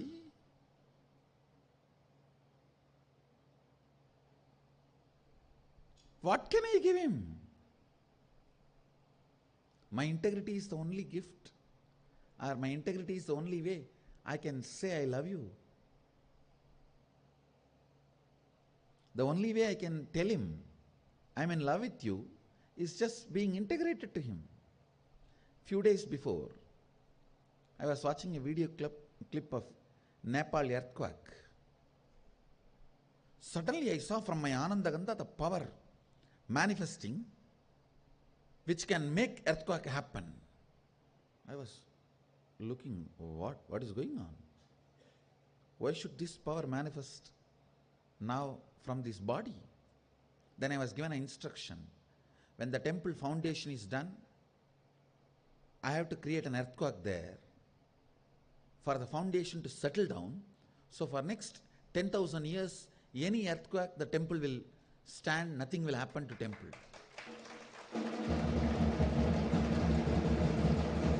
And mark my words, when the foundation is completed, there will be an earthquake just in the temple area, which will be recorded, even the Richter scale, and no building, nothing will be disturbed.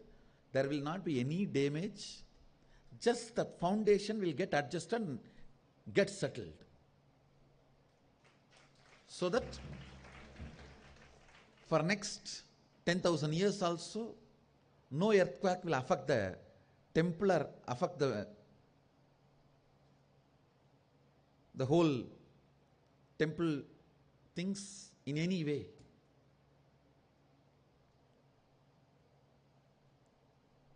So I saw that whole software which Arunagiri Yogeshwara inserted at that time is working. It will be recorded in the Richter scale. You will see. A precise, like a surgical strike earthquake, just in and just the temple area. Nothing will happen to Banyan tree. Banyan tree will be there. Everything will be there, safe. Just the temple area, that land will shake and settle down. So that any earthquake, temple can handle, nothing will happen to temple forever.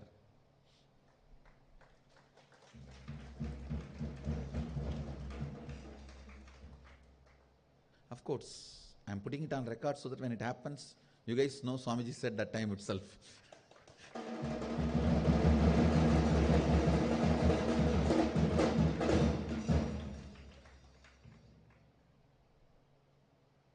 In last 10 years of my public life, at least like this, we have 1,000 video recorded miracles, which I already predicted and exactly happened. I think we should compile all that and present it to the world.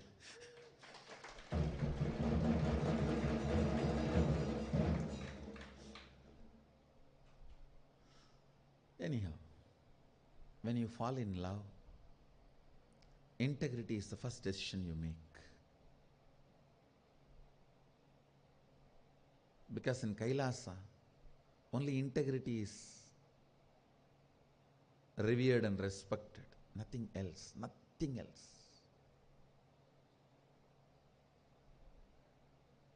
Today morning, me and construction team, we were going around for a walk and Nagesh asked me to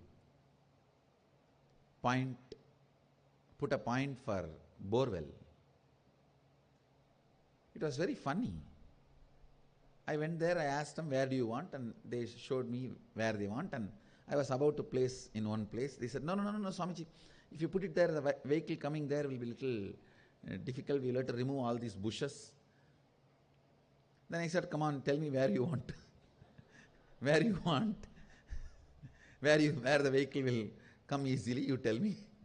And they showed me, this place is okay, Swamiji. Then I said, all right. Put the mark and said, drill the borewell, you will get water. Name it as Shakti Tirtha. Usually, when water diviner come and divine, you even demolish houses. You know how many houses get demolished for getting the borewell done?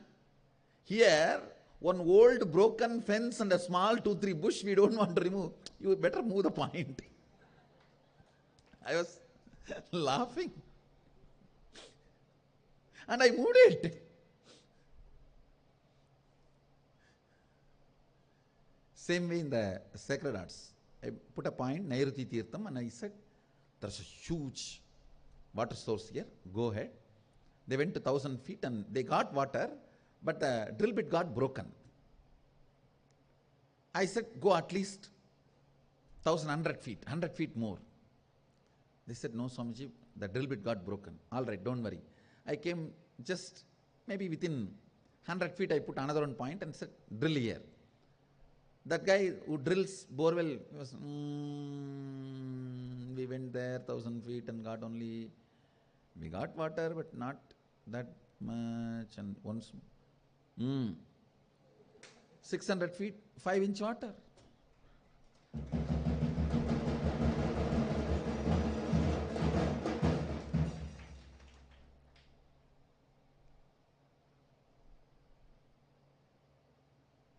We dug 5 borewell, I think 5.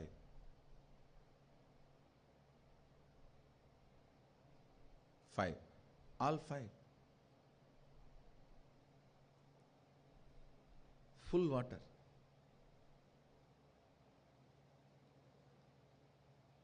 Virikka Gangai, Virikka Veerabhattiran.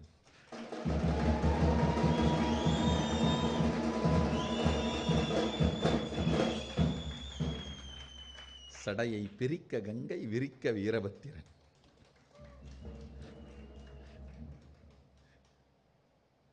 When you fall in love, the first thing should happen to you is deciding to be listening, integrated. If you hit the bottom, oh, how much I can sacrifice? You hit the rock bottom, water is not going to come in this borewell. Borewell failure. If you don't know, integrity is the only way I can tell him I am in love with him. Then you are Ganga. You are Ganga. You are Ganga. Ganga can change her very biomemory quality of flowing downward and break that and can go upward just to touch the feet of Vishwanatha in Kashi.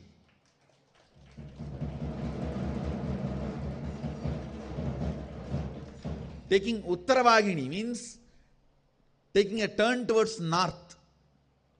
She's just showing, I am in love with you and ready to lose my very quality of flowing downward. So the very identity of water is flowing downward, but I am ready to give up even that to tell you I am in love with you.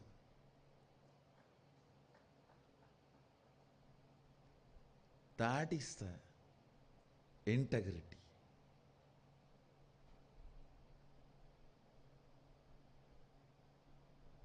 Uttaravagini. She turned towards north just to tell Sadashiva, I am in love with you. Integrity is the expression of love. Integrity is the experience of love. Integrity is personification of listening.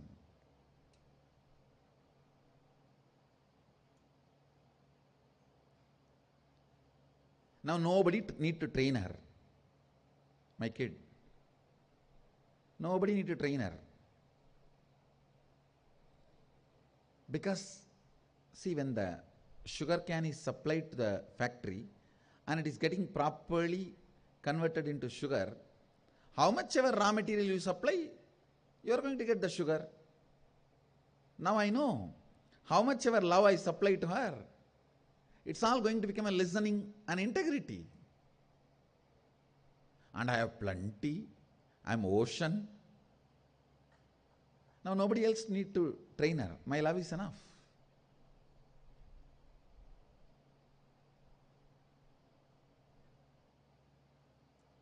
Of course, I am in love with her. That is why I made her love me. Understand? Only when I am in love with you, I made you love me.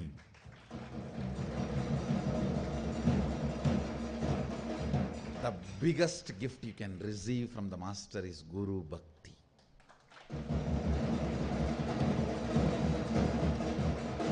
Love towards the Master. Everything else can just follow you. If you just pick up that one gift, Guru Bhakti.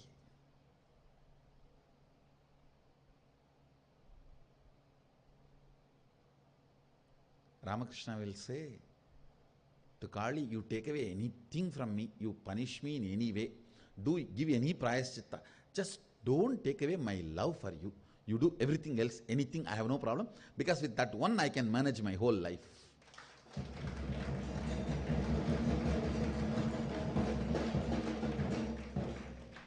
Just leave me my love for you. You take away anything else you want. You do whatever else you want. I am ready to go through. Because with that one thing I can manage everything. Nothing else matters.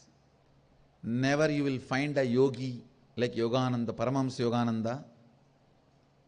Nor you will find a Vedanti like Totapuri. Or you will find Agori like Kinaram Baba. And you will never find a devotee like Ramakrishna.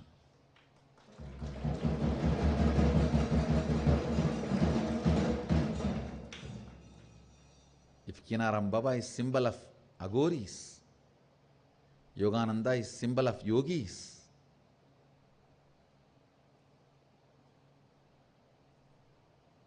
Trailinga Swami is symbol of Siddhas, Ramakrishna is symbol of Bhaktas, devotees. If you know the supply chain is proper, means the input, raw material going in is getting converted properly, outcome, the product as you want. You only should empower the supply chain.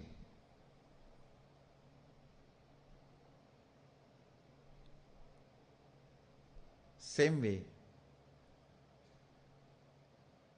when I know the love is coming out as integrity, I will only empower the supply chain with more and more love,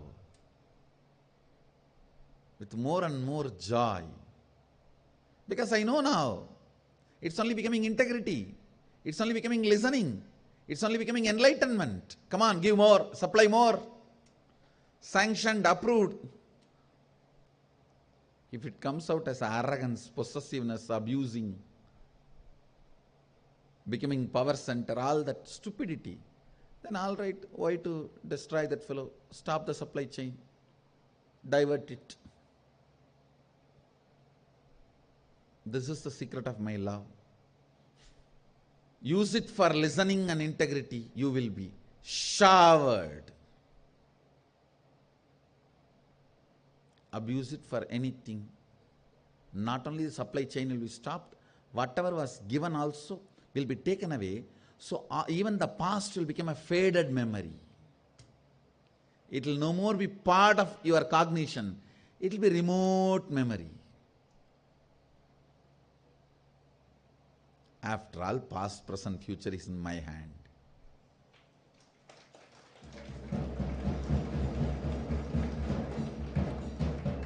Not out of arrogance. I am neither arrogant nor humble. I am straight. Facebook status and subject for Vakyarth Sadas is converting Guru Bhakti to listening and integrity. Converting Guru Bhakti into listening and integrity.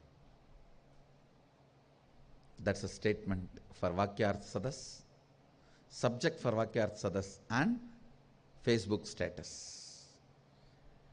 I bless you all. Let you all radiate with integrity, authenticity, responsibility, enriching, causing, living Shuddhadvaita Saivam, the eternal bliss. Nithyananda. Thank you. Be blissful.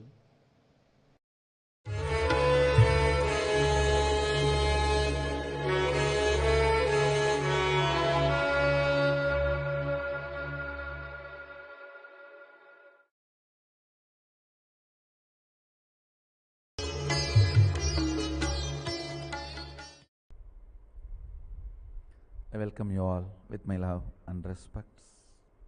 Welcome everyone who is sitting with us all over the world. When you listen to the sound of Kailasa, the power manifests in you is all the powers related to sound and verbalization.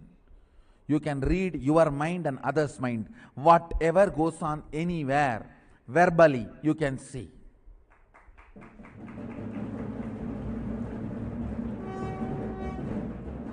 Not only in you, in anybody, anywhere. What goes on inside them, the verbalization, you can directly see. I tell you, fundamentally, reading your own mind, ability to read your mind and read all your blind spots, that empowers you to read others. Understand? Reading your own mind is manifesting powerful cognitions. Reading others' mind is manifesting powers. That's all.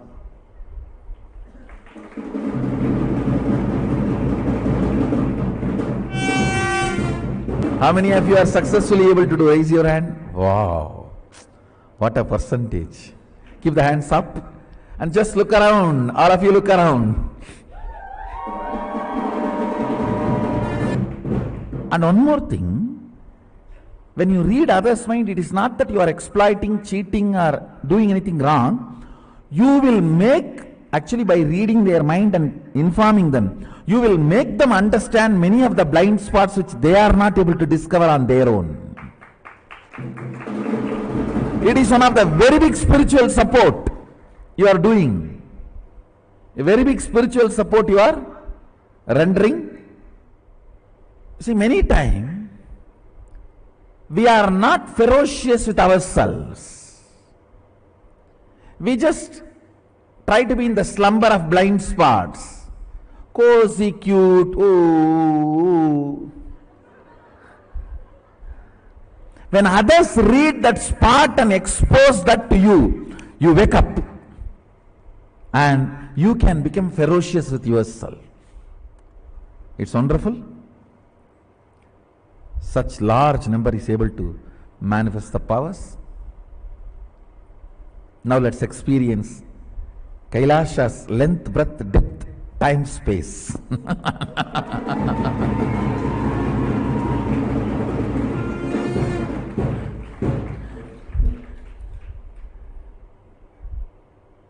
Understand?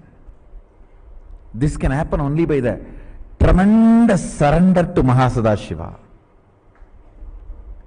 You can't enter into his home by any demand. No. No aushadha can work. No, he's not a serpent. You put some medicine and herb and he will listen to you. No. He's Naheshwara. He's not Naga. Understand? It is deep surrender and devotion and reverence, humbleness, requesting Mahadeva, please grace us. Please grace us.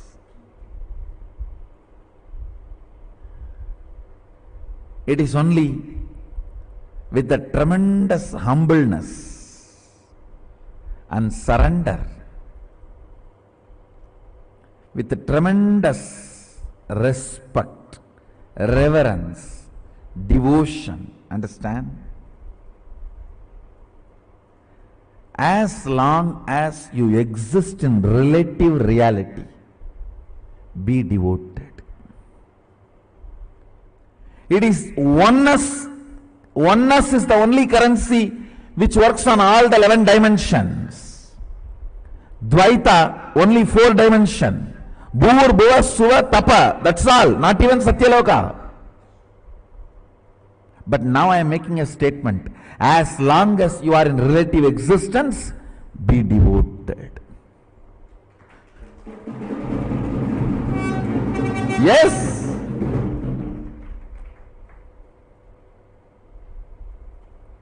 Your third eye should be penetrated with the truth of oneness, Advaita, Shuddhadvaita.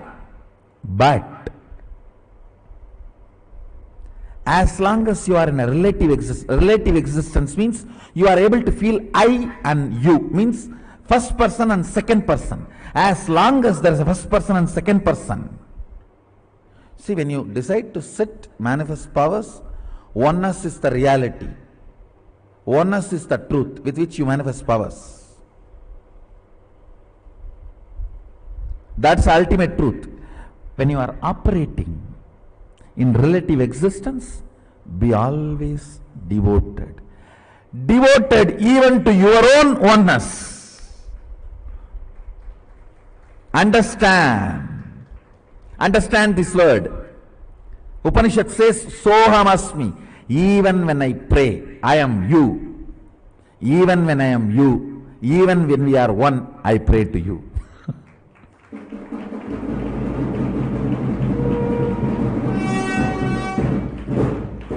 Upanishad has a beautiful word. Sohamasmi. Even when I am praying, I am you. So even when I am you, as long as there is a relative reality, I pray. I am devoted to you. I know you and me are one and the same. But as long as there is a relative existence, till I feel there is a skin for me and skin for you, I am devoted to you. People ask me, when thousands worship you, why do you bow down so much in front of the deities? And understand, this is the secret.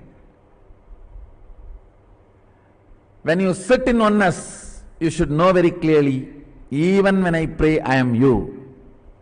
When you are operating relative existence, you should know, even when I am one with you, I am praying. I am devoted to you. In relative existence, always be devoted.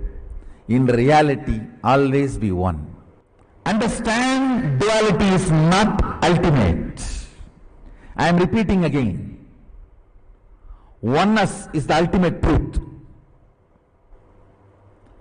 That does not mean in relative existence you will be arrogant. No. You will be humble.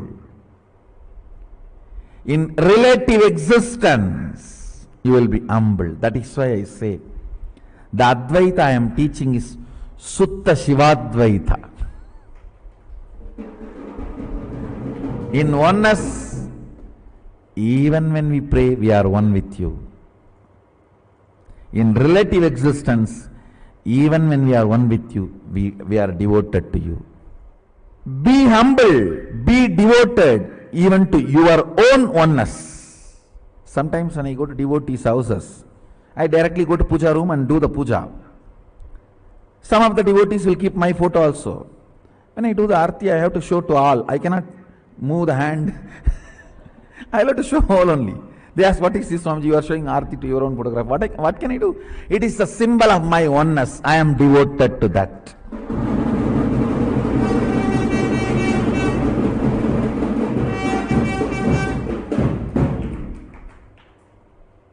Even I bow down to. See, you have both component. Your oneness, Shuddhatvaita, and your relative existence, to which you are going to be devoted, that is going to manifest in you more and more. That is going to be strengthened in you more and more.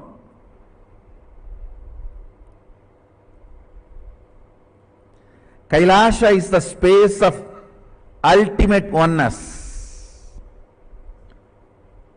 Sachidananda, ultimate oneness. Understand? Kailasha is the space of ultimate oneness. And if you hear only the Shabda, you can read your mind. If you hear only the Nada of Kailasa, you can read others' mind. Be blissful.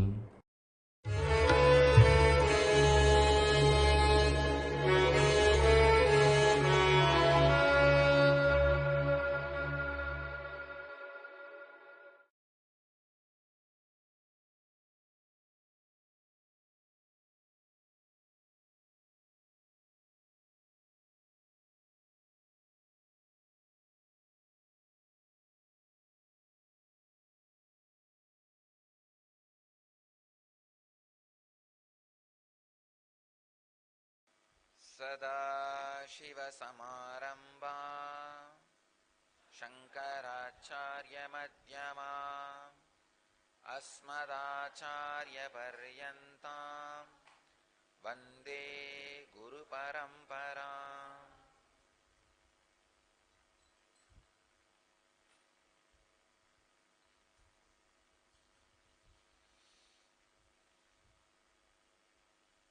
I welcome you all with my love and respects.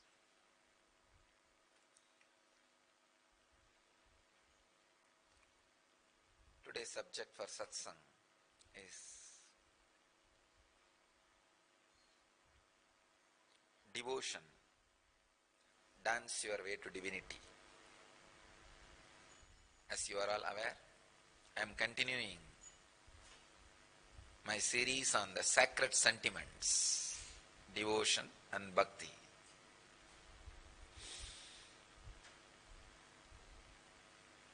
Today is Kartika Deepa Brahmotsava Dvajarohana, the first day of the Kartika Deepam Brahmotsavam starts in Dhyanapeetam and in Arunachala.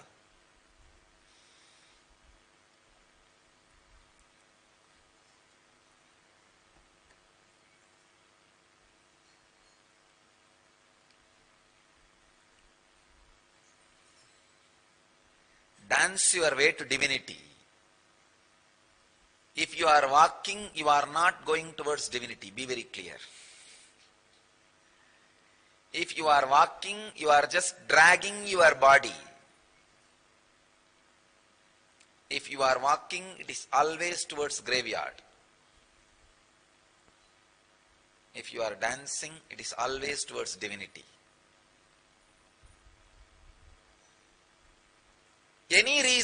If you are dancing, you are moving towards divinity, understand?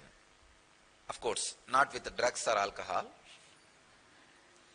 Without drugs or alcohol, any reason you have joy or ecstasy and you are dancing, you are moving towards divinity.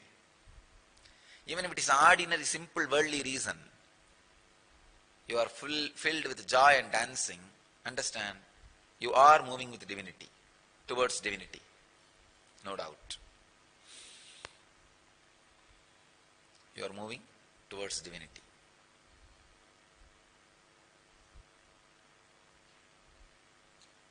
Ramakrishna says very beautifully,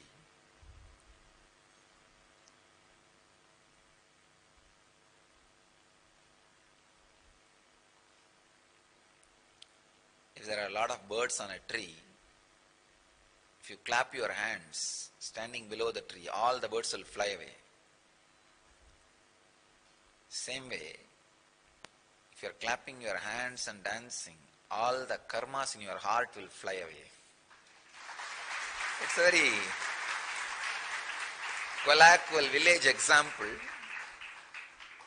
but I tell you, it's truth.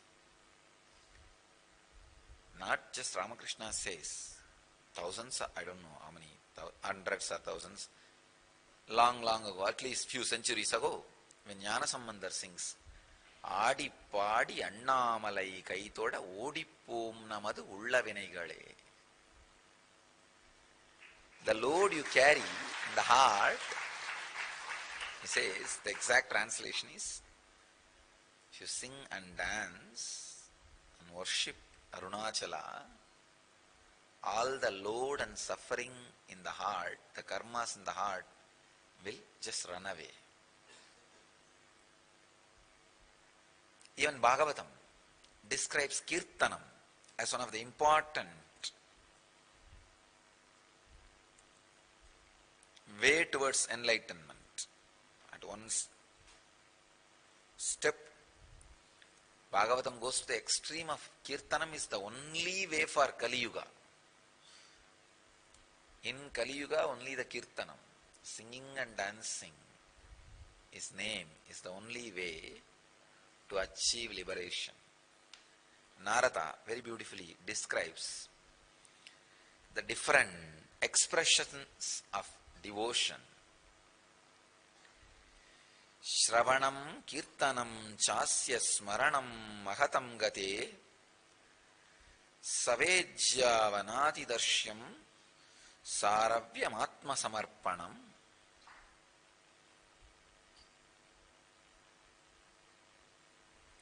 Hearing about him, singing his praise, remembering him always, attending on him, taking care of him, worshipping him, saluting him, practicing the attitude of servitude towards him, developing loving intimacy with him, and surrendering oneself to him. God. I think Narada is giving a complete, comprehensive description of devotion. I can say trying to. You can't touch devotion. Devotion is the subject, uncorrupted by any words. How many people try? Actually, there are hundreds of sutras written on yoga after Patanjali's Yoga Sutra. Hundreds of books on Vedanta after the Brahma Sutra Bhashya, after the Brahma Sutras. So many people go on write if any one book becomes a hit, super hit. It's like once the book Power of Now becomes super hit, then Practicing Power of Now, one edition comes out. Like that in the modern day, how bestsellers, if they become a bestseller, then the same author comes up with the different books under the same title with the same theme. Chicken Soup for Soul. When that book has become super hit. Now there are hundreds of volumes on Chicken Soup for the Soul, Chicken Soup for the grandmother's soul, Chicken Soup for the teenager's soul, Chicken Soup for mother-in-law's soul, chicken soup for daughter-in-law's soul, really. Just like this Tamil TV serials. Once the Siddhi become super hit, then Anni, Orpadi, Mamiyar, Marumagal.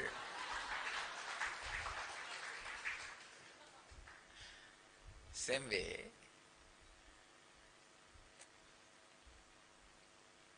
when a book becomes super hit, naturally hundreds of books will be written in the same theme and the title and the look and feel of the same trend. But you will be shocked. There is no book after Narada's Bhakti Sutra on Bhakti. Because everybody understood the failure of Narada. It's a great attempt, but never he is able to, not only he, nobody can catch Bhakti. Nobody can catch Bhakti in words. It is just an ecstasy, breeze, comes and makes your whole life romantic and gives you a kind of a extraordinary overflowing, churning and experience. And if your nervous system is not strong enough to hold, it just settles down, that's all. But even if it settles down, it settles down as a tremendous wisdom and energy.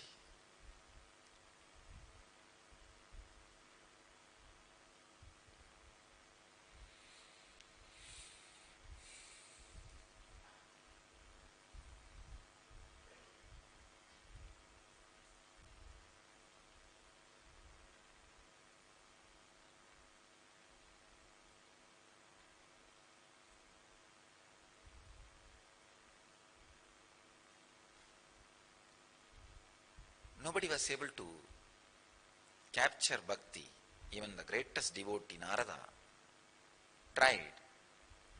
I can say here also he is trying to only describe the expressions of Bhakti.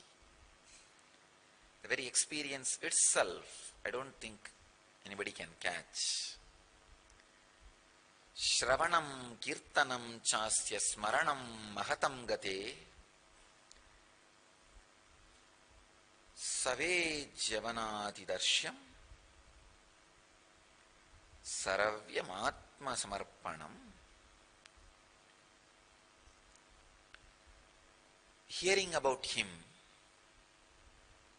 singing his praise, remembering him always, attending on him, worshipping him, saluting him, practicing the attitude of servitude towards him, developing loving intimacy with him, and surrendering oneself to him.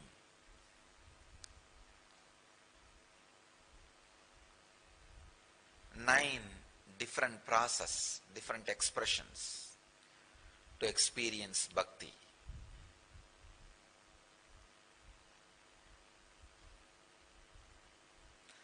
In these nine, Kirtanam is also one. Singing and dancing is also one. The second is Kirtanam. First Sravanam, remembering. Then second, singing is praise. Singing and dancing together is called Kirtanam. In these nine, other than Kirtanam, all eight, what I said, attending on him, worshipping him, saluting him, all the other eight is like a breeze, comes, gives you the extraordinary romance experience, and it will settle down.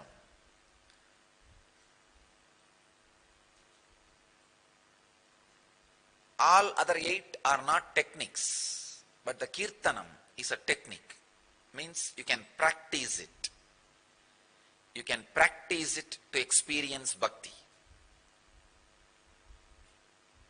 Because it makes your nervous system strong to hold the bhakti experience forever and ever and ever. Just today morning, one of my disciples, she was asking, the Sarvadarshan, what is the way and how much we should do this weightlifting and hatha yoga, the physical activity, and what we should think during that activity. I was telling her, try to retain the witnessing awareness, the maximum awareness when you do this physical activity like weightlifting or hatha yoga or pranayama, any physical activity. Because whatever idea you retain in your inner space becomes part of you during the physical activity. It becomes your biomemory. In Kirtanam, you are already remembering him, singing and dancing. So he becomes your biomemory. He becomes your biomemory. When I say he, I mean God or consciousness or pure awareness, anything you can use. Guru, whatever. Whatever you feel as higher than you, highest. That's what I mean by the word he. Kirtanam, dancing your way to the divine, to the divinity.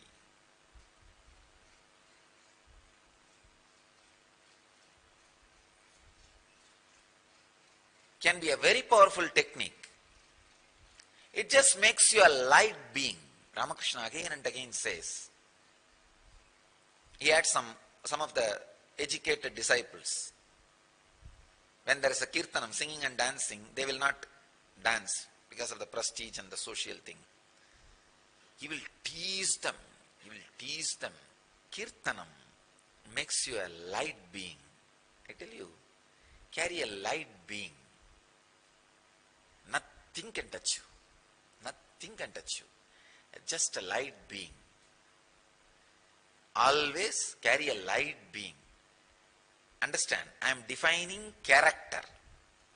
Character means carrying a light being. That's all. Nothing else is character. Understand, nothing else is character.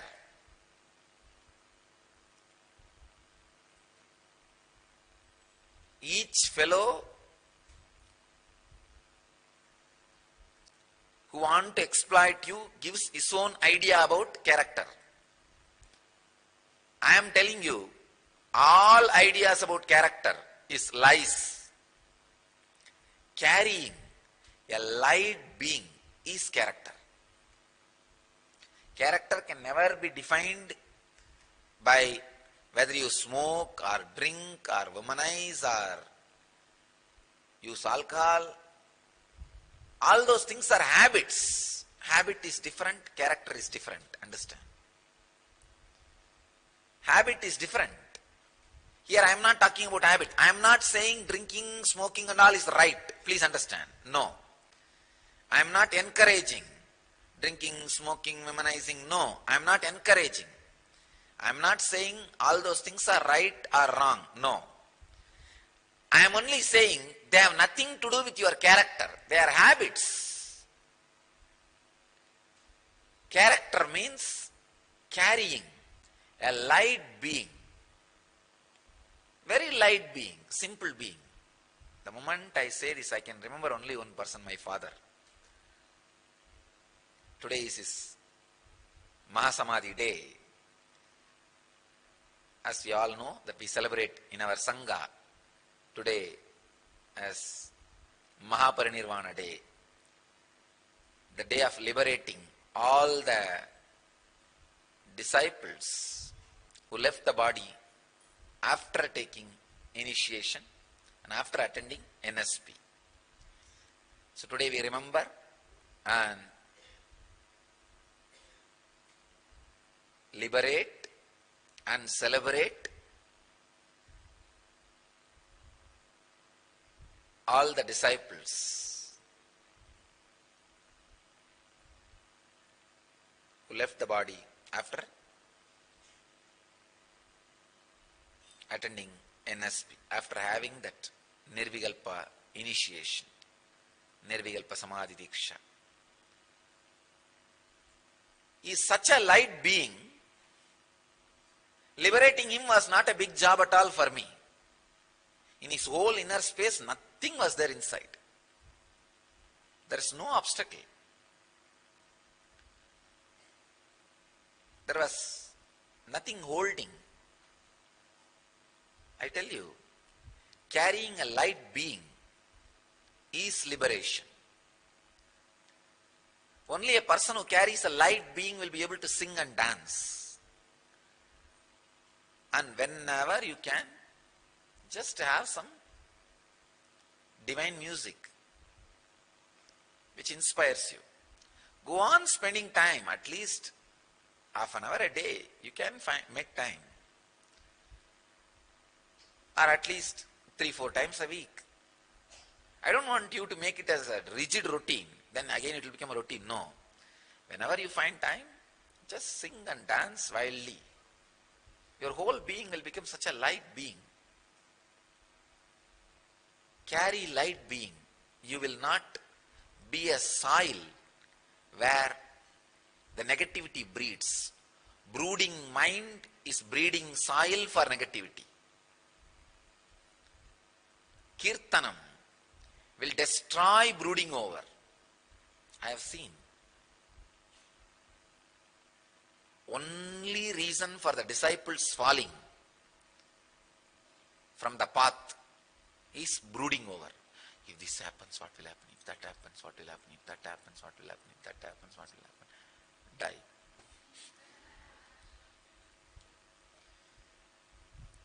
If you think more than 3 steps, be very clear. Already brooding over has started. You need kirtanam. You need singing and dancing.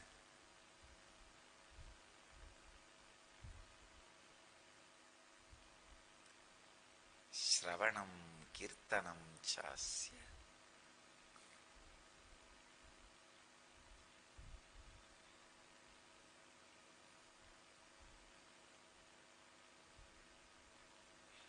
Such an extraordinary description.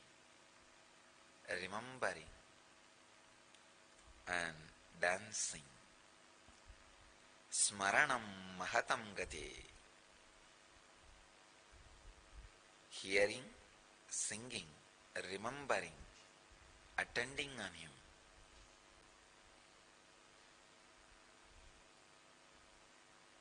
It's really difficult. A male can write such a detailed description of a bhakti. I really suspect Narada may not have been male. At least in the inner space. Such, because the attending and male consciousness is completely two opposite extremes.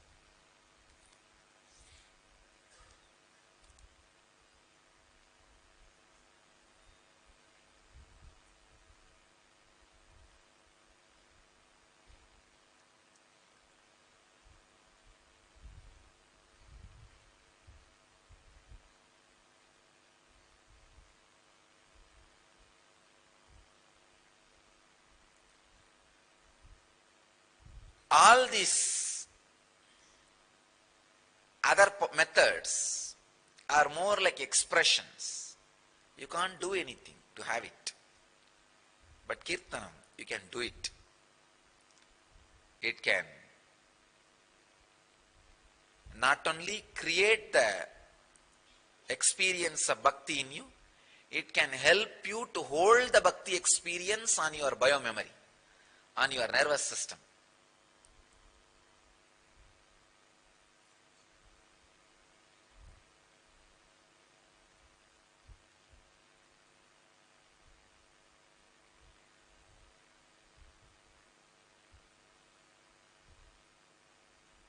I think I have to end my discourses on the sacred sentiments today, because it is again and again I am stuck for words. I am not able to talk, not because I don't have anything to tell. I have too much to tell. When it comes to bhakti, I have too much to tell. Today especially, the day of Arunachala, the Brahmotsavam starts.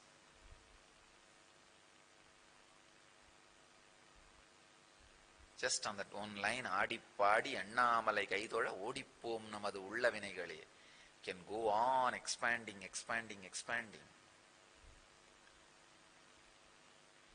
But I don't know where to start, and I don't know when I will end.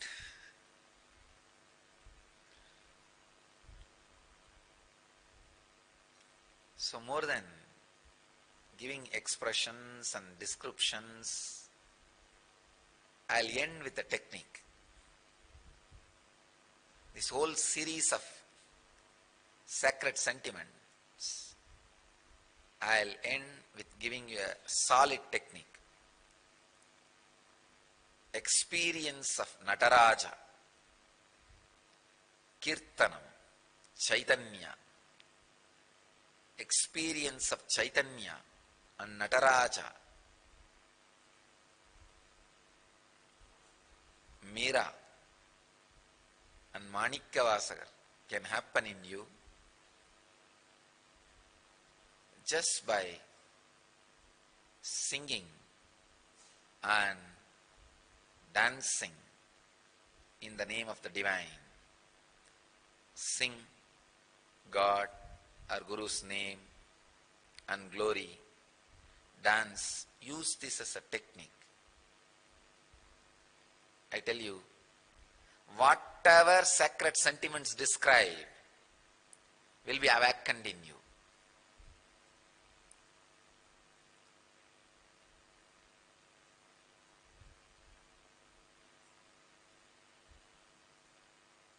I remember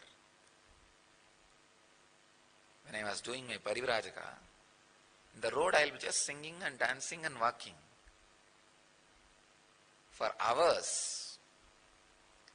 On the ecstasy level, the joy and the bhakti gets created, and the stability, the days or months that experience stays inside the system is just unimaginable. You don't need anything from outer world to create pleasure in you. If you got the ecstasy, if you just got the taste, if you click with this Shravanam and Kirtanam, singing and dancing. Shravanam means listening, hearing. Kirtanam means singing and dancing. Singing and dancing not only creates the wave of devotion in you, your nervous system becomes so strong that wave of devotion settles in you. You retain the biomemory of devotion. So from tomorrow, I'll start the new, important dimension of my avataric mission, Siddha. I'm going to start speaking on Siddha tradition. Not only the medicinal aspects of Siddha, Kriya, Siddhis, all other aspects and dimensions of Siddha tradition.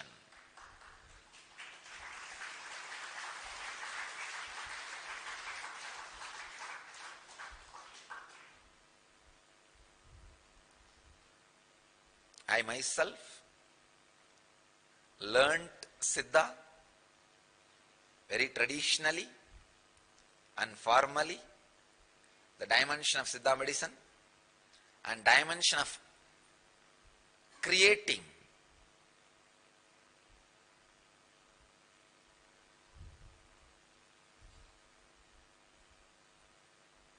different siddhis in the human body and in the outer world. And another one important thing, no other tradition in the world can claim. This is the unique thing, unique contribution of the Siddha tradition, awakening the non-mechanical parts of the brain through herbs and medicines.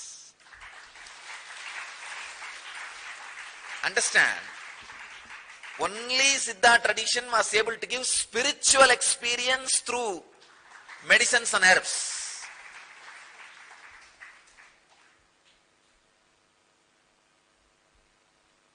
You may be shocked. How can a spiritual experience be given by something outside, a chemical, a herb? Siddhas are able to do.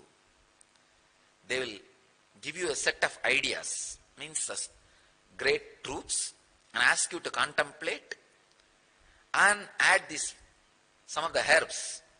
These ideas will become reality in you and get settled in your biomemory because of that effect of that medicine. And same way, Siddhas are able to create, able to give extraordinary powers to disciples just through the herbs. Patanjali describes Mani Mantra Aushada. Mani means great truths. Realizing the great truths will give you extraordinary power. And mantra means techniques. Practicing techniques will give you extraordinary powers. And the third important thing, Patanjali says, Aushada. Through proper medicines, you can achieve and experience extraordinary powers. Ayurveda can only cure your body through herbs, bring you back to health. But the Siddha tradition can give extraordinary powers to your body and mind just through herbs and medicines. From tomorrow, I'll start revealing the great secrets of Siddha tradition to the world. I think this is going to be one of the greatest contribution and one of the major dimension of my avataric mission.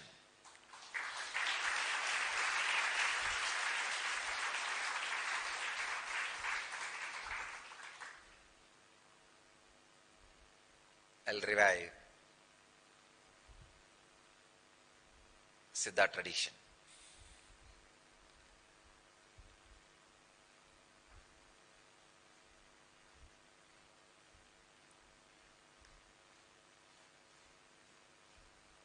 Today, I end the series of sacred sentiments giving one of the powerful technique.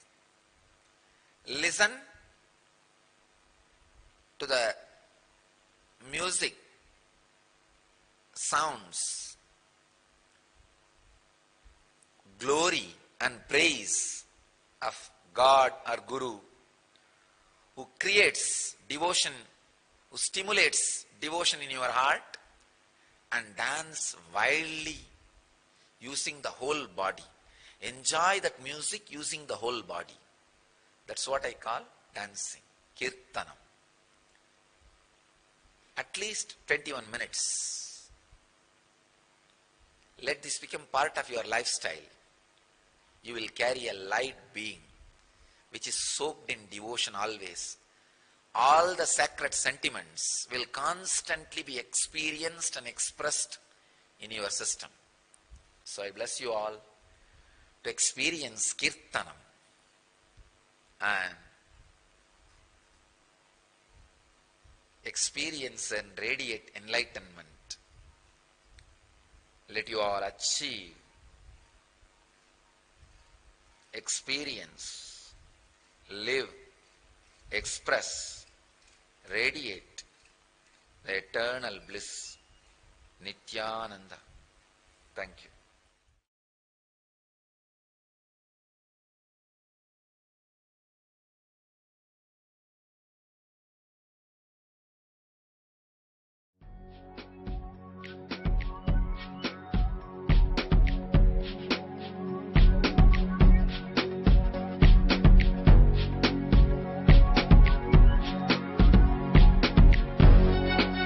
All that I taste, all that I smell,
नित्यानन्देश्वरसमारम्भाम् नित्यानन्देश्वरिमध्यमाम् अस्मदाचार्यपर्यन्ताम् वन्दे गुरुपरम्पराम्. I welcome all of you with my love and blessings on this auspicious Guru Purnima day.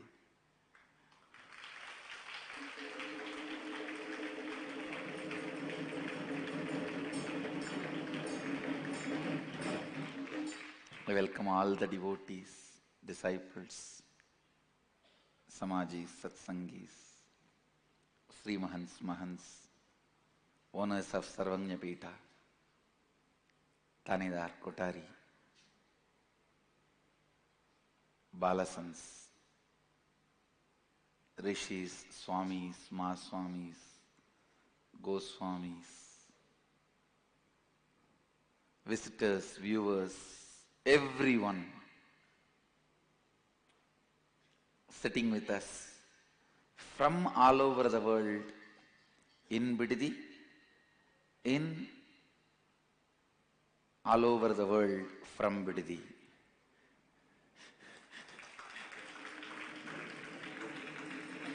From all over the world in Bidadi and in all over the world from Bidadi. I welcome all of you sitting with us in Rajya Sabha,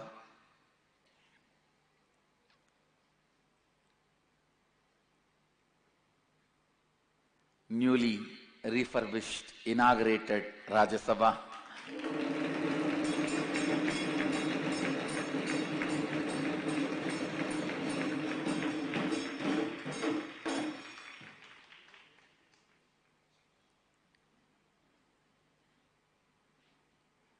And sitting with us through Nithyananda TV, Sadhana TV, Ara TV, Nakshatra TV, and two-way video conferencing, having Nayana Diksha all over the world, cities, sitting with us through two-way video conferencing, having Nayana Diksha all over the world.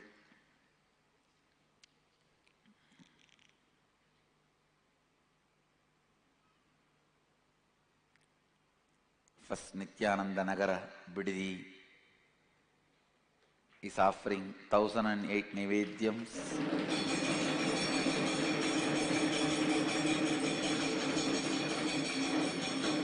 Oklahoma Adinam is offering 45 Nivedyams. Hyderabad Adinam is offering 108 Nivedyams. Kuala Lumpur Adinam is offering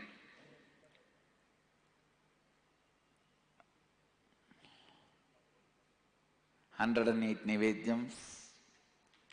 Toronto, Canada Adinam is offering 108 Nivedyams. Houston Adinam is offering 121 Nivedyams. New Zealand, Trinidad Tobago is offering 21 Nivedyams. Australia, Nithyananda Sangha Australia is offering 108 Nivedyams. And Seattle is offering 65 Nivedyams, Seattle Adinam. Ohio Adinam is offering 112 Nivedyams. Nepal Dhyanapitam is offering 56,000 lamps and 56 Nivedyams.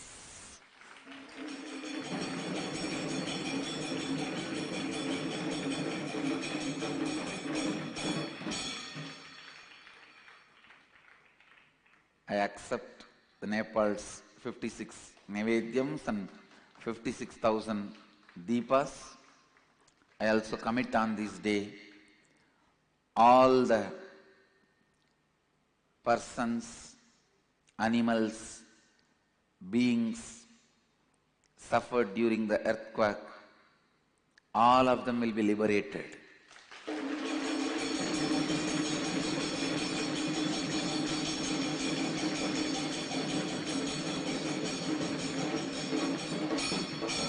I also bless this nation.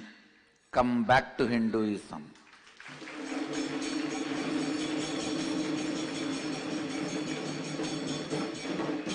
Let this nation come back to Hinduism. To honor this nation's decision to come back to Hinduism, this December I am going there to conduct the inner awakening.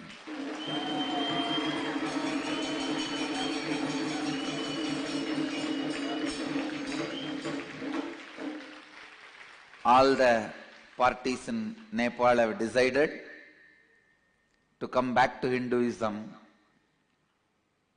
I am so happy with the decision. To support the decision, give my moral support. I'll be physically going there and conducting the December inner awakening in Nepal.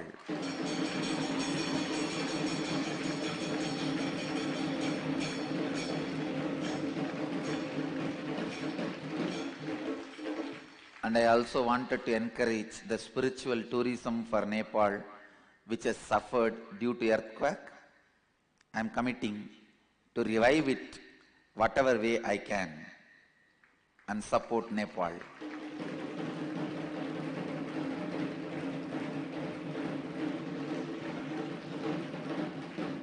Dubai Adinam is offering 16 Nivedyams and San Jose Adinam is offering 108 Nivedyams, and today my deity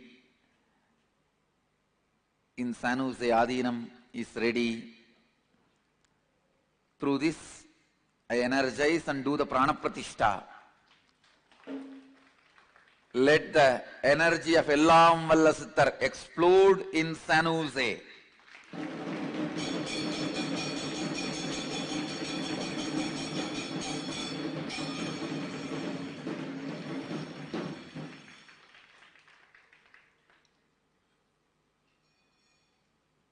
As Sadashiva, I'll continuously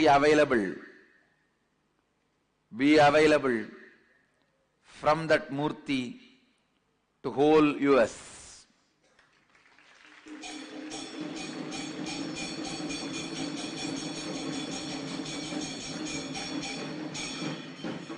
To mark the presence of Sadashiva in this Murti, all the 5 sacred items, Basma, Kumkuma, turmeric, honey, and the sandal will materialize from now. It will start materializing from that Murti continuously to tell people my presence. Anybody stares into the third eye of those Murti, of that Murti, their third eye will be awakened.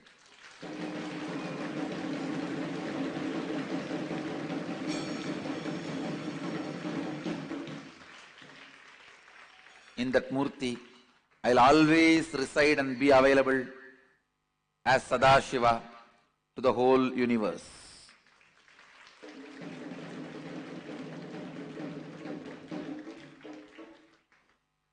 Los Angeles Adinam is offering 116 Nivedyams.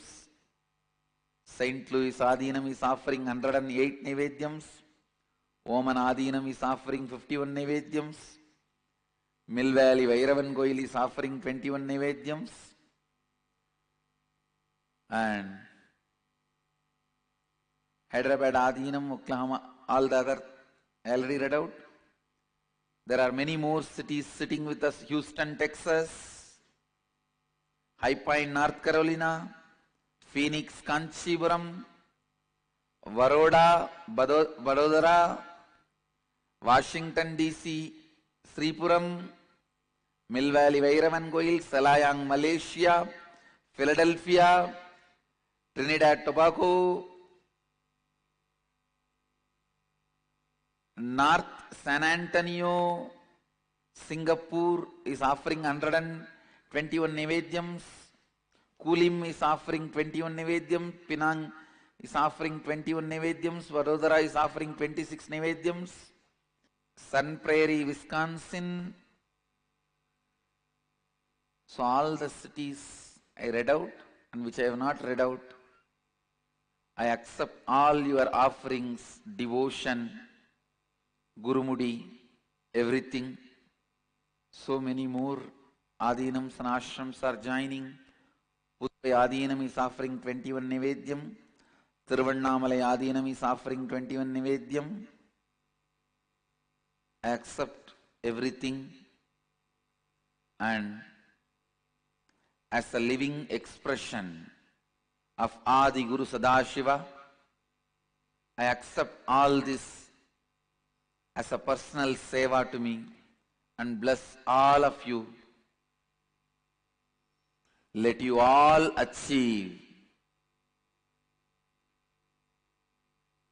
the ultimate, along with whatever good things you need, you want even in mundane world. My today's message, the Guru Purnima message, Guru Purnima 2015 message, Guru Bhakti.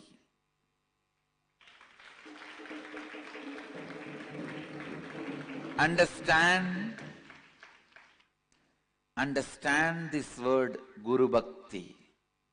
It is not just putting few flowers in his feet or doing some small puja. Of course, that is a symbolic representation. But the real Guru Bhakti, understand, being authentic to Guru. Let me explain that word, Guru Bhakti. Being authentic to Guru. Look into your inner image. See how much of your inner image is influenced by Guru's presence in your life. Look into your inner image. See in how much you are still stuck with your old stupid identity and inner image. How much the Guru has influenced, Guru's presence has influenced, and how much of your idea about you has changed. Please understand, your inner image is not you. Not only your inner image is not you, what you think as your inner image is a screen, iron curtain, stopping you to experience the real you. See how much your inner image has been influenced by your Guru's presence in your life. If you continue to have your inner image without changing, you are living your logical life. Yesterday you have been sick. Logically today you will be sick. Logically tomorrow you will be sick or more sick. Till death. That is supposed to be the logical life. Inspiration and energy of the Guru enters into your inner image. Life will not be any more logical. It will become just magical.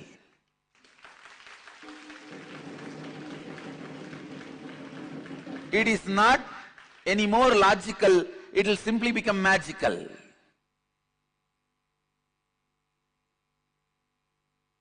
How much your inner image is inspired, influenced by your Guru's presence in your life. How much your outer image is inspired and influenced. What kind of outer image you show to your Guru. And how your Guru holds you.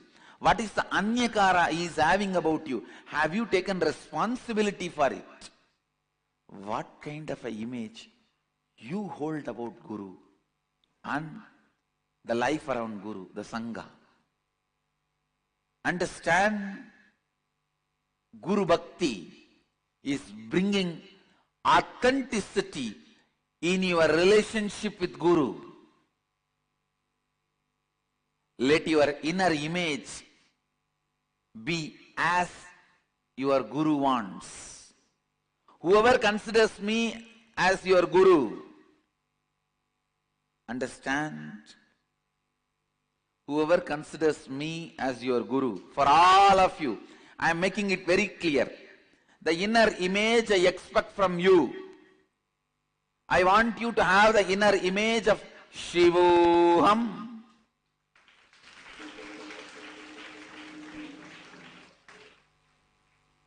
My taste is very simple in anything. I just want the best thing.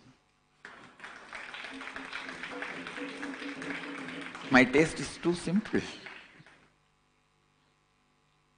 Go on transforming your inner image every day, whether it is an inch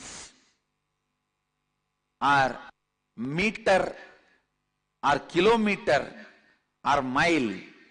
Move towards Shivoham. That's the first step for any activism. Please understand.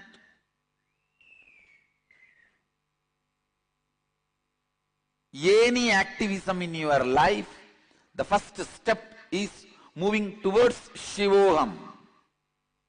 Align your inner image towards what your Guru wants as your inner image.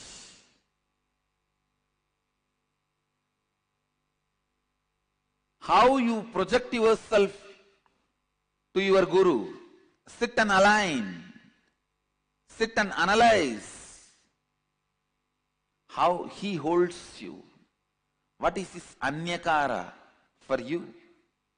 Are you taking responsibility for it? Understand, anyone who takes responsibility to align themselves to my anyakara, I commit with you.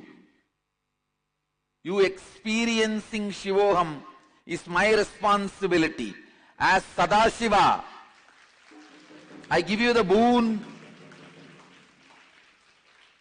of living Shivoham.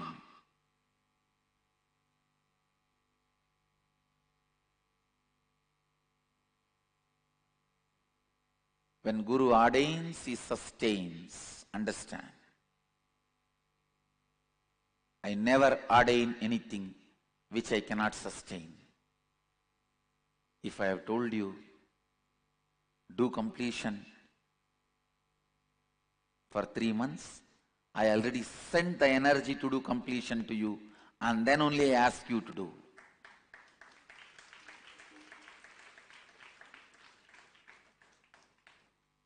If Krishna is asking Kuchela to do all the danas, whatever wealth is required for Kuchela to do the danas, Krishna has already sent to Kuchela's house. Only then he is asking Kuchela to do the danas. Understand, anything I ordain, I already sent whatever is required to you. I already sent whatever is needed to sustain it.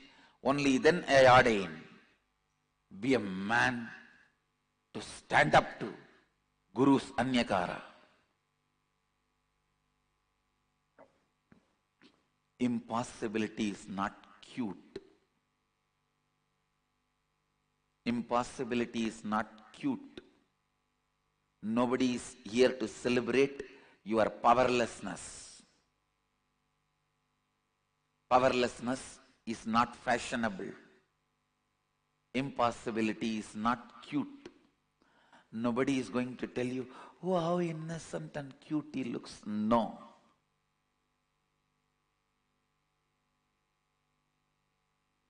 Shivaganas are the modern day fashion.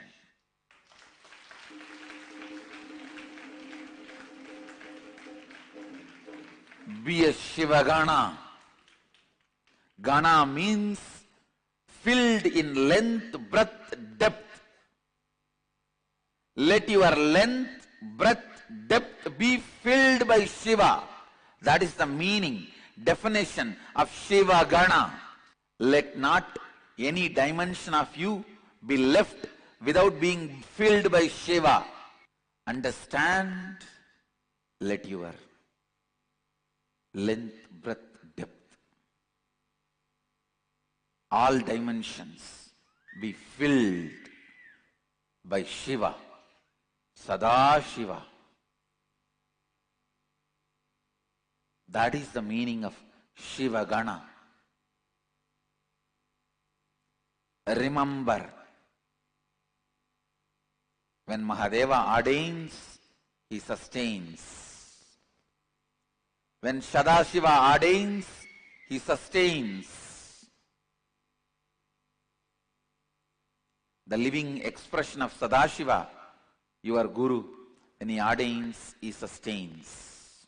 What is the influence of your Guru in your inner image?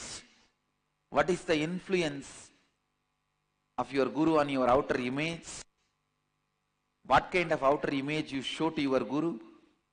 And what is your Guru's Anyakara for you? How much you have taken responsibility, and what is your Anyakara towards Guru? How you hold him? What's your image towards Guru and life? Align all the four to its highest possibility, that is Guru Bhakti.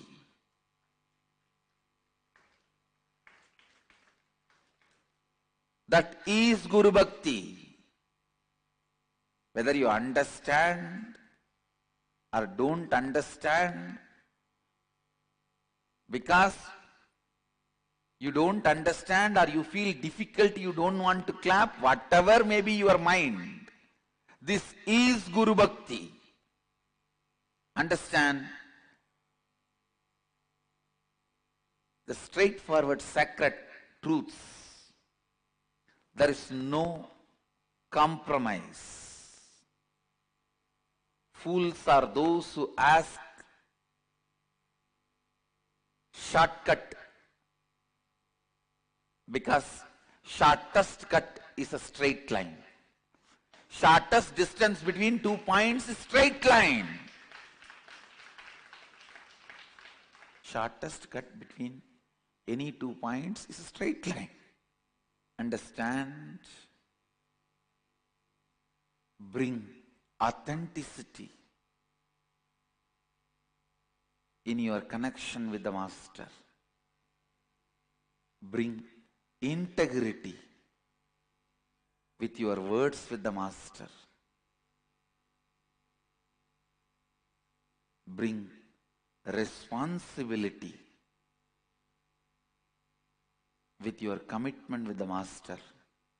Only then you can enrich the world about the Master. Otherwise, you are enriching maybe hypocritical marketing to show you are trying to do something or maintain your position in the Sangha. Maintain your status in the Sangha, not the state. First, bring authenticity with your connection in the Guru, with the Guru. Bring integrity with your words with the Guru. Bring responsibility in your connection with the Guru. Only then you will be enriched by Guru's energy, and you can enrich the world with Guru's energy. Otherwise, you may be just eating kakka biryani.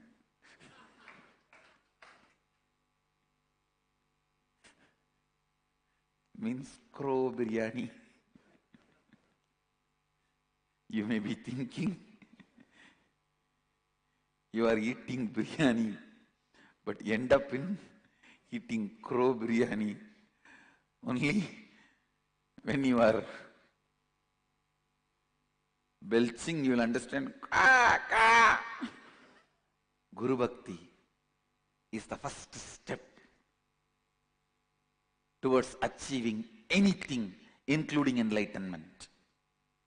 Even to start the spiritual process, at least to start, maybe the first step, little bit of completion or yoga or meditation. Even for that, you need certain kind of a, at least basic trust towards Guru. The initial form of Guru Bhakti. And ultimately, even for enlightenment, Guru Bhakti is required. Guru Bhakti is required. Actually, Guru Bhakti itself is an independent method to lead you to enlightenment without any other technique or methodology.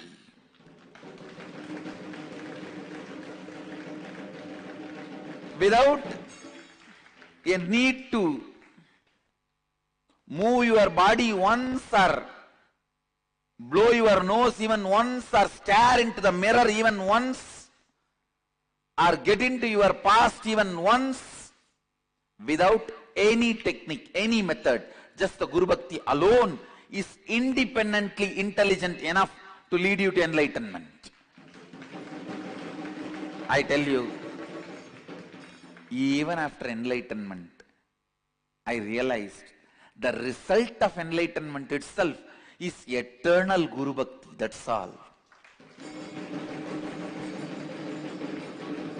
Actually, after enlightenment, what you are going to bring into you, what is going to be your foundation cognition, your basic cognition to exist is Guru Bhakti. Guru Bhakti is not your whims and fancies towards your own concept of Guru. It is authenticating yourself, authentically aligning yourself, authenticating yourself and authentically aligning yourself to your Guru by aligning your inner image, outer image, others' image, life image with your Guru's connection. It is actually not difficult. I tell you, the other day one guy came and met me. Actually, even news article appeared about him in the Facebook and all. He came and met me maybe a few months before. Actually, just within 50,000 rupee, he has made a helicopter. He's an Indian automobile mechanic. I was shocked. And it is really flying. 2 persons can fly in that. I was shocked. How 50,000? What did you do? When I studied his inner space, he retained his innocence of, if eyes can see, hands can do. Which was one of the greatest teaching I received from my Guru, beautifully in Tamil. Kannu paaka kai seyyanu, adu daanda manushan. Means,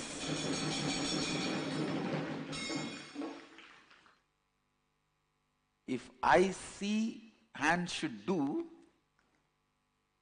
only then you are a man.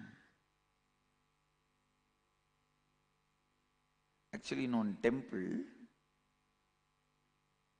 suddenly on a festival day, Devi temple, festival day, the priest is not there to do the decoration, the sandal paste alankara for the Devi.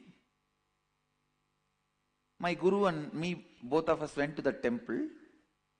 Suddenly she told me, have you seen in the temple, the main Arunachaleshwara temple, they are doing the sandal paste alankara?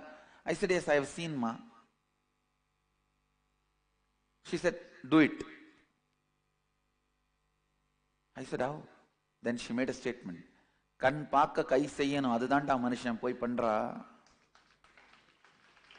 If your eyes can see, your hands should do. I tell you, that is basically the village Indian's belief about himself. It is actually the Western engineering education destroys you and makes you feel everything is difficult. Unfortunately, in India, everybody first becomes engineer, only then they try to figure out what to do, what to become. I actually don't read any English book other than the scriptures English translation, because I don't want to be influenced by that Western thought currents. I learnt English only by downloading the spiritual material.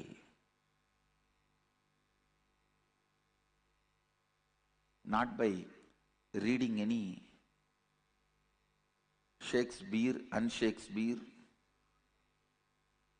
shaking beer or unshaking beer.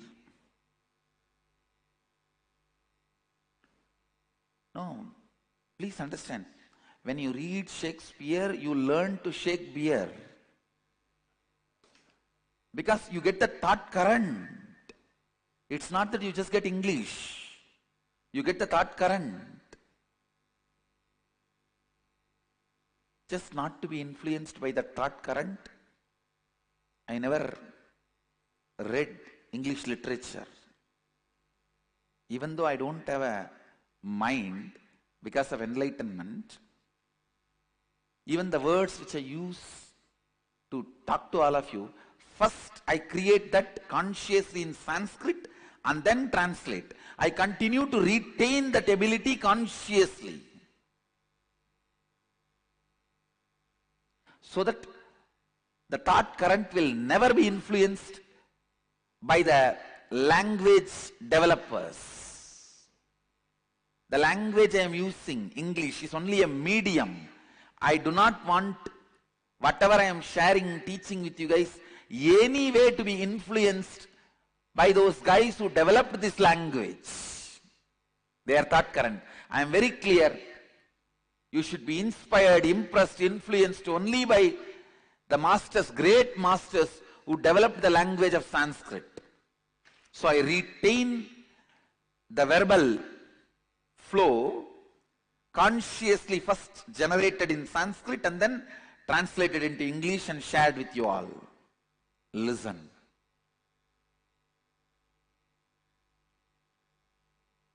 Simply you can do it. Don't be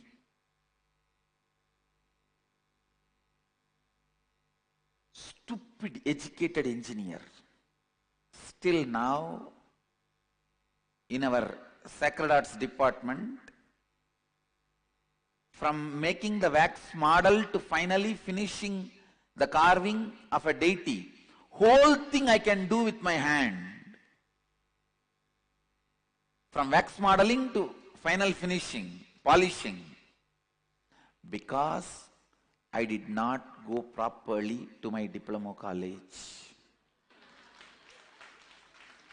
Otherwise, 3 years is a lot of time. They would have made me believe it is too difficult. In that whole 3 years, finally the fellows who come out, what they learn, just threading one screw.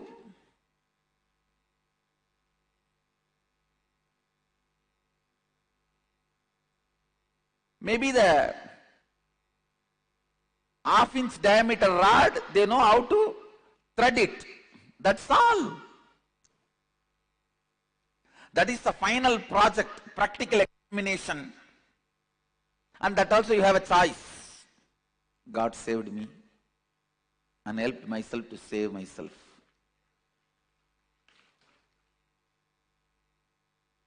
This concept of difficulty is injected into human beings so that you can be kept as a slave forever, I tell you. Whoever injects the concept of difficulty, renounce those people in your life. You will be saved forever. whoever teaches you possible in your life, by giving up anything, be around them, you will be saved.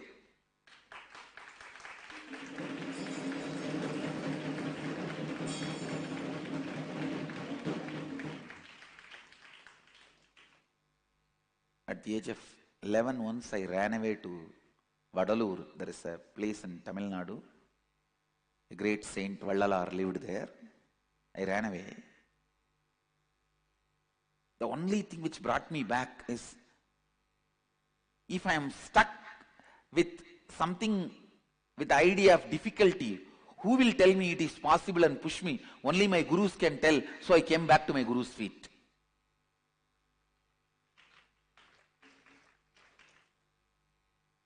He said, no. Who will make me understand it is possible? Only my guru can. Guru's feet is the ultimate tirtha. No parivrajaka will help leaving Guru's feet. That is the ultimate tirtha. Any parivrajaka in 3 days depression.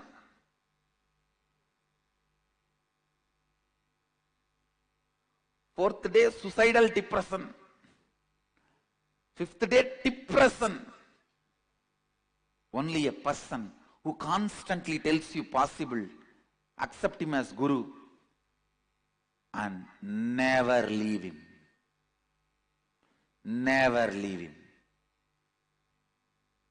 Possibility is his statement. Positivity is his state.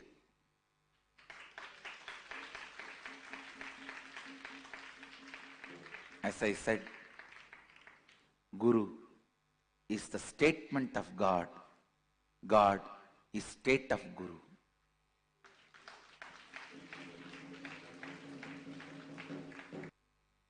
Let your statement be possibility always, and your statemental be positivity always. Maybe a new word, it's okay. Statemental. Let your statement be possibility always, and statemental be possibility and positivity always. Let your statement be possibility and statemental be positivity. Remember, today's Guru Purnima message is Guru Bhakti. It means becoming authentic to your connection with the Guru.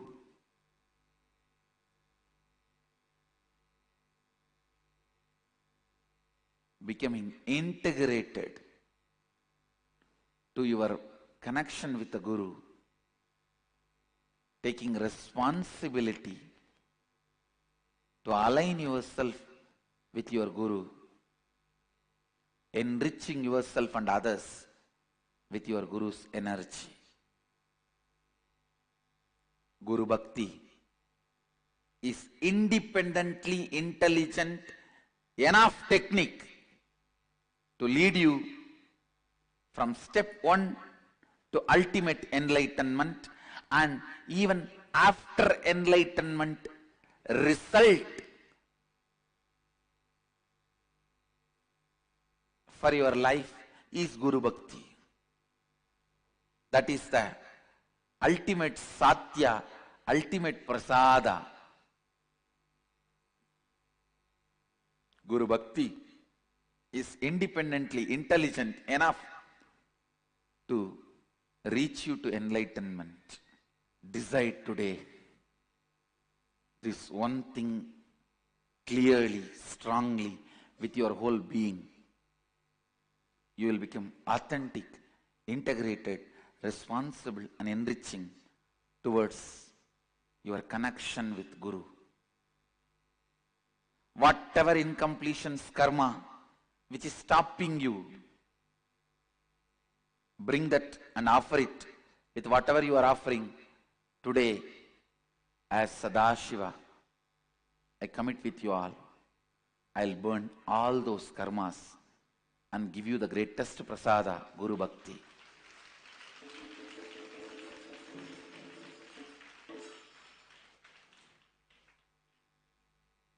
Mahadeva says, Sadashiva says to Parvati, even if you see God, ask him to give you Guru Bhakti.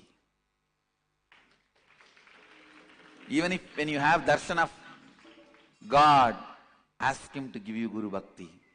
Because that will give you everything, and that is the result of everything.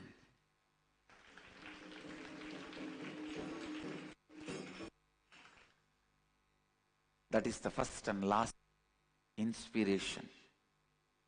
Don't allow any stupid dog to do dash dash on your Guru Bhakti. You feel the dash. Don't allow any stupid donkeys to do dash dash on your Guru Bhakti.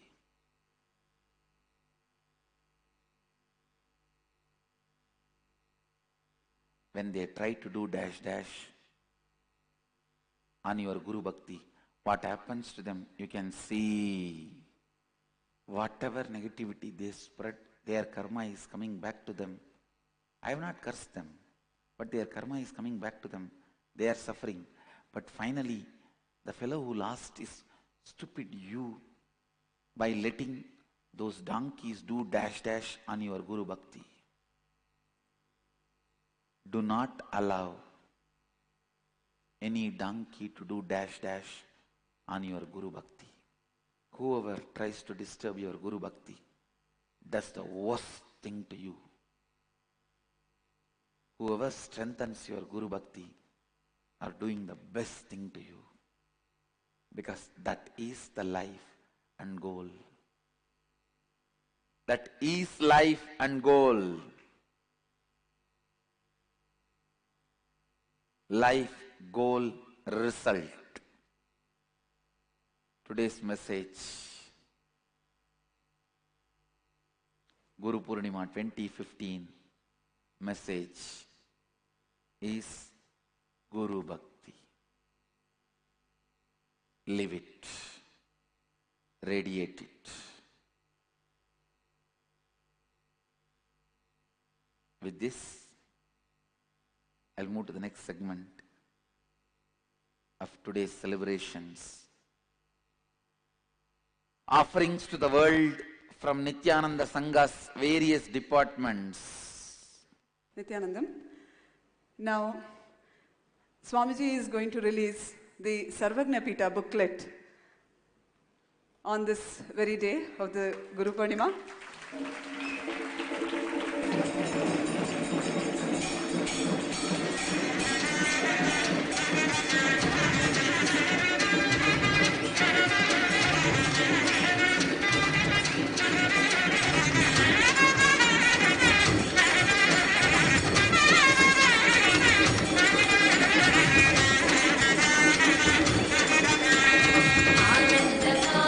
Actually, this is the first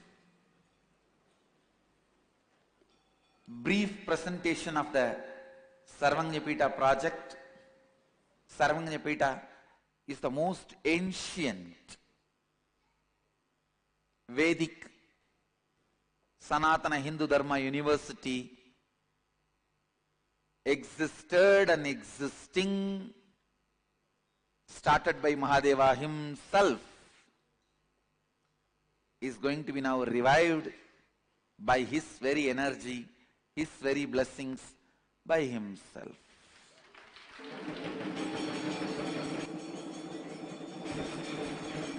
Even though last Inner Awakening I released the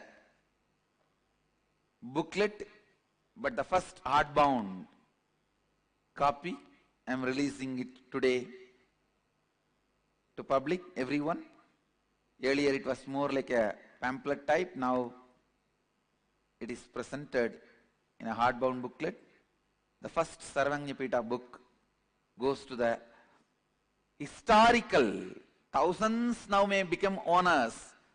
The first owner of Sarvanyapita, Srikant and Prasanna. The first copy goes to them. Prasanna, please come and receive. On behalf of Srikant, Prasanna can receive. Sing.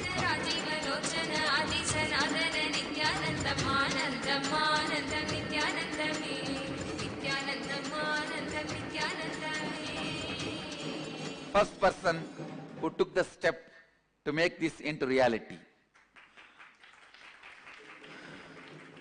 Thousands may follow, are following, thousands are following. The first person who took the step, my blessings. Now we move on to other releases. First of all, Nithyananda University Press is offering at Swamiji's lotus feet the following 14 books. The first one, Secrets of Third Eye Awakening, The Science and Art of Awakening the Third Eye by His Holiness Paramahamsa Nithyananda.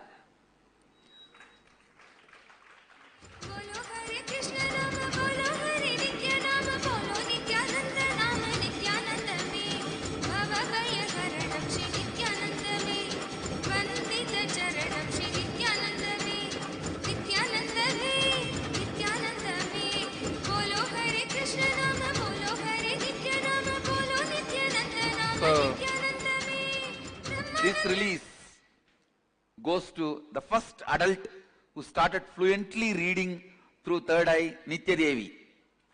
This copy will be sent to her. She is the first adult who started reading fluently immediately after initiation. So this copy goes to her. Next is 108 Truths of the Yoga of Enlightenment, Volume 1, Talks on Patanjali Yoga Sutras by His Holiness Paramahamsa Nithyananda.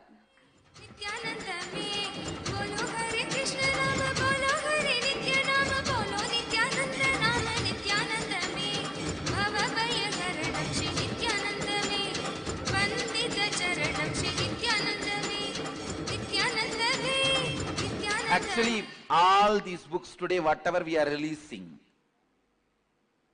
14 volumes and Sarvanyapita book, all the 15 are available for free download in nithyananda.org. You can go and freely download and read. As we believe knowledge is free, in a way we are also outdating all the gurus who are marketing knowledge by making and declaring knowledge is free.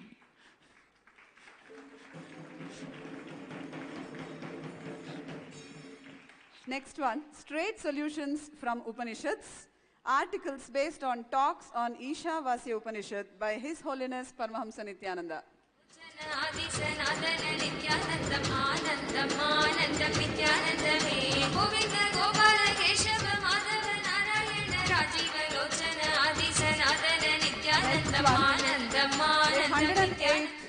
The 108 Pearls from the Bliss Ocean, Essence of Nitya Satsang by His Holiness Paramahamsa Nithyananda. 108 Nuclear Bombs from Nitya Satsang, a compilation of 108 best loved stories from His Holiness Paramahamsa Nithyananda.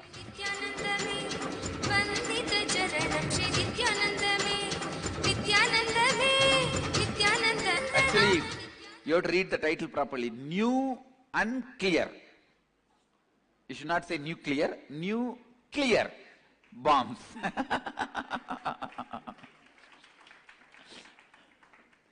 Next one is What is Gratitude? Essence of His Holiness Paramahamsa Nithyananda's teachings on gratitude.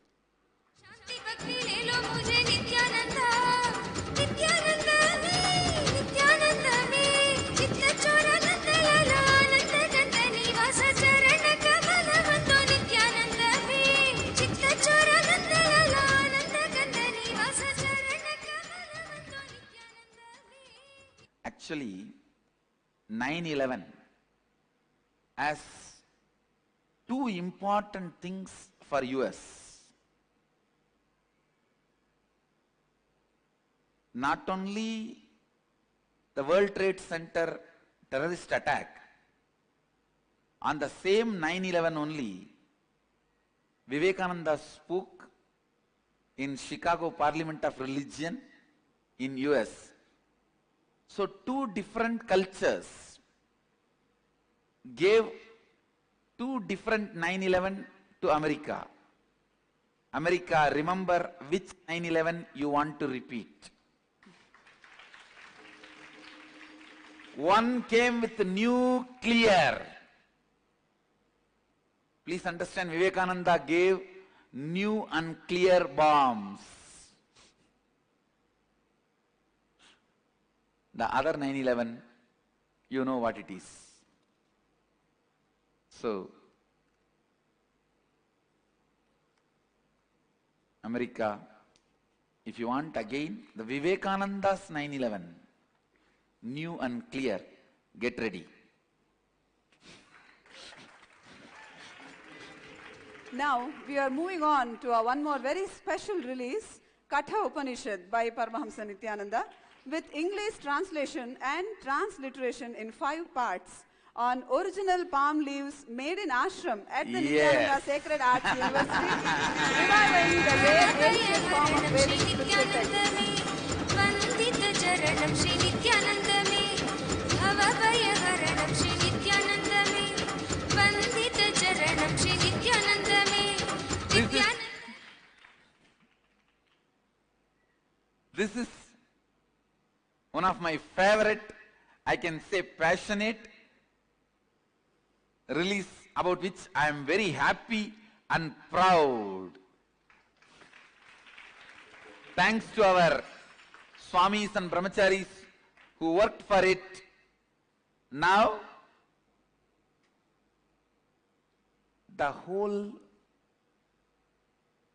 translation of Upanishads available in modern language in Eastern way. I always tell people, get modernized, nothing wrong, but don't get westernized. Here, the real version of modernized but not westernized, true Easternized Upanishadic presentation.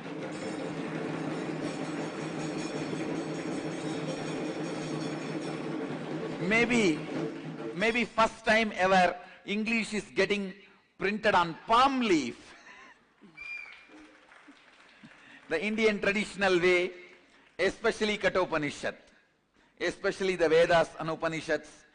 Here, as a 5-volume, Katha Upanishad is available, and very soon you can expect all the 108 Upanishads will be available, because we ourselves have our own infrastructure to publish books in palm leaves. We have established a complete infrastructure, sourcing, processing, printing, publishing. In palm leaves, it's done in-house. It's done in-house. Soon we may even start growing our own palm trees. It has come out wonderfully. It has come out wonderfully. I'm so happy and feeling satisfied more than with any other things. I'm so satisfied with this offering, where beautifully every day you can enjoy the original verse and the translation before going to bed. Just keep it next to your bed, pick up and read few verses and translation, contemplate on that and fall into samadhi. And the leaves are also processed in a traditional, natural way, so the longevity is more and user-friendly. All of you can enjoy. As a 5-volume, Katha Upanishad is already ready. Ready? And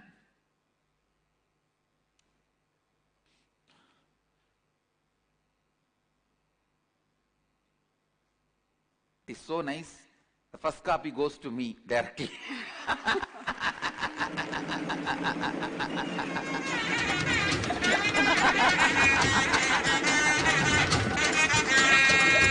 भवभयहरणं श्रीनित्यानन्दमे First copy, I'm going to keep it with me. It's so beautiful. And I sincerely thank and bless everyone who is behind this whole project, making it successful. Blessings. Now we are moving on to some e-books which are also being offered. The Upanishads source book translation in Russian, an offering from Russian Nithyananda Sangha. Nithyananda Sangha Russia is offering the Upanishad source book in Russian language. I am releasing it as e-version for free download. You can see the book. Then the Upanishads source book translation in French, an offering from French Nithyananda Sangha. Nithyananda Sangha French Nithyananda Sangha offers Upanishad source book for free download.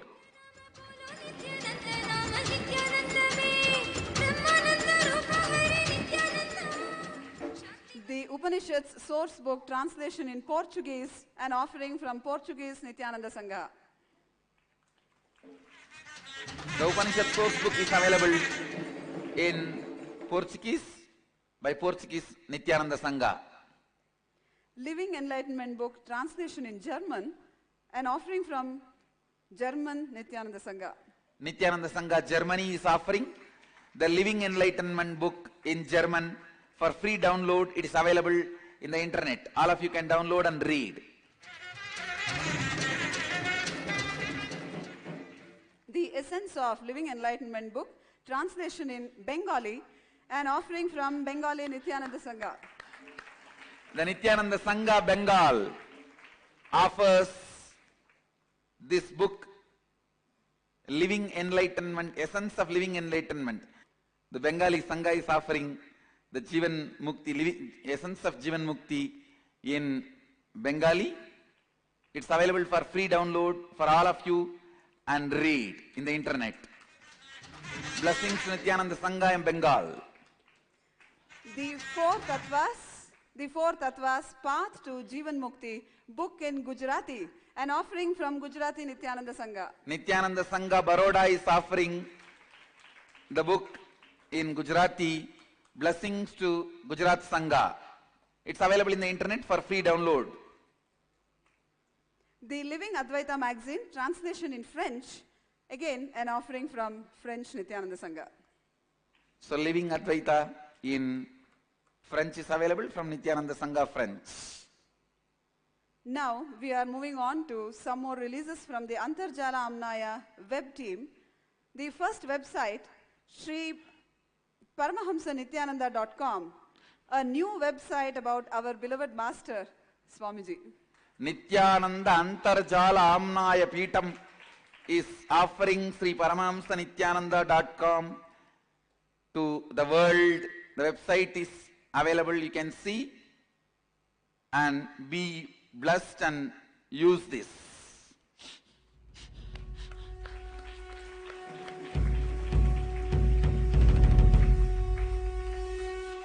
Now, Kumbhamela.com, site that explains the deep significance of the Kumbh at its grandeur. As Mahamandaleshwar of Mahanirvani Akada, I am releasing the official Kumbh Mela website, kumbhamela.com, which will now give everything about Kumbh Mela. All the details of Kumbh Mela will be available in this website. You can all enjoy. Next, redesigned and content updated innerawakening.org, our website. So, redesigned innerawakening.org is dedicated to the whole humanity. The team which did Paramahamsanithyananda.org, Ma Yoganandini, Dikshananda, Satish, Varsha, Shreya, and the team which did Inner Awakening, Ma Prematma, Nagaditya, Malayarasan, blessings to all of you. Blessings to the whole team. Releasing the next version of N Pregnancy Care website, that is npregnancycare.nithyananda.org. Blessings to the end pregnancy team. Come on, give a good hand. It's not a small job. They have done a very good job.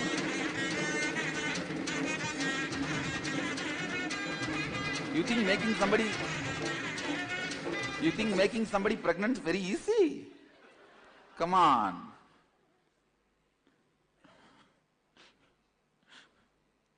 Now, Trying may be easy, not making. Come on. the releases from Nithyananda Sangeeta Shala team. One more new album, Guru Vandanam.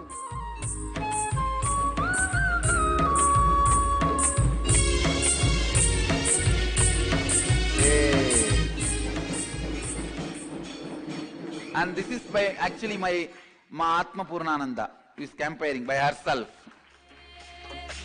So the first copy goes to Atma Purnananda. So whoever has helped you, you can give one more to them.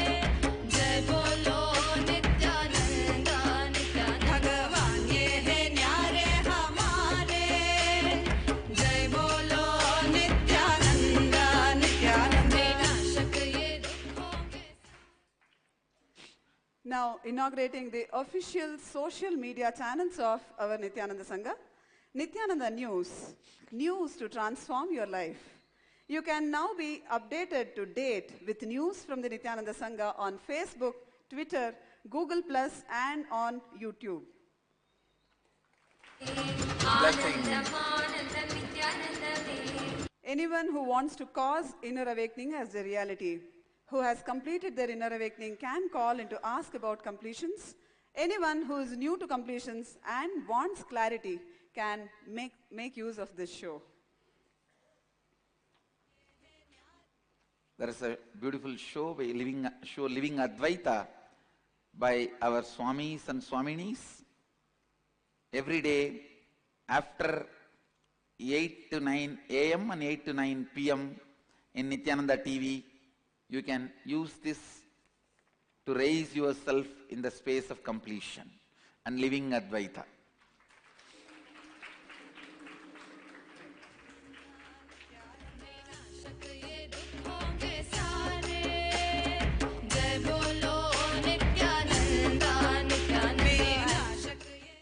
We have one more release of our website, releasing Hindu temples from now.com. It consists of information about top Hindu temples. As of now, 50 temples has been added. We will be continuously adding more temples there, like Tiruvannamalai temple, Kashi Vishwanatheshwara temple, and Akshardham temple. So, You see historical information. formally I am inaugurating the website of Hindu temples.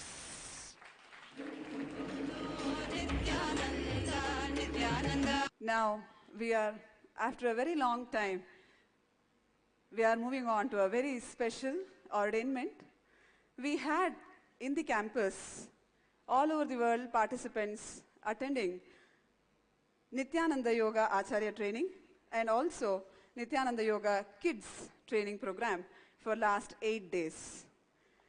So, the teachers who are getting ordained will be receiving a Nitya Dhyana certificate Yoga. from Swamiji himself. Nitya Dhyana Yoga teachers training and Nitya Dhyana Yoga for kids teachers training. So the whole team whose names are here,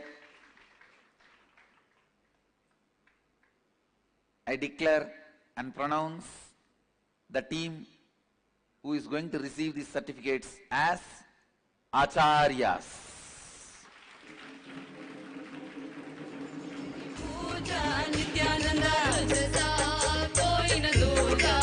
Blessings to everyone who has become Acharyas to spread this message of ancient Vedic wisdom to the world. So with this, I bless you all. Let you all radiate with integrity, authenticity, responsibility, enriching causing living Advaita, the eternal bliss, Nithyananda. Thank you. Be blissful. Nithyananda Dhyanapītam, Nithyananda Nagar, off Mysore Road, Bidadi, Bengaluru. Phone 08027279999. www.nithyananda.org, www.youtube.com/lifeblissfoundation.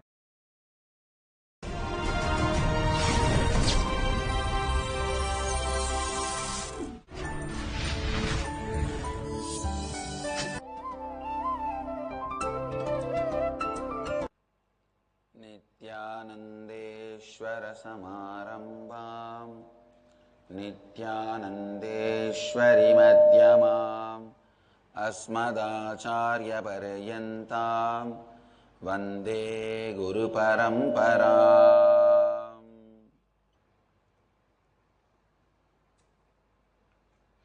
इस समय हमारे साथ उपस्थित सभी दर्शकों और भक्तों का मैं प्रेम एवं आशीर्वाद सहित स्वागत करता हूँ। I welcome all the devotees, disciples, Samajis, Satsangis, Srimahans, Mahans, Kotaris, Tanedars, sitting with us all over the world at this time through Nithyananda TV, Lotus News Channel, Janashri TV, Ishwar TV, two-way video conferencing, having Nayanadiksha in so many countries all over the world, cities sitting with us in two-way video conferencing, Nithyananda Nagaramu Hyderabad, Nithyananda Nagara Tiruvannamalai, Nithyananda Nagar Bidadi, Nithyananda University Los Angeles, Nithyananda University Paris, Ohio Prayag, Houston Kalahasti, Bogota Colombia, Dakota Dunes, Guadalupe Rameshwaram, Hong Kong Sota,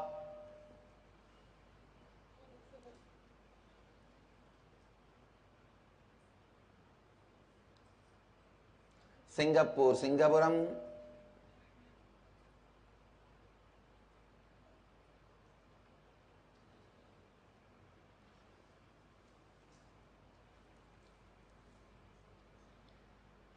many more centers are joining. I'll read out their names later on. Oh, it's already appeared. Kuala Lumpur, Parani, Simi Valley, California, Oklahoma, Somanatham, Phoenix, Kanchipuram, Varanasi, San Jose, Madurai, Seattle, Chidambaram, Singapore, Singapuram, St. Louis, Tirumala, Toronto, Kailasam, Tune Moon, Hong Kong, Dakota Dunes, Bogota, Colombia, Guadalupe, Rameshwaram, Hong Kong, Sirgari, Houston, Texas, Hyderabad, Gupta Kashi, Indrani, New Jersey, Scottsdale, Arizona, Jorpati, Nepal, London, Kashi, Dubai, Vaidyanatham, Paris, Kalighat, Port Washington, New York. I welcome all of you with my love and respects. Today it's all about making the Advaita happen in you. First thing, listen. Any powerlessness, any type of powerlessness is rooted in violence. Please listen. Please listen. The first statement, because from this only I am going to guide you. Any type of powerlessness is rooted in violence.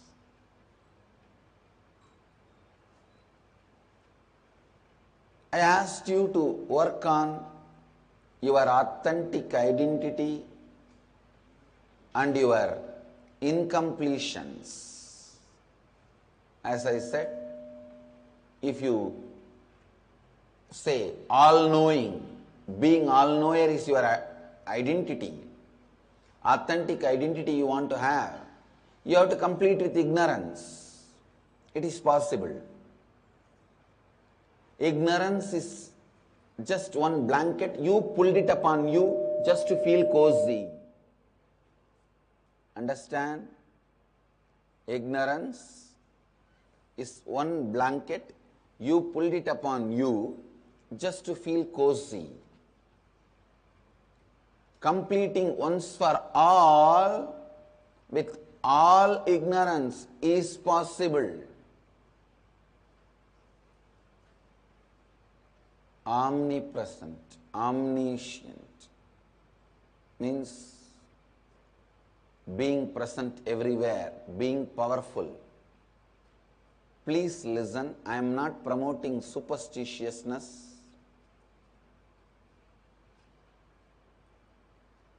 I am promoting a science. Completing with all this is possible. Last few days I am studying very intensely the book called Zen Brain, and there is one more book, Human Brain.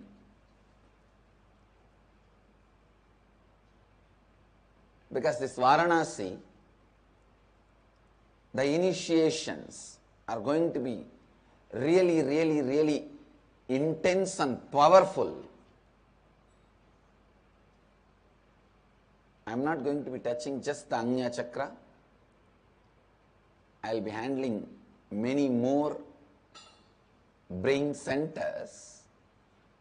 Just by touching the different points in the brain itself, all the 7 chakras can be intensely awakened. You will actually see a energy drama, energy display, energy magic show in Varanasi, Kashi. So I was studying about this awakening the non-mechanical parts of the brain through Kundalini Shakti. See, I have the knowledge and science energy. I was just working on the exact precise points from where the operating does not mean physical, the energy is possible and highly efficient.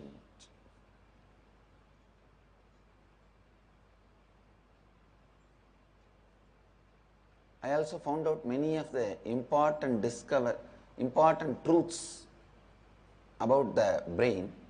People who have a deep self-sympathy and the victim mentality will always have the pain in the backside of the head. They will always suffer with that pain in this area. Anything they see, they will feel, he is trying to cheat me, he is trying to victimize me, he is trying to abuse me, he is trying to take advantage of me, she is trying to do this.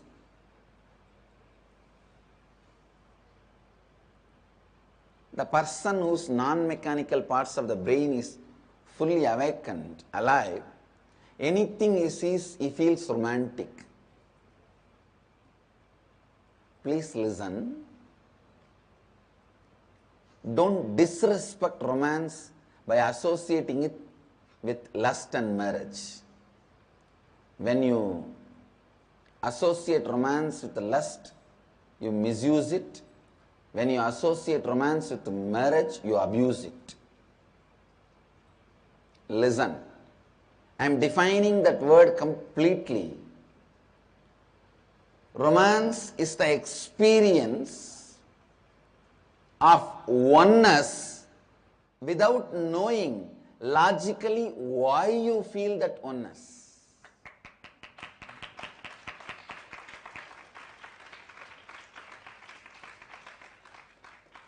Whenever I come down to have morning satsang, there are 2 trees outside my quarters.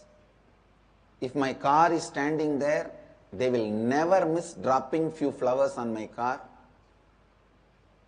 If the car is not there, they know exactly the way I will walk. In my pathway, in front of my eyes, few will be there. That flower If it just falls, it can never be on my pathway. Because the plants are not near my pathway. They are few feet away, but somehow they will bend and drop the flower where I am walking. Exact my pathway.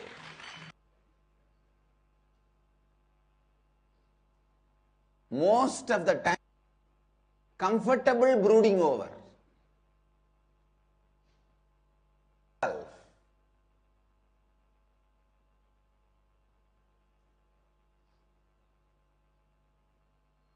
Don't, even the brooding over has to be very clearly done from the context of completing them. Not to create more and more self-sympathy. Nobody in my place would have survived.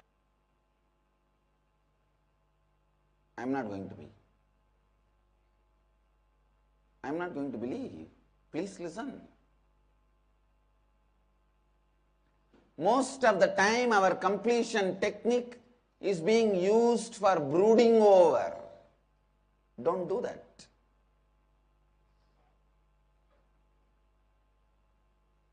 Declare completion. You are intelligent enough. You are a man.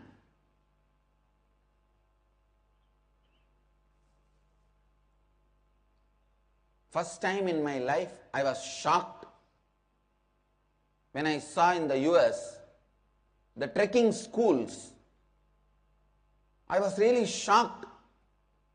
Why human beings need to be taught to climb the hill?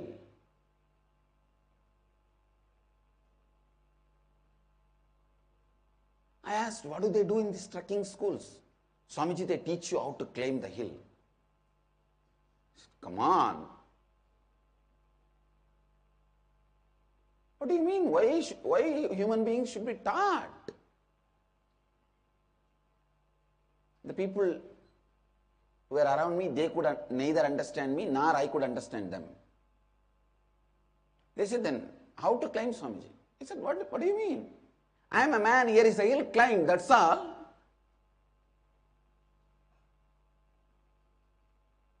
Only then I understood. I am born in a hill and I lived throughout my life in a hill. So, climbing the hill is the lifestyle. Human beings forget things. Understand. Listen. From today, you will start aligning your every word, thought, action. Listen. Your every word, thought, action to your authentic identity. Today, from today, so let me just give the essence. If you missed last few days satsang, first instruction for this technique, for this process of living Advaita, the first step is pen down the authentic identity you want to live. Inner image, outer image, others image, life image. First. Second, circulate your authentic identity which you want to create to your teamily. Ask them to help you to identify the incompletions you have. Means all the areas you need to complete to become your authentic you. Third instruction, based on their feedback, try to trace back how you developed those patterns, when you developed those patterns, with incidents and the patterns, identify them. Fourth, very important, please listen. Fourth, very important, declare completion. The moment you came to know you have certain patterns Don't wait that every night you will sit and do your Oppari. No, people get very comfortable with their Oppari. Oppari means sitting and self-sympathizing and crying. Long before, once upon a time, I went to a toffee shop. There, I saw toffee was not there, only ice cream was there. I got cheated. From that time, even now, I feel constantly I am cheated. You know the hell what you are carrying inside. Why do you want to brood over bloody in the name of completion?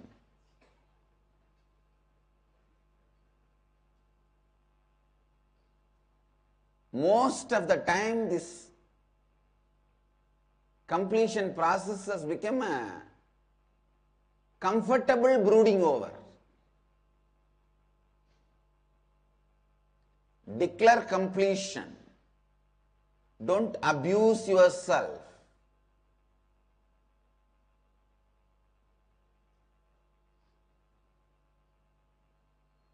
Don't abuse yourself by brooding over. Even the brooding over has to be very clearly done from the context of completing them. Not to create more and more self-sympathy. Nobody in my place would have survived. They would have committed suicide. You think you are alive? You want me to believe you are alive? I am not going to be. I am not going to believe you. Please listen. Most of the time our completion technique is being used for brooding over. Don't do that.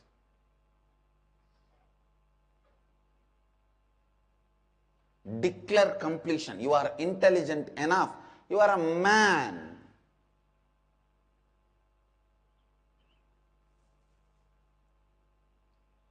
First time in my life, I was shocked when I saw in the US the trekking schools. I was really shocked. Why human beings need to be taught to climb the hill?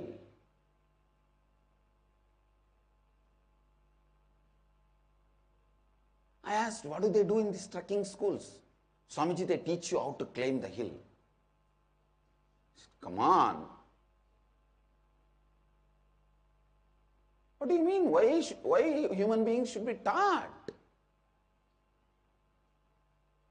The people who were around me, they could neither understand me nor I could understand them. They said, then how to climb, Swamiji? I said, what do you mean? I am a man, here is a hill, climb, that's all.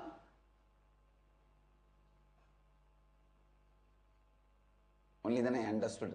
I am born in a hill and I lived throughout my life in a hill. So, climbing the hill is the lifestyle.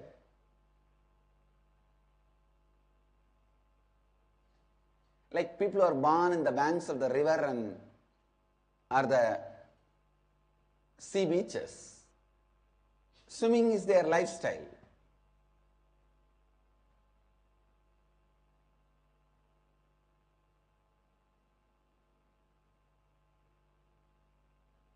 It took little time, but I realized,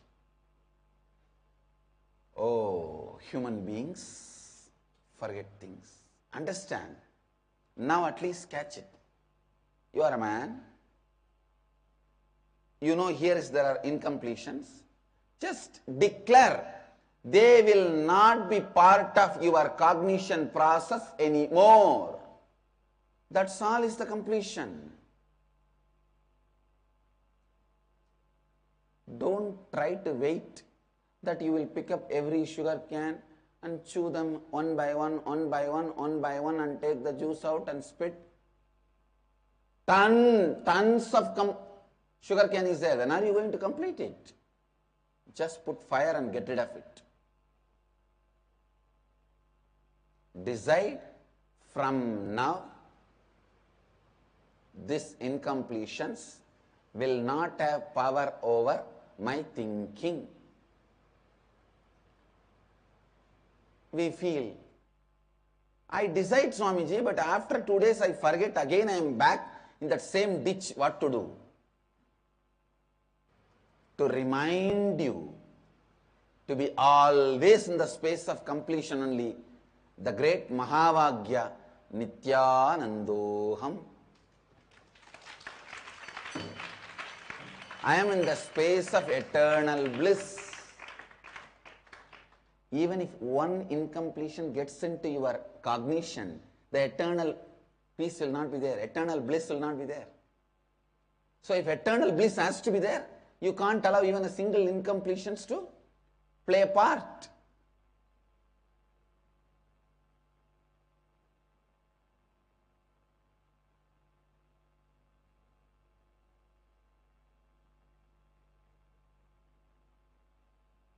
So always be in the space of Nithyanandoham. I am Nithyananda.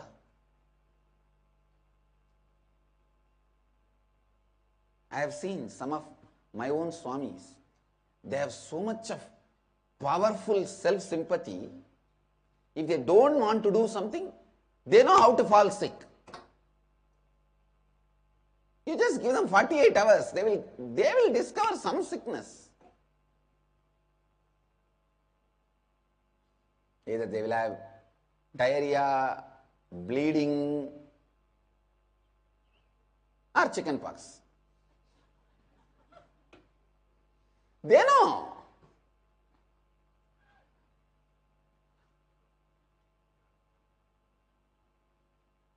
But understand,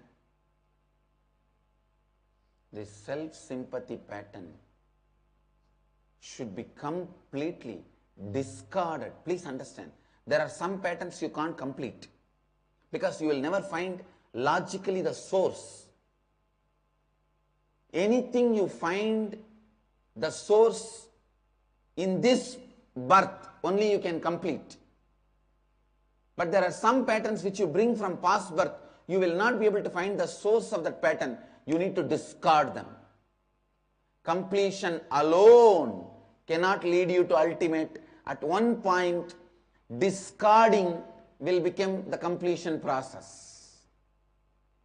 At one point, you will not be able to relive or relieve because you will not know the source of that pattern. This self-sympathy kind of patterns, you will not know the root. You will not know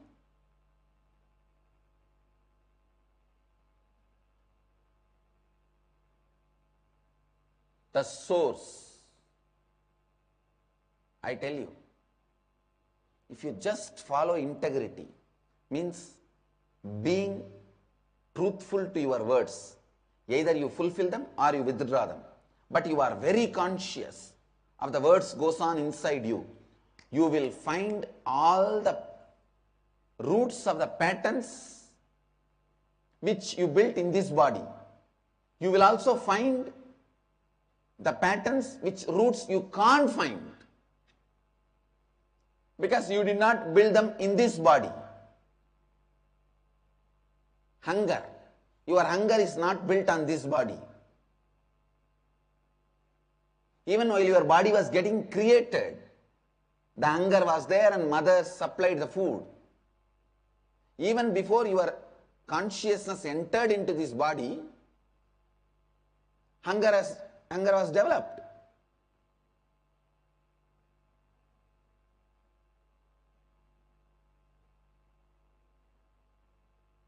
So understand, there are some patterns you brought it from the past birth. At least you will know the roots of these patterns cannot be found. If you start living integrity, then you know just they need to be discarded. Discarding is much easy than completing. If you discard even one pattern, you will feel completion is foolishness and waste of time. My masters first taught me discarding. Because the discarding will give you the power of power.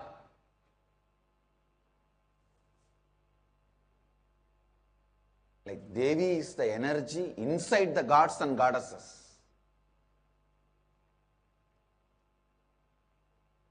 Indra may have some powers, but Devi is the Indra's power. Agni may have some powers, but Devi is the Agni's power. How?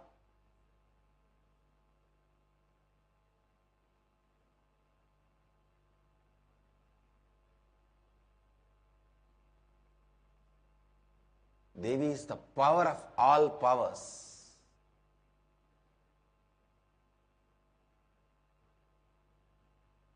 Some of my Shaiva disciples are I have a group of disciples who are Shaivites. They can't digest if I speak on Devi. Anyhow, I have to tell the truth. Understand? We might have started as our Sangha as Shaivites, but I am sure we will end up as Shaktas only. Because I am basically a Shakta.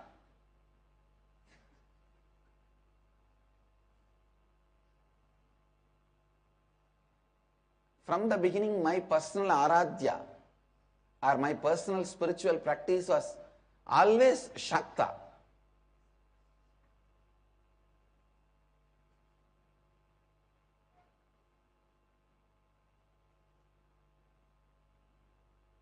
Anyhow, how the Devi is power of powers. She is the power of Indra, power of Vayu, Varuna, Agni. She is the power of Mahadeva himself.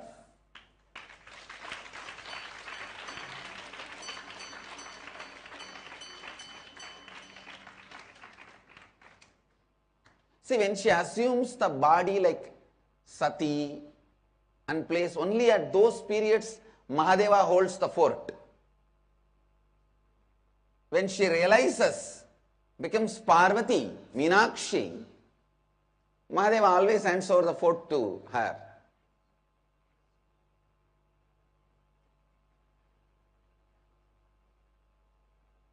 Or she gets her space.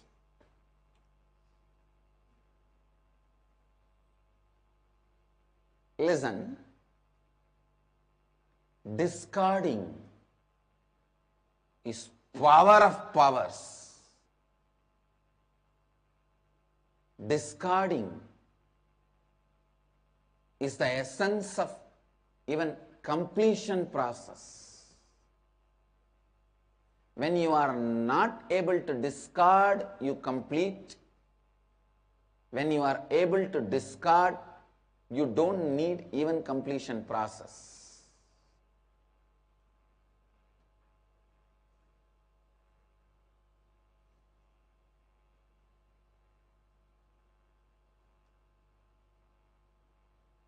Listen.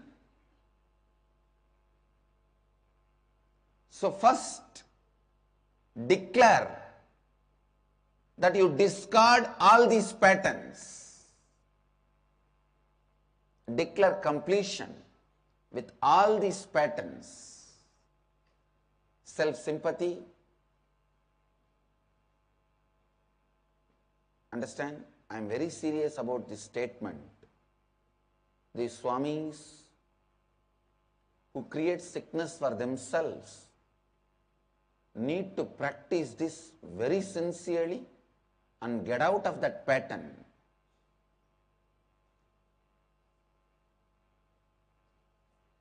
I was traveling in West Bengal once.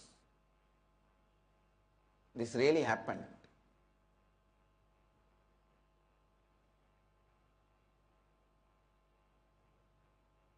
I was staying in one monastery. I was continuously traveling. In 2-3 days I will stay in one monastery wherever I go. I was staying.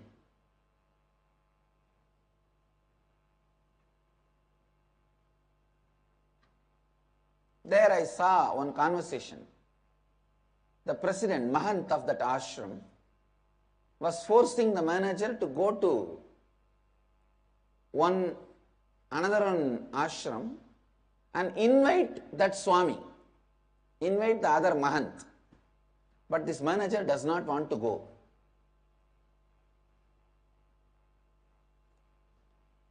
This Mahant is forcing this manager to go and invite the other Mahant next day for some function.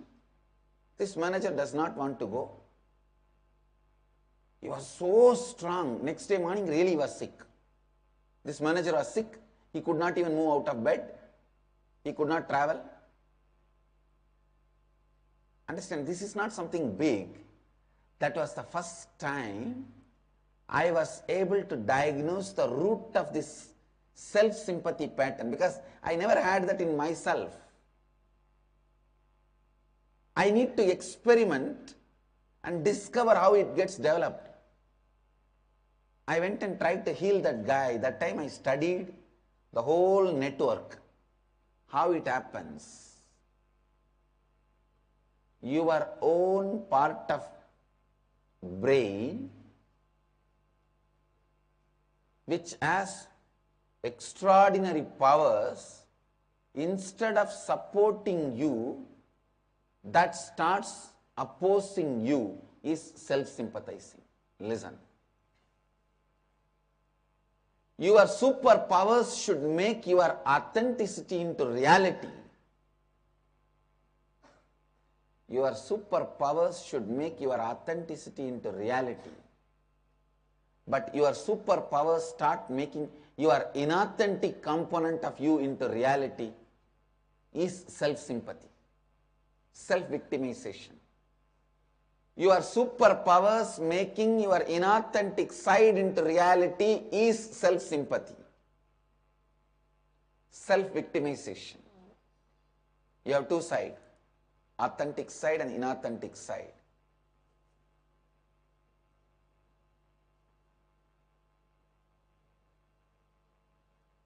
If your authentic side has been made real by your superpowers, you are a Siddha Purusha,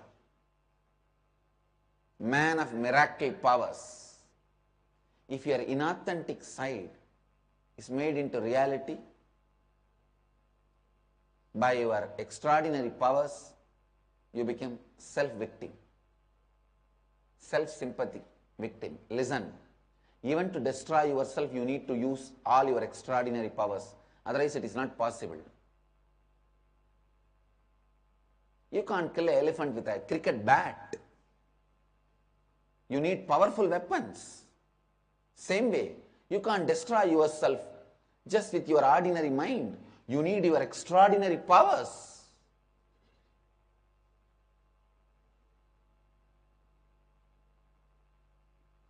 Especially my sannyasis, you are under the protection of cosmos directly. Even with that, if you are able to destroy yourself or put yourself into sickness or depression, then you must be really using all your extraordinary powers against me and against you.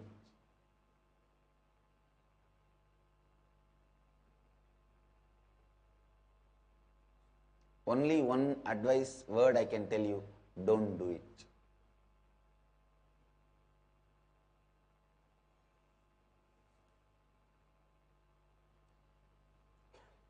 So from today,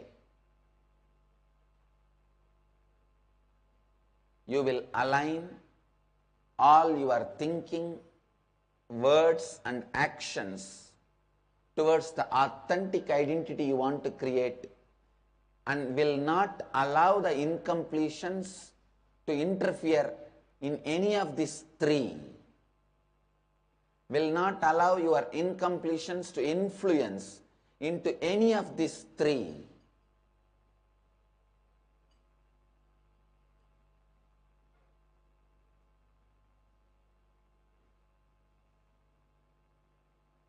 That's all is today's instruction. Today's satsang instruction.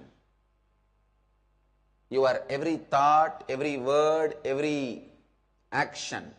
You will go on be aligning to your authentic identity. You will not allow your incompletions to interfere in your authenticity practice.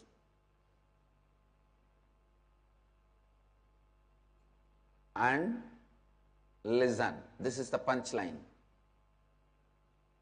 Please come to the space of listening. This is the punch. Even if you fail to become authentic, you will not give up on you. Again and again become authentic. Because there is every probability you may fail in first attempt, second attempt. But next 3 months you will go on be aligning. Every word you utter, every thought you have, every action you do is aligned to the identity which you described and got the blessing. Your authentic identity. If you have sent it to my Facebook and I press the like, it is already blessed.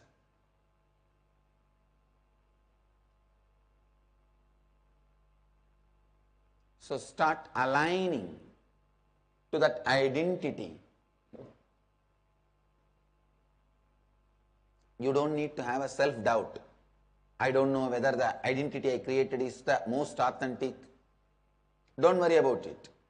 After you establish on this identity, you may find you need to develop little bit, or you may not feel the need also.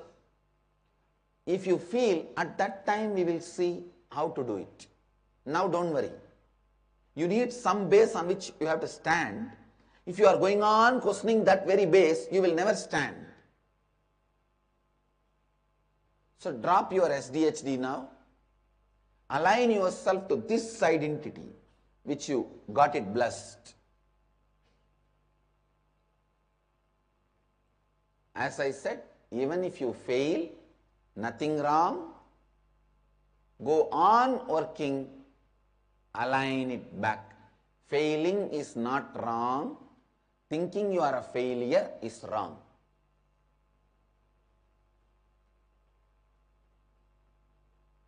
Failing is not wrong. Thinking you are a failure is wrong. This is the Facebook punchline today for all of you. Failing is not wrong. Thinking you are a failure is wrong. I bless you all. Let you all radiate with integrity, authenticity, responsibility, enriching and causing eternal bliss. Nithyananda. Thank you. Nithyananda Dhyanapītam, Nithyananda Nagar, off Mysore Road, Bidadi, Bengaluru. Phone 08027279999. www.nithyananda.org. www.youtube.com/Life Bliss Foundation.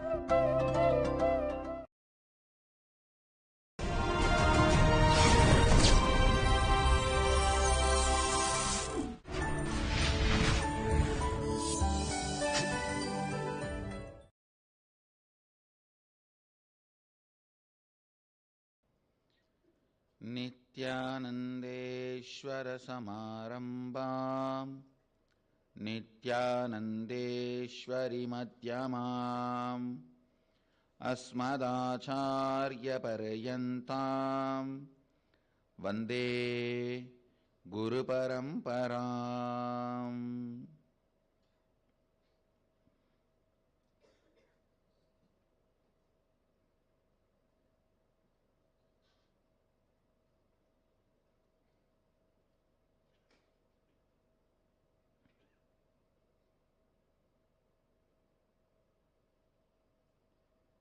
I welcome all the devotees, disciples, Samajis, Satsangis, Sri Mahants, Mahants, Tanedars, Kotari, visitors, viewers, owners of Sarvanyapita, everyone sitting with us through Nithyananda TV Sadhana TV, Ara TV, Nakshatra TV and two-way video conferencing, and having Nayana Diksha all over the world, and in Nithyananda Sabha in Varanasi. I welcome all of you with my love and respects. Cities sitting with us: Kuala Lumpur Adinam, Los Angeles Adinam, Oklahoma Adinam, Vancouver, Canada, Seattle Adinam, San Jose Adinam, Ohio Adinam, New Zealand Adinam, Toronto Adinam, Philadelphia, Montclair, China, Mexico, Dublin, Singapore Adinam, Spain, Trinidad Tobago, Dakota Dunes, Nithyananda Nagara Bidadi, Houston Adinam, St. Louis Manchester, Doncaster, Hyderabad Adinam, Kastau Croatia, Rajabalayam Adinam. I welcome all of you with my love and respects.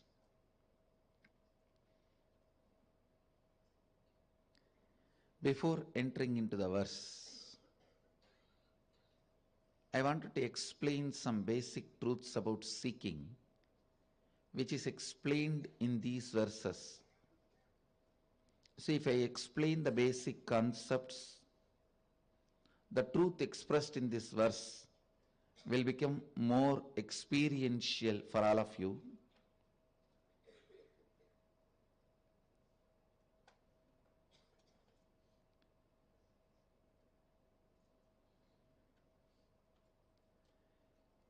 When you are tired of dreaming,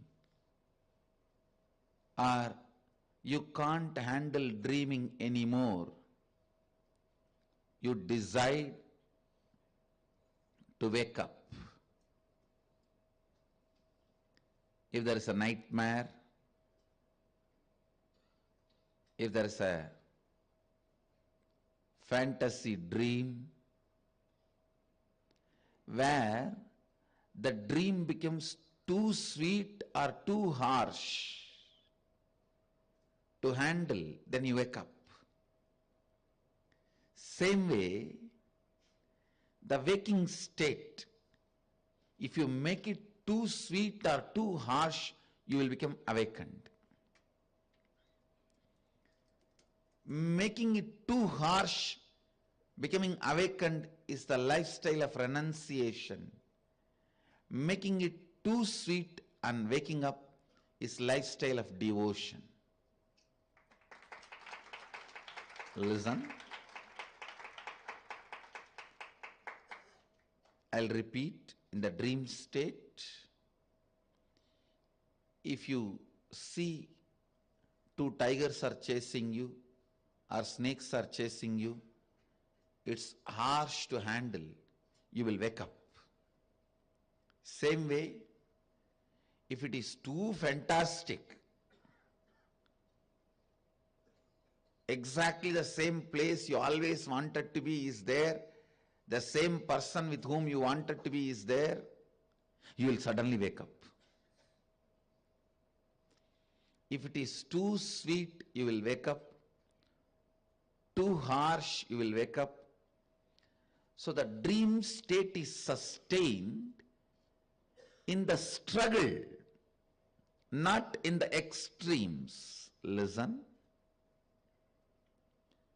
Only in the struggle the dream continues, not in the extremes. Same way, in the waking state, if it is extreme sweetness, you will be awakened. Or extreme harshness, you will be awakened. But as long as there is a struggle between these two, the struggle between the extreme sweetness and harshness, greed and fear, is what is your incompletion. As long as there is a struggle, you will continue to maintain this waking state. this state, you will continue to maintain. If anyone takes over, it's all over.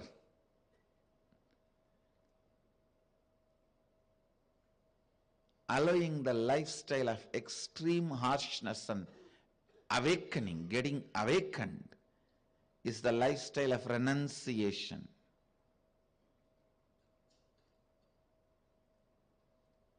A Naga, a Agori,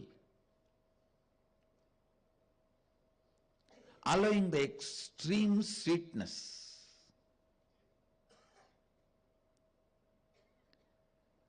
and awakening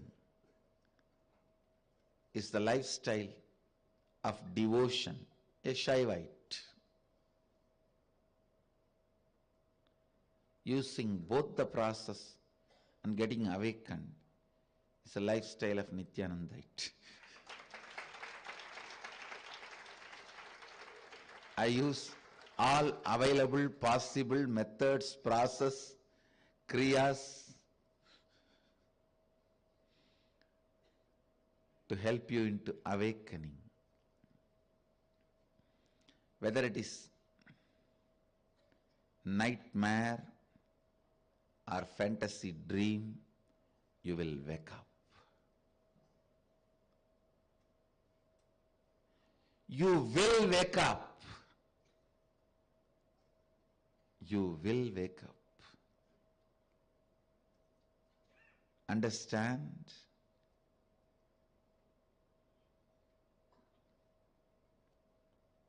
Neither fantasy, dream, nor nightmare will let you continue sleep. Same way, neither extreme harshness nor the extreme sweetness will help you to continue your waking state. It will lead to awakening. It will lead to awakening.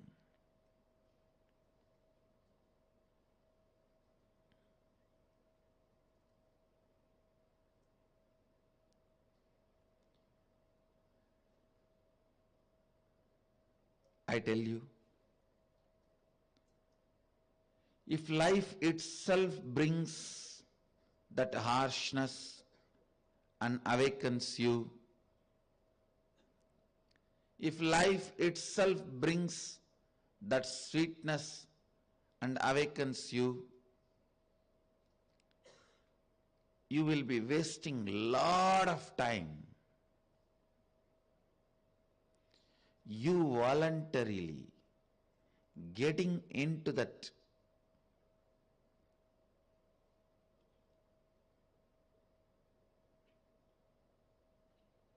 state, cooperating for your awakening is what I call seeking.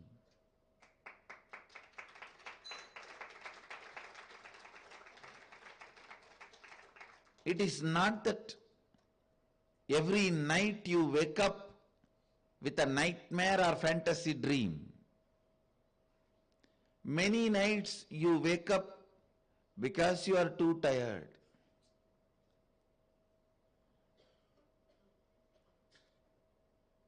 Understand?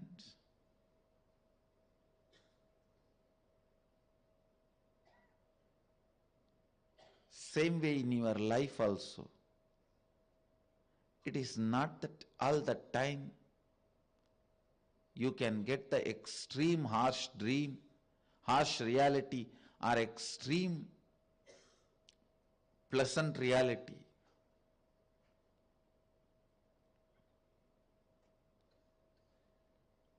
Creating either extreme harshness of reality or extreme pleasantness of reality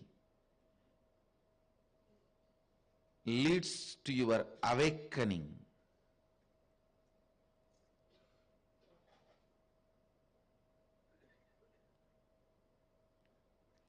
cooperating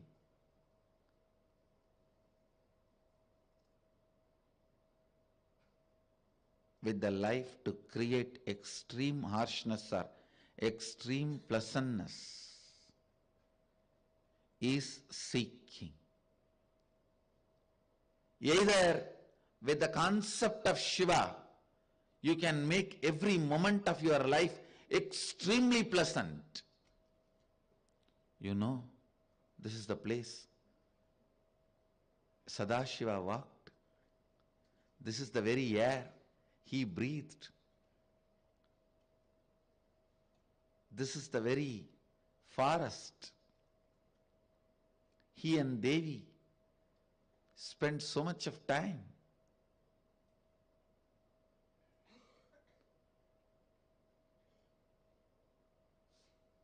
Every tree here is the descendant of the trees which had the fortune of having darshan of Sadashiva. Still the moon and the sun is a living witnesses.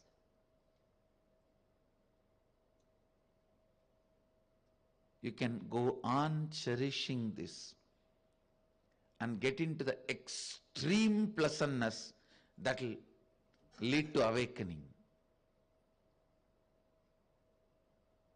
Or you can deny everything, including your own existence, and that will lead to extreme harshness. Again, you will be awakened. Use anyone, cooperate with anyone, allow the awakening to happen. That's all is essence of life. That's all